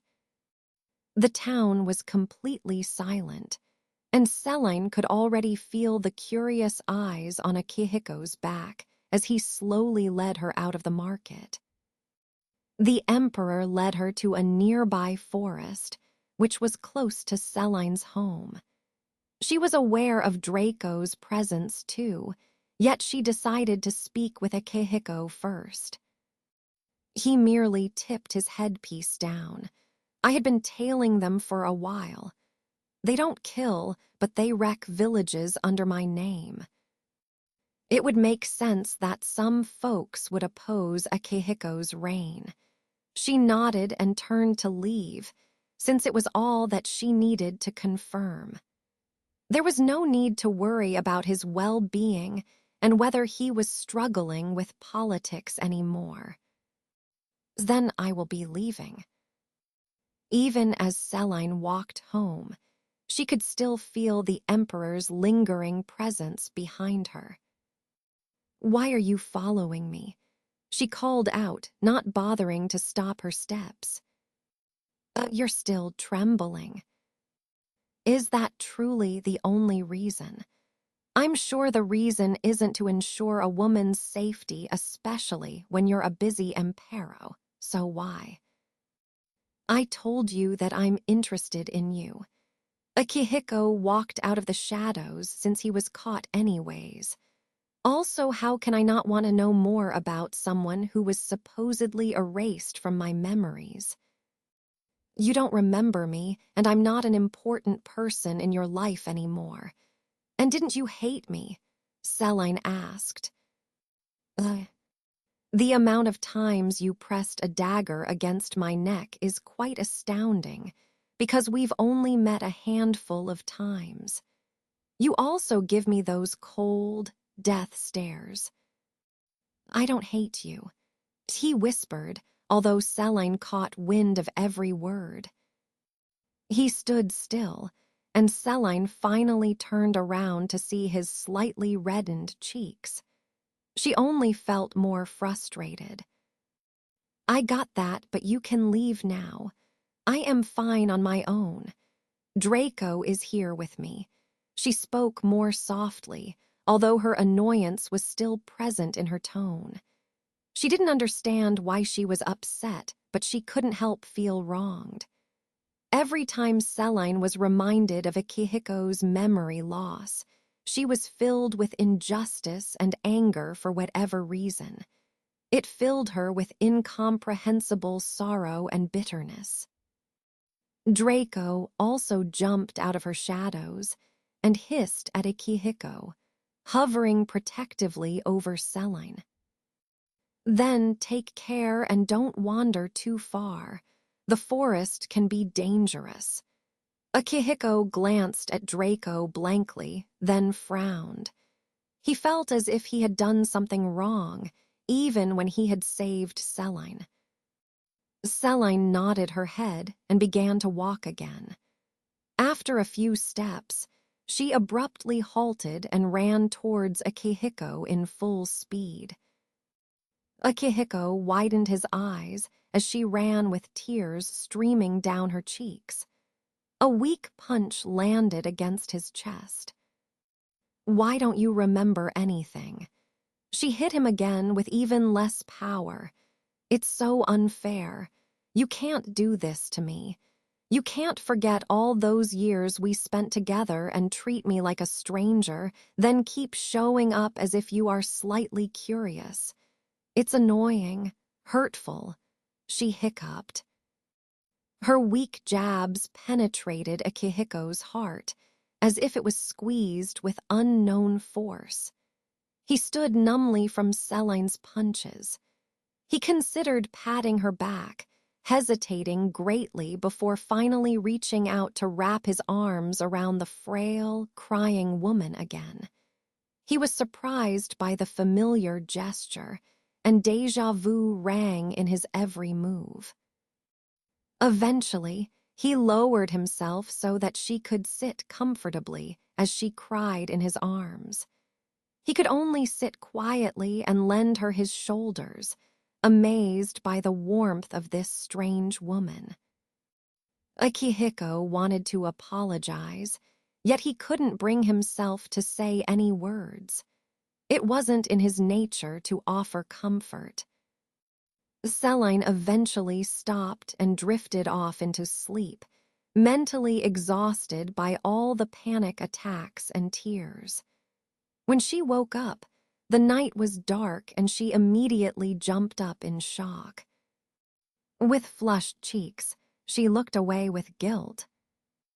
He stared amusedly and chuckled darkly. Are you guilty because you were meeting a man in the afternoon and sleeping in another man's arms at night? Celine glared wordlessly, and Akihiko only lifted himself up, casually tapping the dirt away from his dress, as if the spectacle before didn't occur. If you're actually sorry, why don't you invite me over for some rest before I return to my palace? Because Celine felt guilty for falling asleep, she nodded her head and looked away. Celine was too exhausted, and dazed to realize that she was breaking her own rule of inviting guests over.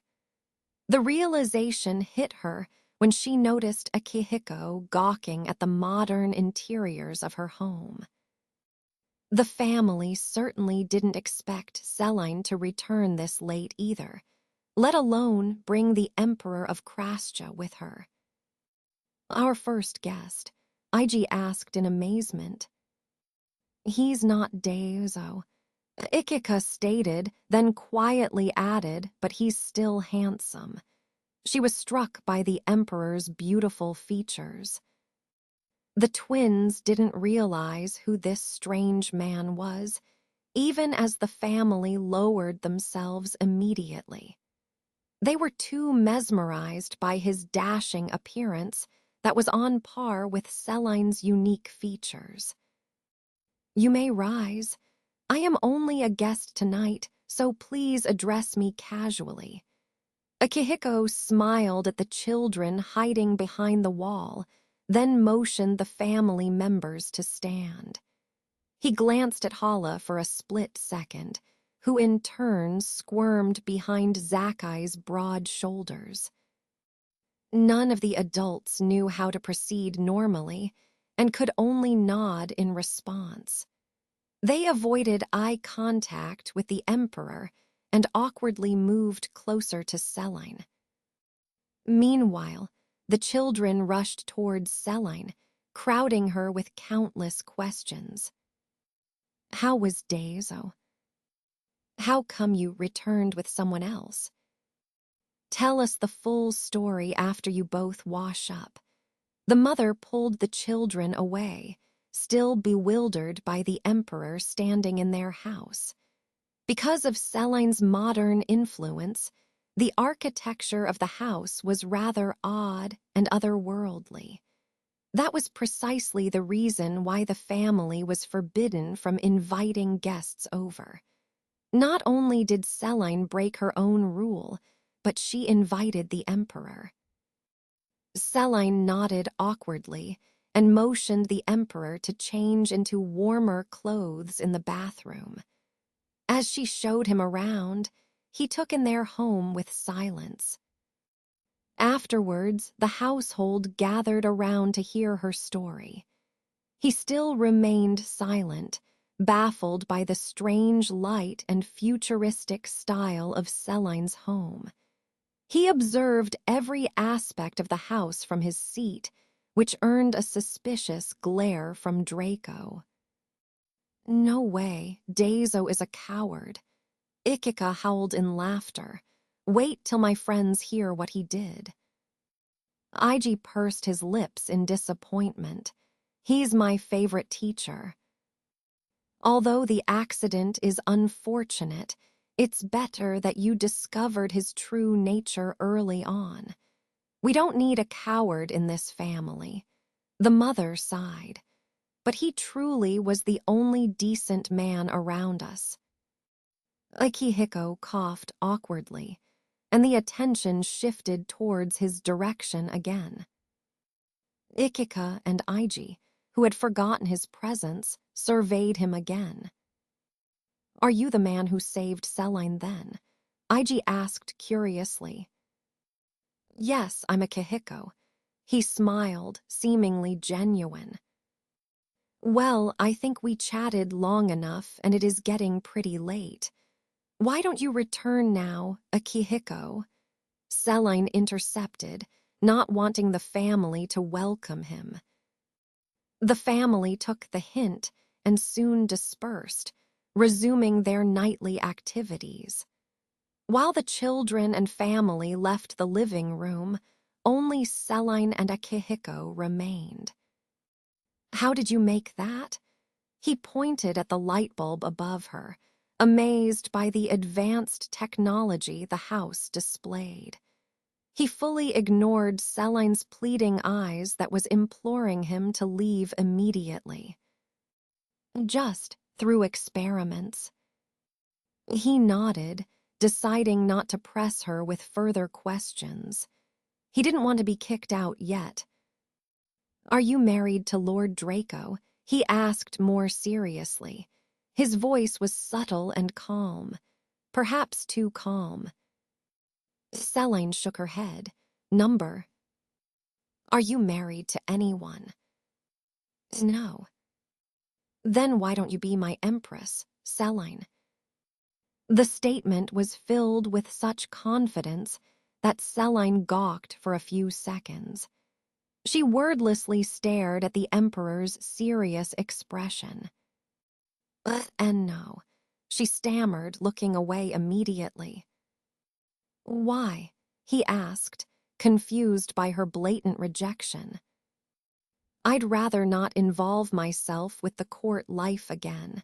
And you don't even know me. We've only had a few exchanges. She frowned. But you seem to know me quite well. I know you are smart and capable of many things. He looked around the interior of the room again. You are the only woman who is qualified enough to stay by my side. I don't marry men with concubines. I'd rather marry for love. She brushed his reasonings away. We can be good business partners, but that's all we can be. Then be my advisor. You may remain here and visit my palace occasionally. I want your technology in my palace. His eyes glistened with expectation again. For the emperor, Selene was blindingly beautiful. He had never seen such a beauty before and was pleasantly surprised to discover that she was an intellectual too. He wouldn't mind having such a smart woman by his side. He believed that Selene would eventually accept his offer. However, Selene wasn't aware of the lack of women in the emperor's empty harem. She scrunched her face up in response. She was perfectly fine the way she was now. She was content with her honest work and the money she received. If Selene's technology was introduced to the world, they would enter the industrial era early on and speed up climate change. Despite her rejection, Akihiko insisted on visiting frequently, claiming that she would help recover the lost memories between them. They often took long walks together, discussing palace and political matters. Akihiko often shared his past, although Selene always corrected his stories.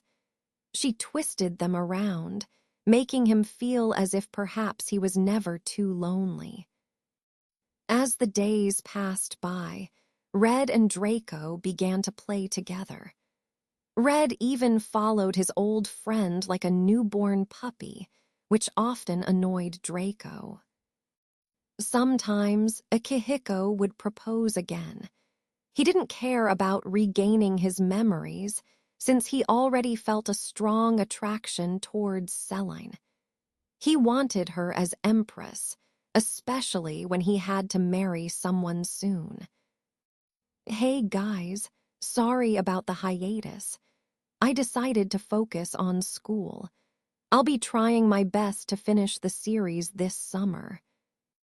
Recently, the Emperor of Krasja had been disappearing for short periods of time. He always returned with a lighter, more relaxed aura, as if he was refreshed and re-energized. It seemed as if his adventures with Red brought enlightenment to the young emperor, to the point where Sir Vigos was also suspicious. He decided to follow the emperor, wondering what Akihiko exactly did in his spare time. He was also wary about the emperor's safety, wanting to ensure that he was not dabbling in any suspicious activities as the rumors claimed. However, he never expected that the emperor would fly deep into the mountains. It was quite difficult to trace him since he flew to his destination, but the moment he caught up with the emperor, there was a tall, slender figure welcoming him. He could immediately tell that the emperor wanted to close the distance between the two, although the woman always stood her ground to resist his flirtatious body language. Even from a distance, Sir Vigos could already sense the clear, blatant interest the Emperor displayed for this unknown woman, although the feelings didn't seem to be reciprocated equally. The woman's graceful movements were strangely familiar, and Sir Vigos lingered a while longer until he noticed her unnaturally black hair. A vibrant blue hue reflected from her silky hair, and her manners were far too elegant for a commonly dressed woman. An affair with a married noble. Sir Vigos scrunched his face for a closer look. Sensing a pair of eyes assessing her movements, the woman whirled around. Who's out there? She scanned her surroundings and shifted uncomfortably, and the Emperor followed her eyes to a tall tree. His expression was unreadable. "It's Sir Vigos," he replied calmly, his eyes drifting to the woman again. Sir Vigos stared in shock as he witnessed his Emperor voluntarily speak to a woman kindly for the first time since Selene. The Emperor would only look at this woman, and it was a very unnerving sight. Sir Vigos was well hidden behind the trees, yet he could never escape from the Emperor's watchful eyes. He adjusted his garments and stepped out into the open, casually bowing his head low. "Your Majesty." When he lifted his eyes, a pair of beautiful eyes stared at him with a sad expression. Sir Vigos stepped back in disbelief, immediately recognizing the woman before him. "Princess Kaelin Na." He staggered, his heart dropped to the floor. It seemed as if he was drowned of all energy, his heart felt exhausted and heavy. Selene faced her late friend's husband, and their eyes seemed to tear up immediately, as if 1,000 memories of Lady Yasna had unraveled before them. "Why, yes, Sir Vigos. We meet again." She nodded, finally giving him a weak, uplifting smile. Her smile only grew wider and sorrowful as she relived the emotions of losing a dear friend. I always wanted to see you again, Lady Kaelina. To tell you that I have reflected on my past actions. I sincerely apologize. Back then, I was blinded by greed." He choked on his words as he walked closer to Selene, and he began to ramble about his wrongdoings until she interrupted him. "You don't need to tell me, for Akihiko has told me everything already." She lifted her hand up to stop him from finishing his words. She was overwhelmed by his sudden appearance and didn't want him to move closer. "He has." Sir Vigos looked up in alarm, secretly cursing the Emperor for not informing him of anything. "Yes, I always wanted to tell you that I hope you don't live the rest of your life with regrets. Yasna would want you to move on." She pitied this man greatly, wanting to cry as she observed his aged expression. His face looked exhausted, and the dark circles under his eyes were deepened and shallow from sleepless nights. Their conversation turned grim and sober, the heavy emotion exhausting them both. They reminisced their memories with Yasna. There were many bittersweet emotions coursing through Selene. Everything had become better in the long run, yet there had been so many things that had gone wrong. Selene was successful and living happily now, yet she had lost her best friend. Akihiko cut the meeting off shortly after observing Selene's depressed state. He interrupted the conversation with an abrupt question. Did you know that Yasna's child survived? He asked. Selene was shocked by the news and nearly screamed with delight. Somehow, he was pleased to see her eyes light up again. Sir Vigo's. She couldn't contain her joy and laughed, her eyes glittering with wonder. She clasped her hand around Sir Vigo's arm, congratulating him for the miracle. You are truly blessed. It's the most wonderful news I've heard in a while. I must meet your child. She's my little girl. Her name is Habibti. He spoke softly. It means my love. Such a beautiful name. Selene whispered. She couldn't help the tears forming around her eyes. Her best friend had left behind a legacy, and it was as if a small piece of her friend was still left in this world. She takes after her mother in looks and charm. I can bring her. If you visit the palace, you can see her. Akihiko pulled Selene away from Sir Vigo's, narrowing his eyes at his closest advisor.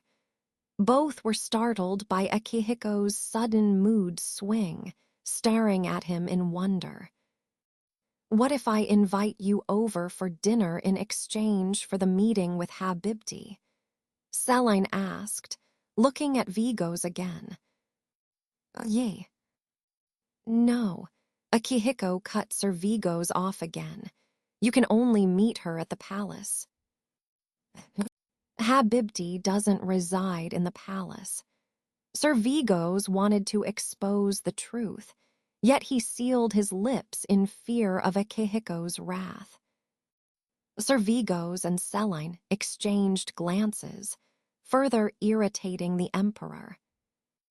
Later within the night, Selene set another flower down, right beside her deceased friend's memorial. She peered at the night sky, wondering if Yasna had watched her encounter with Sir Vigo's. Imagine all the freedom we could have had here. Your husband seemed to have woken up from his greedy state, although it is far too late now.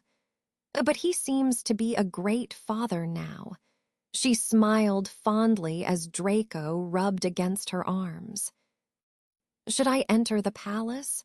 Selene contemplated deeply.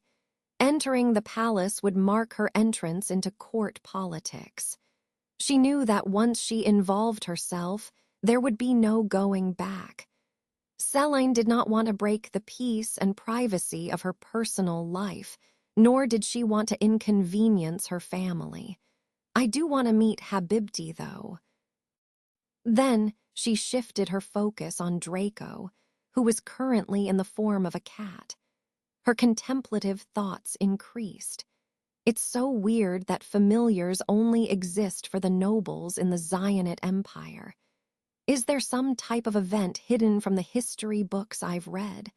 How is it possible that you are mine? It was one of the many thoughts Akihiko had asked Selene during their walks together. She had never considered this aspect and was also curious to know what made the Zionites special. Selene smiled affectionately and patted his soft fur. There were many thoughts coursing through Selene, and she already knew that her life would look very different in the near future. It was simply impossible to lead a peaceful life forever. A small flame erupted into a fierce explosion, burning through the dark night. Centered at the heart of the villagers screamed in agony as they desperately cried for help. If the town didn't receive help soon, it would be engulfed in flames. However, it seemed as if the palace refused to offer help. At the same time, deep in the mountains, Draco heard the faint yells of the people and immediately nagged Selene to wake up. Selene smelled the smell of burning wood, and the ashy sky had begun to cover the forest too. Draco, Selene, and Zakai jumped into immediate action as they realized that the town was on fire. The screams of the townspeople could even be heard in their home, and the entire house was in a frenzy to gather resources. As the three arrived in the town, Selene felt an ominous presence. Where are the Emperor's men? She wondered in the back of her mind as she assessed the situation before her. Throughout the night, she gathered a group of men and extinguished the flames with Draco's water supply, and even put out the embers in the sky. Thankfully, the night wasn't windy and the fire did not spread far. The family tended the wounds of survivors and offered various resources to the villagers, too. The fire hadn't seriously injured many of the dwellers or caused a state of disaster. Therefore, the situation was handled quickly. However, various cries of hatred rose up suddenly as the people began to recover one. It was the Emperor. The town began to wail. I saw the red dragon before the flames erupted. The Emperor is evil. He's abandoned us. I knew a foreign emperor would eventually turn his backs on us. Selene was surprised by their outrageous remarks, yet she couldn't reassure the people or calm the rumors down. The messengers who ran to the palace seeking help had never returned. Shouldn't the palace have noticed that their own people were struggling? How did Emperor Akihiko not see the flames? After strenuous hours of saving the small houses, Selene flew straight to Emperor Akihiko in her disheveled appearance. Her skin was stained and wet from delivering water, while her eyes were bloodshot from exhaustion. Emperor Akihiko was surprised to see Selene on his balcony. He had expected her presence, but didn't think she would arrive in the middle of the night. He frowned upon closer inspection, realizing that there was something wrong. He was surprised by the sinking feeling in his heart as his confusion turned into dread. Was he worried over someone for the first time in his life? Your Majesty. Her alarming eyes cut through Akihiko's thoughts, and he immediately rushed forward to greet Selene.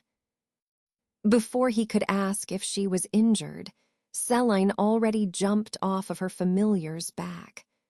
I'm fine, but how come you did not hear the cries of your people outside of the castle walls? She was nearly out of breath and exhausted. She wanted to scorn Akihiko, but her eyes widened in shock at his response. What cries? He narrowed his eyes.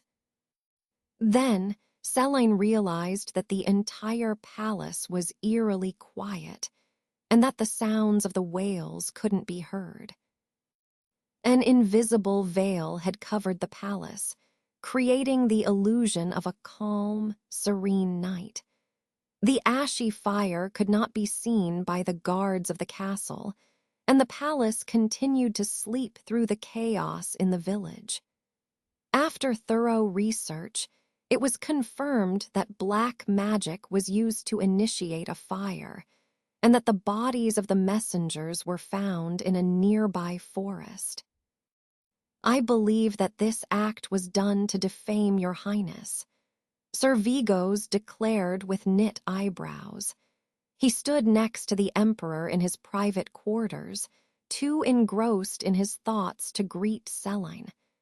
They were to meet with a private audience soon, yet Selene was currently informing them of the events that had ensued after the incident.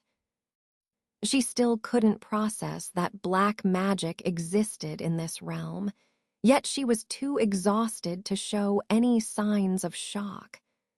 Selene also wasn't too surprised since familiars did exist in this world. The room was quiet for a long time, and the three adults were deep in thought until Sir Vigos finally spoke collectively. Black magic was used to initiate the fire, and someone planted random passerbyers to slander your highness. The culprit is most likely not a Christian, for it is plainly illogical to burn down half the capital just to tarnish your majesty's reputation. They would rule a land of ashes if they were to succeed. This person clearly does not know much about our country either, for they picked this specific night that wasn't windy. Any noble who has lived here long enough would know that fire does not spread easily at this time of year. The emperor's men who attacked the markets did not resemble your private army either, so the culprit is not within the court. However, the muscular men at the market were the stereotypical Christian soldiers Zionists would describe them as. The only person I know who practices black magic and may hold a grudge against your majesty is Zavia, the new queen of the Zionite Empire. Celine sucked in a breath after Sir Vigos' analysis. It makes sense. Zavia probably sent men to start all those rumors that claimed your highness was in love with her and make the people believe that Akihiko is still loyal to the Zionites. After all, the townspeople think that your love for Zavia was so vast that you refused to take an empress.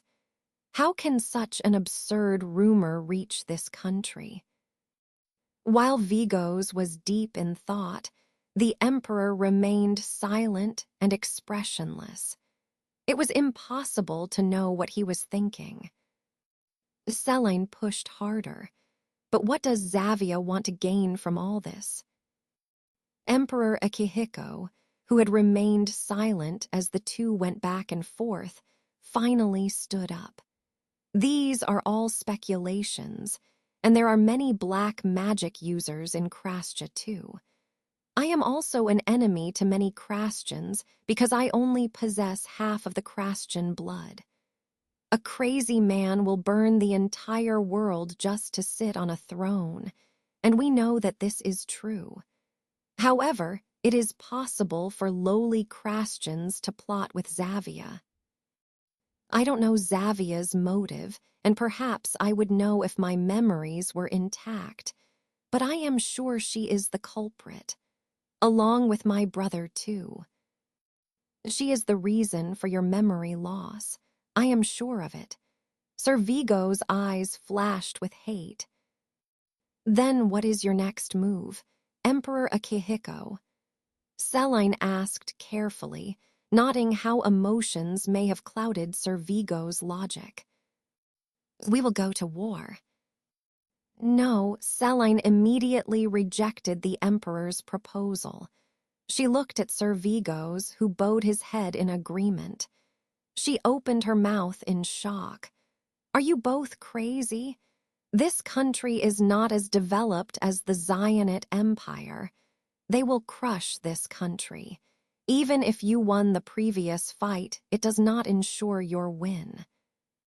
You underestimate Krascha, Celine. Our men are stronger, and we also have allies Sir Vigos tried to interrupt, but was cut off by Celine. They have more familiars. You can't kill them all. However, it is not a secret that their empire has been weakened. Did you not notice the power of Zionite familiars have dwindled over time? Celine, our familiars make up the force of 2 armies while theirs make up 1. The emperor interjected sternly. Yes, but you haven't won the hearts of the people, yet so how will you command their sons to win a war for you? You must focus on internal affairs and winning the trust of your people first. The two stared at one another, intense pressure building between them. Celine didn't believe in war that shed unnecessary blood. Her previous life had been free of such a gruesome life. She couldn't accept that their decisions would result in thousands of fallen soldiers and grieving families. Victims along with their loved ones would be traumatized for a lifetime. Even if her current life normalized war and bloodshed, she didn't want to involve herself, although she knew there was no other way. She wanted to keep the peaceful life she had built over the past few years, since she arrived in Krascha. War is inevitable. An empire will strive for harmony, and oftentimes there will be war to achieve this goal. As an emperor, I know what our people need, and my power is enough to defeat a weak country. I have done it once, I will do it again. His voice was filled with warning, and although he had interest in Selene, she had no right to criticize his reign. Selene also realized she couldn't openly criticize the emperor, and she bit her lip in response. I did not mean to offend your majesty. I apologize sincerely and hope you can forgive my humble self. She lowered her eyes in defeat, relieving the tense atmosphere immediately. In 2 days, I will gather the nobles and discuss military strategies and battle plans. Will you assist me? She raised her eyes again, and this time it wasn't Zayden or Akihiko asking her. It was the emperor commanding her. She bit her lip in disapproval. Yes, your majesty. I will return in 2 days. Selene packed a year's worth of necessities after a formal invitation had arrived, detailing her needed presence. There was no telling how long she would be gone for, so she decided to travel without bringing anyone, refusing the help of Hala. She had hastily prepared for her departure by training Zakai how to take care of the business. She also made time to spend her last moments with the family until the bittersweet parting day finally arrived. Ikika and Iji were stuck to her legs, refusing to let her leave. At least leave Draco behind. Iji whined until Ikika pulled his ear as punishment. Shut up, idiot. Are you saying that you will miss Draco more? Ikika hissed. Number, Iji whimpered. Selene only laughed and gently removed herself from their grasp, planting a soft kiss on each of the children's forehead. Iji and Ikika blushed, their eyes sparkling upon her sweet touch. They didn't understand why Selene was leaving, and they were too young to know what the emperor wanted. You must behave and take care of each other since Draco won't be around too often anymore. Take care of your mother and Hala, and don't annoy Zakai too much, okay? Then you must come back home as soon as you finish. Iji tugged her simple dress. Selene's appearance was unreal, as if she was only a beautiful legend who would disappear and never return. She had purposefully hidden her features with layers of fabric, yet her mannerism seemed to demand for respect. Home. The word rang repeatedly in her ear as she continued her farewell. You never know, she might return as the Empress. The mother joked lightly. But my home is here. Selene shook her head and smiled. I will return soon. Take care of yourselves. She hugged the woman who resembled her own mother, and the moment felt bittersweet. She felt tears threatening to leave her colored eyes. She desperately didn't want to leave this peaceful life. She wanted to watch the children grow, witness Zakai and Hala's wedding, and continue to build upon her business. She turned to Hala and embraced her tightly. Hala was already shaking, weeping as she clung to Selene desperately. "Please stay safe, my lady. I am afraid you will be alone and that the Emperor will not treat you well." Zakai pulled her away, nodding his head with deep respect as they shared a knowing look. He was now the head of the family, who would take over the business on his own and protect the household. Selene trusted that Zakai would not disappoint her and continue his tasks well. After all, he had proven himself over the years. "I have Draco. I will not be alone, Hala. Take care of your own body and be sure to write me letters."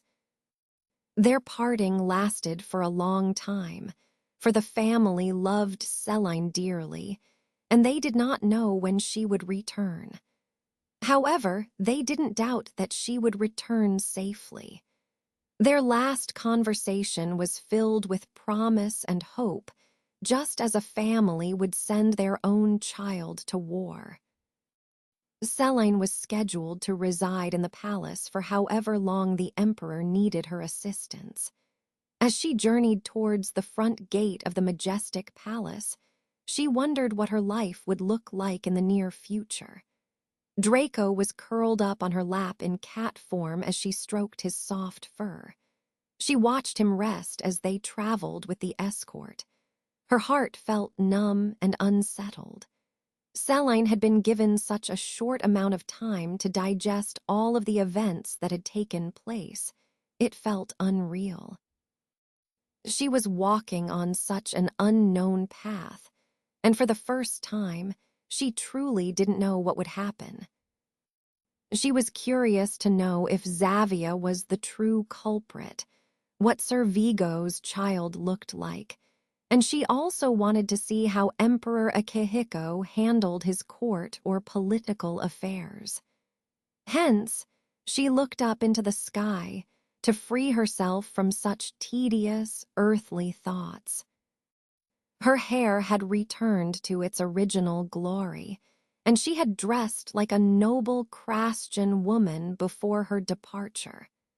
She completely veiled herself, which was the sole reason she was denied entry into the palace despite the invitation. "Lady, the only woman we are supposed to welcome today is a beautiful maiden with silver hair and gold, purple eyes." They didn't spare a glance, and even the passerbyers eyed her suspiciously. The guards were eager to see the woman who matched the absurd description they were given, believing that the invitation in their hands was forged. "How dare you disrespect the Emperor's guest without politely ask? Then take off that veil, woman." The guard clicked his tongue and forcefully grabbed the fabric wrapped around her head. Selene's eyes glistened with fury as she imagined how cruel these guards were if they treated a seemingly weak woman like this. However, she did not retaliate and even allowed the guards to handle her roughly. She wanted to know how far the guards would go to hurt her. She held onto Draco, who squirmed in her arms and hissed at the soldiers. What would Akihiko do if he saw his own soldiers laying their hands on her? The fabric wrapped around Selene's head was tied together in a complicated manner, for she didn't want anyone to unveil her mask except for herself. Therefore, the guards struggled and continued to pull violently out of embarrassment, garnering the attention of the local townspeople. "Fuck, who are you, woman?" he yelled in frustration. The other guard left his post to join his fellow mate when the screeching sound of a dragon stopped them dead in their tracks, for this sound only belonged to one person, the Emperor's familiar who could breathe flames. The entire town grew silent as Red landed abruptly, and a gust of wind brushed against their skin and tangled their hair. They were horrified by Red's frightening appearance, yet mesmerized by his majestic beauty. Even Selene and Draco paused, wondering why Red chose to reveal himself in his most monstrous form. Their thoughts were shortly answered, for the Emperor himself was also flying on Red's back. He also appeared furious as he made his way towards the guards. With one slick motion, he twisted the guard's arm away and threw him to the ground near Red's tail. Red only grunted and sent the guard flying. The townspeople watched with amazement and terror as the guard was literally tossed like a ball into the forest. "Is this how your men treat special guests?" Selene questioned, further irritating the Emperor. His eyes seemed violent, and his aura screamed death. He was annoyed that Selene did not use her familiar to block the guard's assault, and even more furious that a man had dared to touch Selene. He whipped his head around towards the other guard, who was groveling next to his feet. "IIWEDDD didn't know. Sorry. How dare I? Please spare," he stuttered, unable to finish as the gates suddenly opened, and new soldiers poured out to seize the guard. Sir Vigos himself arrived, and the townspeople widened their eyes and peered over at the mysterious woman who was special enough for the Emperor and his close aide to personally welcome her at the front gate. However, Selene kept her beauty hidden, leaving the crowd of civilians disappointed. "Not the greatest first impression for entering your palace. Did you really think I would want to live here after being treated like this?" Selene smirked and walked past the Emperor, whose eyes turned murderous as he glared at the ghostly, pale guard. The meetings were held continuously for several days, and during the time, Sir Vigos and her had grown closer together. She felt as if his maturity had grown tenfolds since their last encounter, and she was inspired by how wise and humble he had become. Together, the final plan had been formulated. Xavia was to be poisoned by Krastja's most deadly tea leaves. The tea's scent was a beautiful aroma, yet it would instantly kill a human once it went down their throat. This type of tea was renowned throughout the world, and there would be no mistaking that the leaves belonged to Krastja. The purpose was not to kill her. If they did accomplish this goal, then the war might be shorter. However, this action would certainly spark conflict and ignite war, which was exactly what the Emperor wanted.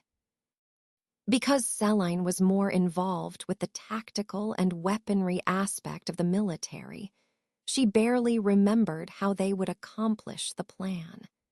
She left it in the Emperor's hands to fulfill this assassination attempt, for she was busy engineering more effective arrows and swords, while listing the necessities for their long journey ahead.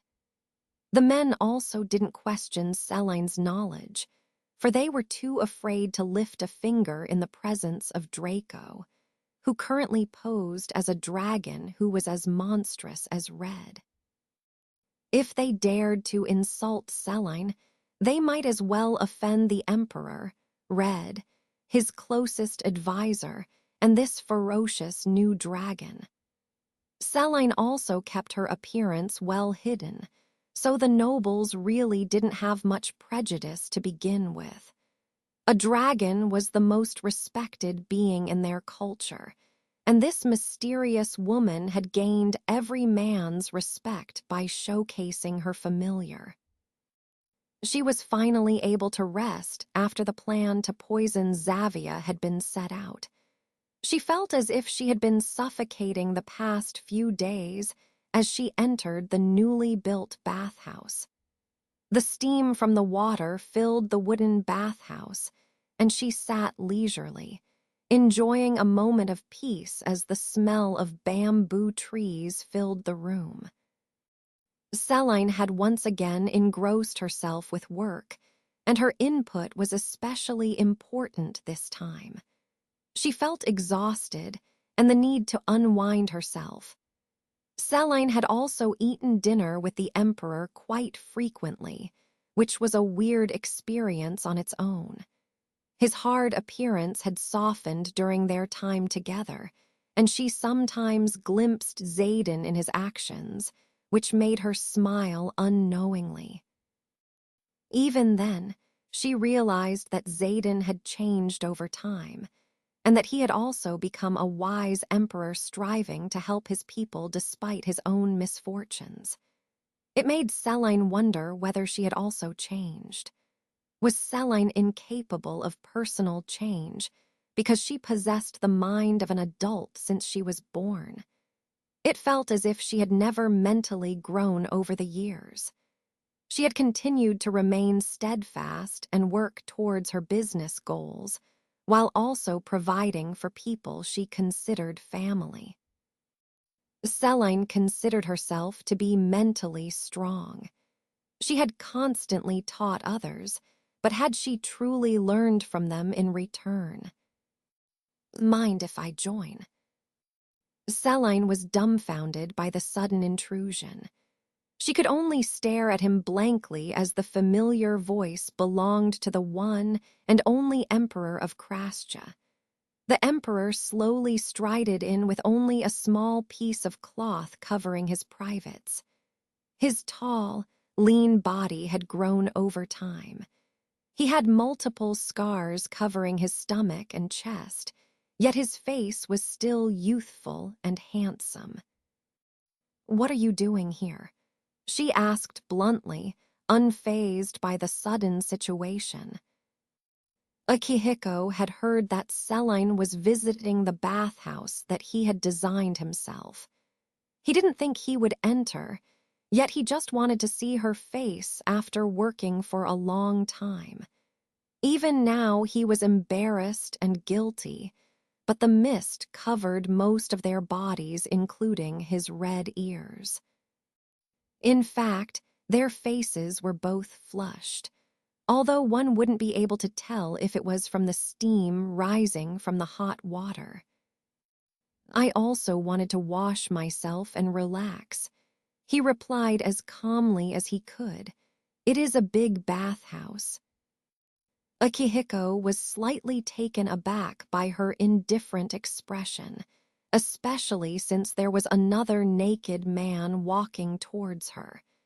It was as if this situation was natural for her, and a naked man was nothing new. Celine simply raised her eyebrows in response. "Are you not scared?" He frowned, disappointed by her reaction. "Do you not see me as a man?" "I've bathed you before. I've seen it all, so perhaps that is why I'm not fazed." Celine erupted into laughter at his remarks. Celine truly wasn't embarrassed. She was sure that Akihiko wouldn't lay a finger on her. Celine wasn't actually naked either, for a piece of cloth covered her breasts and lower area. For her, the situation was equivalent to two modern-day people entering a jacuzzi with swimsuits. However, she began to feel uncomfortable simply because he made it seem weird. They awkwardly sat in the water for some time, until Akihiko finally broke the silence. "Can you talk about our memories together?" he asked. "No," she replied immediately. She didn't want to waste her time telling a forgotten story that he would never remember. There was no point in going down memory lane. "Can I ask you a question then?" he persisted. What is it?" "Did we sleep together? Am I a virgin?" She almost laughed at the absurd questions he posed. "I was engaged to the crown prince. We did no such things, and we were close like siblings. She paused to ponder once more. I do not know whether you are a virgin, though, your majesty. What a pity. I must have been a loser. The emperor scorned himself for probably being a prude and acting like a child to her. As he was lost in thought, Celine suddenly asked a question. Did you know the crown prince professed his love to me the day before he showered me with arrows? He turned to give her a confused look and froze. Celine was a couple of inches away from him, and her eyes bore into his. Her rosy cheeks and lips made her appear innocent, and this combination paired with her wet hair provoked his senses. He felt a rush of excitement as his heart pounded like a beast in a cage. Why would he leave you if he loved you? He spoke slowly. You will know if you regain your memories, your highness. Celine smiled slyly, further plunging his heart into a chaotic mess. It is annoying to talk to someone who can't remember me, especially since you're greatly indebted to me. Is it because you loved me? Celine blinked. You were the closest person to me. Akihiko trembled inwardly, but he took a step forward and closed the distance between them. He wanted to grab her beautiful cheeks and swallow her mouth, reaching every part of her body until his desire was satiated. Will you be my wife? Celine blinked again, surprised by the sudden question. No. As an emperor, you are mine. You won't be refusing me if I asked again, just know that. He breathed softly. His soft tone didn't suit his words, which made Celine smirk in amusement. Are you threatening me, your majesty? He stared at her intently, his expression turning blank. I just need you. I know I can't force you, but I can't let go of you either. His gaze softened, and Celine felt tremendously uncomfortable. Well, your majesty, I do believe that you have grown over the past few years. I am proud of your personal growth, and you have truly cultivated your knowledge and skills. That is all I have to say. Enjoy your bath, your highness. I will be leaving first. Celine bowed her head slightly and confidently left the tub, not knowing how seductive she appeared to the emperor, who gulped and looked away. Little did Celine know that days after the bathing incident, Akihiko and Red would collapse, sending the entire palace into a frenzy. A few days after the collapse, a letter returned signaling Xavia's death and the initiating cry for war. As the Crastian court began to panic, Akihiko and Red writhed in pain with an overwhelming headache pounding against their brain. Every so often, Akihiko received visions of his past, and soon he realized he was regaining his memories. He groaned in pain again as he remembered the moments before his memory was stripped away. Xavia stood over his trembling body and smiled brightly. Don't worry, I can't take away all of your memories because that'll be no fun. It'll come back eventually when she's dead. How tragic would it be to kill her and then remember her? He shivered uncontrollably, overwhelmed with shock. He felt the healers and officials in his chambers, yet he was already entering a parallel world. His head felt like it was going to explode from all the memories he gradually recovered. Even Red roared, for their minds were connected as one. Celine, his voice murmured as a million flashbacks hit him all at once. Her smile under the cherry blossoms as a child, her angel-like appearance when she walked into his shabby room for the first time. The nights curled up in her room as he watched her dazzling form. The way his heart pounded uncontrollably as she swept him away from the burning forest of monsters. He had watched her grow into the most perfect woman he had ever seen, her figure shimmering under the moon as she fastened a sword on his heart. The night bizarre, his boiling heart as she danced with the crown prince. The dirty looks other people had given him, while Selene had always covered his ears as if he would be hurt by their words. "You are very beautiful, Prince Xaden." She had educated him, found him tutors and sword trainers. She had been the only light in this world, and the untouchable angel had slowly become the woman Xaden desired. How could he possibly look at another woman when there was Selene?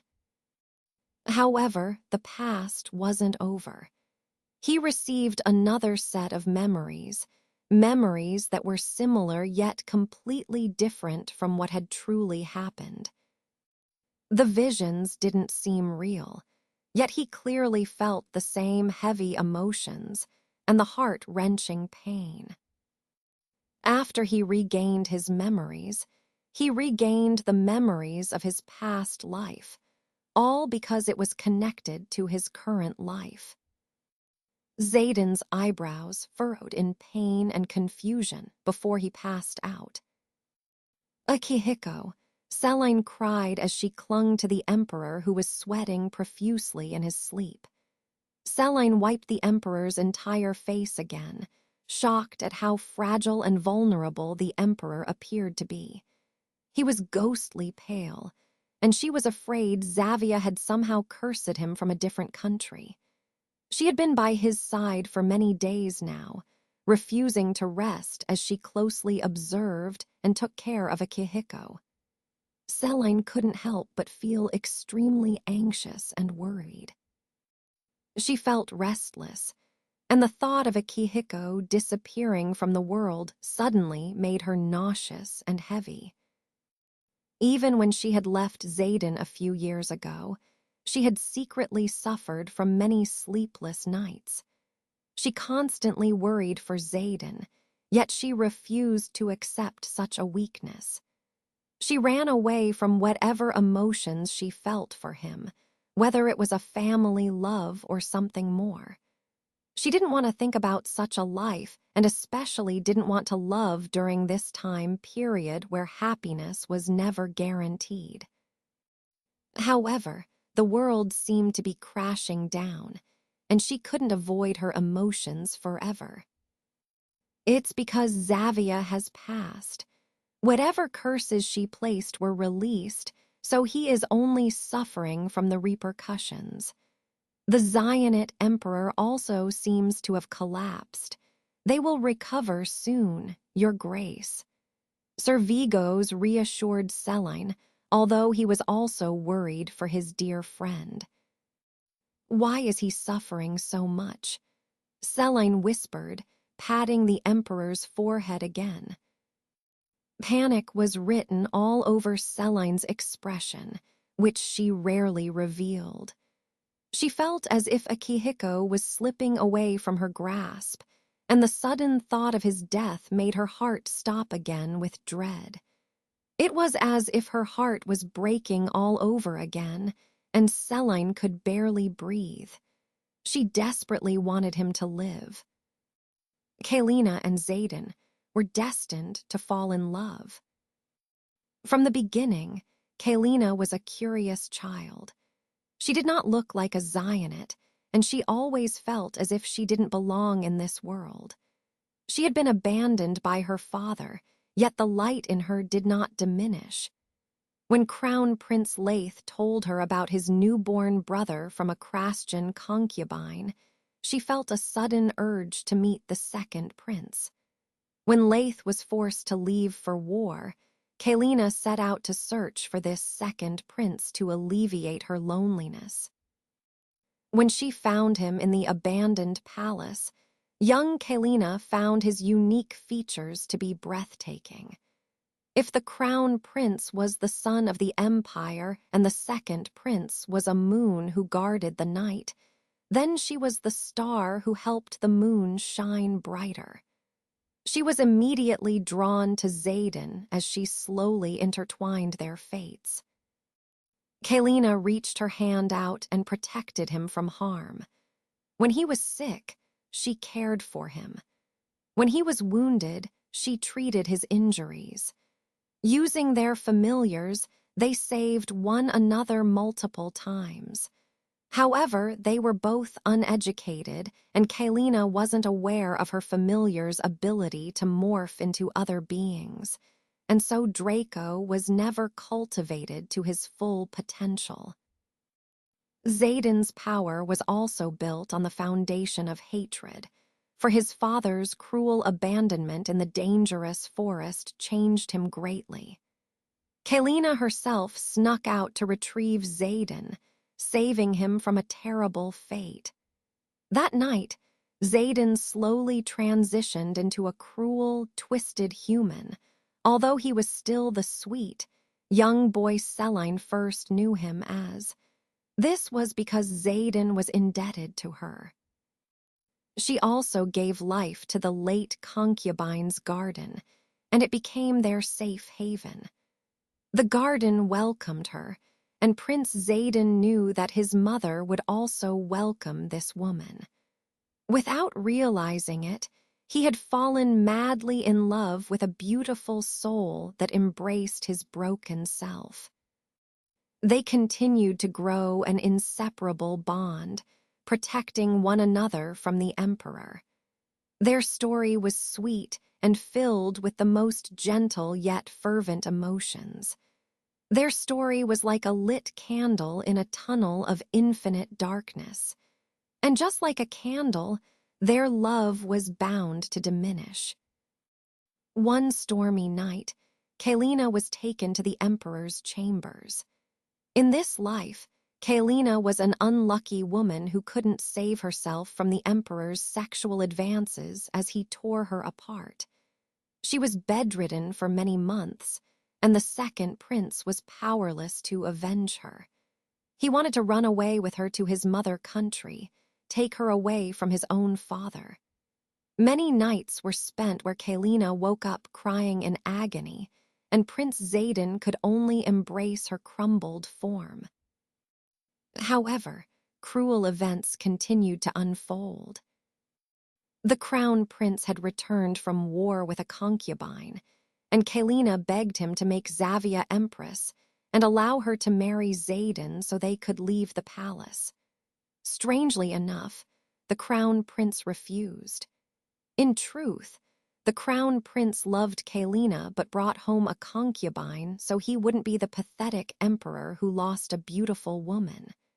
Filled with envy and insidious thoughts, Xavia planned for Kalina's brutal end. She twisted the minds of many women and planted jealousy into their hearts. However, Kalina had already planned to abandon her title and flee the country with Prince Xaden. She did not think that Xavia would alter Xaden's memories too. The person who had always been by his side was now Xavia. Even Red had forgotten Kalina. Kalina waited for Xaden on the balcony the following morning. He was cold and didn't recognize her, refusing to run away. Shocked, she was heartbroken as she watched the second prince devote himself to Xavia. She quickly ran to confront the concubine, but Xaden imprisoned Kalina in the abandoned palace, where she had first met him. She could never come to terms with this new change.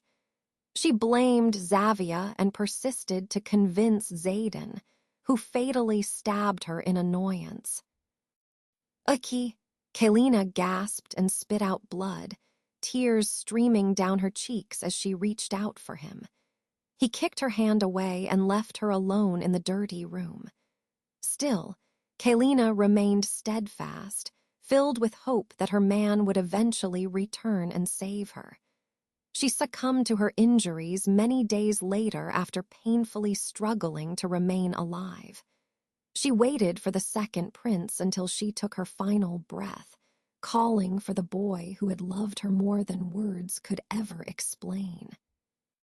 Fate was cruel, and the only way to unravel Xavia's curse was through Kalina or her own death. The second prince curse was released as soon as Kalina passed, and it was already too late. It took him only a moment to realize what he had done, and he rushed to the remote room, where Kalina's injury had turned into a hideous color. One would never believe that such a fragile human held out for so long after receiving such injuries. He slumped down on the floor, staring at her cold body in horror. No number Celine. He lost strength, but he continued to crawl his way towards her. Every step broke his heart into a million pieces as he came closer to the woman who had only smiled for him. His savior, his lover, his everything was gone, and it was all because of him. What have I done? He couldn't possibly live without her. She had left the world thinking he didn't love her. She died a cruel, lonely death, killed by the one she saved. Thus his agonies began. His grief had twisted into evil hatred. His world was black. He wanted to kill Xavia and Leith, but he hated himself the most, for he ultimately caused her the greatest pain. The world slowly began to burn, and a revolution began. Xavia revealed her true form as a demon. No one knew how the demon had possessed a woman's body or blended seamlessly into the society, yet she killed the emperor and crown prince. Although the second prince was powerful, he was driven by hate and grief. He could not possibly defeat a demon who embodied hate and sin. She wanted his dragon as her own pet and kept Xaden on the brink of death until she could find a way to sever their ties as a familiar and master. However, a dragon was more powerful than any other familiar. It could grant wishes at the cost of the dragon's life. Red was aware of the imminent danger and granted Xaden one wish. The second prince didn't wish for strength to kill Xavia or save the world. He wanted to watch the world burn until the end. He only wished to see Kalina one last time as he slowly drifted in and out of consciousness from Xavia's torture. Both the second prince and his familiar were dying, and the second prince relayed his wish. How would Red grant the wish? Xaden wondered. His mother had believed in reincarnation, yet he was uncertain whether the universe would allow him to meet his love again. Would Xaden and Celine meet in another life? Would she recognize him? Would she forgive his sins? Maybe in another parallel universe, we will be together. He felt the last of his tears trickle down his cheeks as he took his final breath while Red cried for his master. An explanation to what happened after their death. Enraged to find the dead bodies of a man and his familiar dragon, Xavia realized that she had missed an important detail that had flawed her research. She had failed to gain the dragon's power, and the demon's greed was insidious and not merciful. The world was entirely engulfed by the demon's rage and Red's eternal flame. It was the end of the world, and not a single being was spared. Red did not know that Kalina had already reincarnated into a different universe, and that the wish would cause an unplanned death and pull her back to their world with her past memories still intact.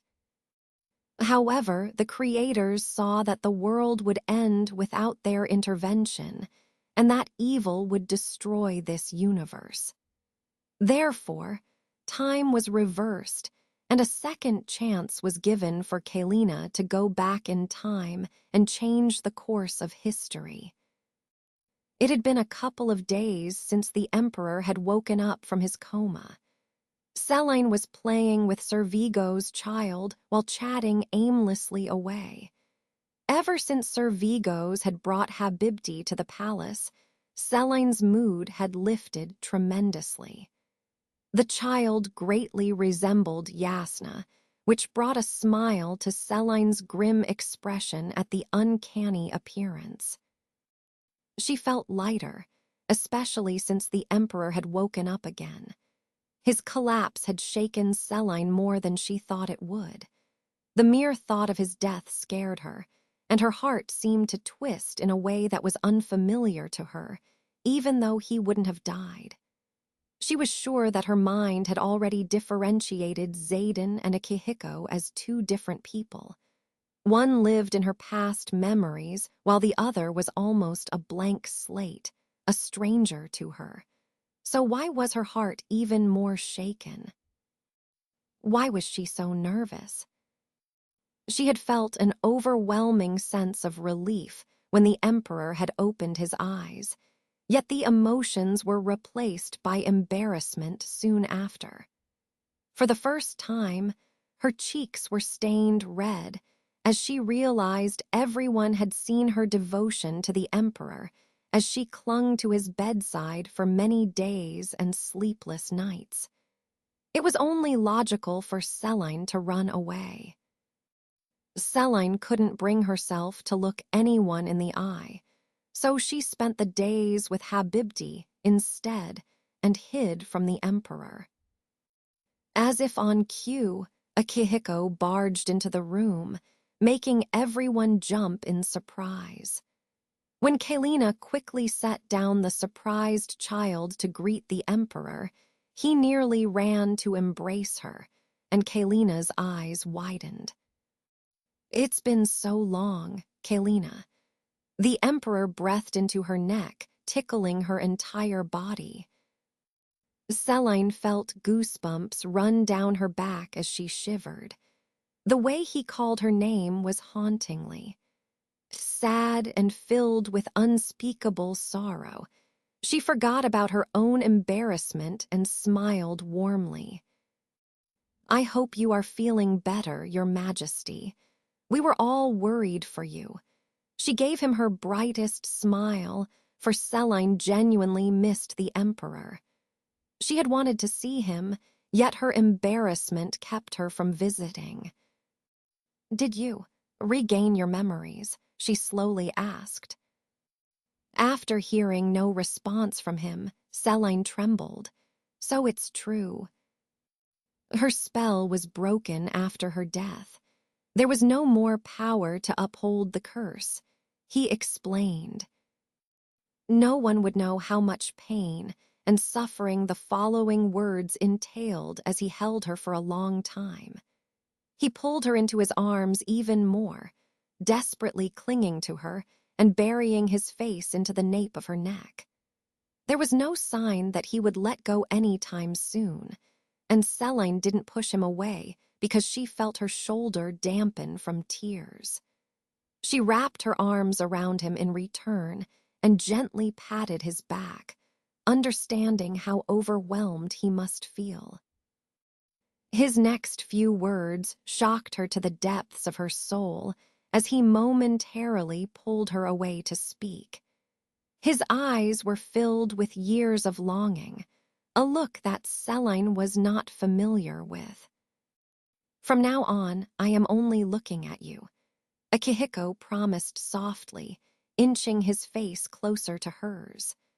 The familiar scent of roses covered his nose, and he smiled with warmth. She had always smelled like roses to him. He had been yearning for this scent for far too long. "Even when I didn't remember you and our memories had been lost, I was still drawn to you. I know I am fated to fall in love with you over and over again. You should know I will always make my way back and return to you." He knelt to one knee, which prompted Sir Vigos to hold on to Habibti and slowly exit the room. Celine barely noticed, for she froze at his humble appearance. He was slightly disheveled, as if he had just woken up. His normally clean and swept back hair was now messy, yet his beauty still shined brilliantly. She was amazed by an action that was unbefitting for an emperor who was kneeling before her. "I am sorry for making you wait, Kalina. I'm sorry for not protecting you well. I'm really sorry." Tears unknowingly trickled down her cheeks as she heard the intensity of his sincerity in those words. Celine knew he was apologizing for not remembering their precious memories, yet the promise felt deeper, and the words sounded as if the apology was 100 years in the making. The bitter emotions and injustice Celine hid over the years were unraveled at once by his words, and she couldn't keep the tears from falling. Since her husband's death, he was the first person to make her shed genuine tears that didn't numb her heart.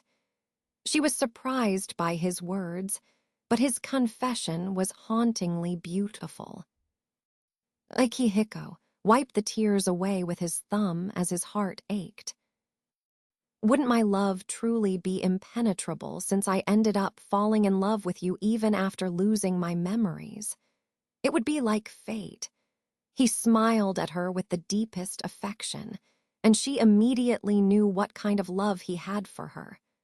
Her face hardened, yet the Emperor's expression remained unfazed. He wanted to caress her, yet he decided to keep kneeling to prove his sincerity and devotion.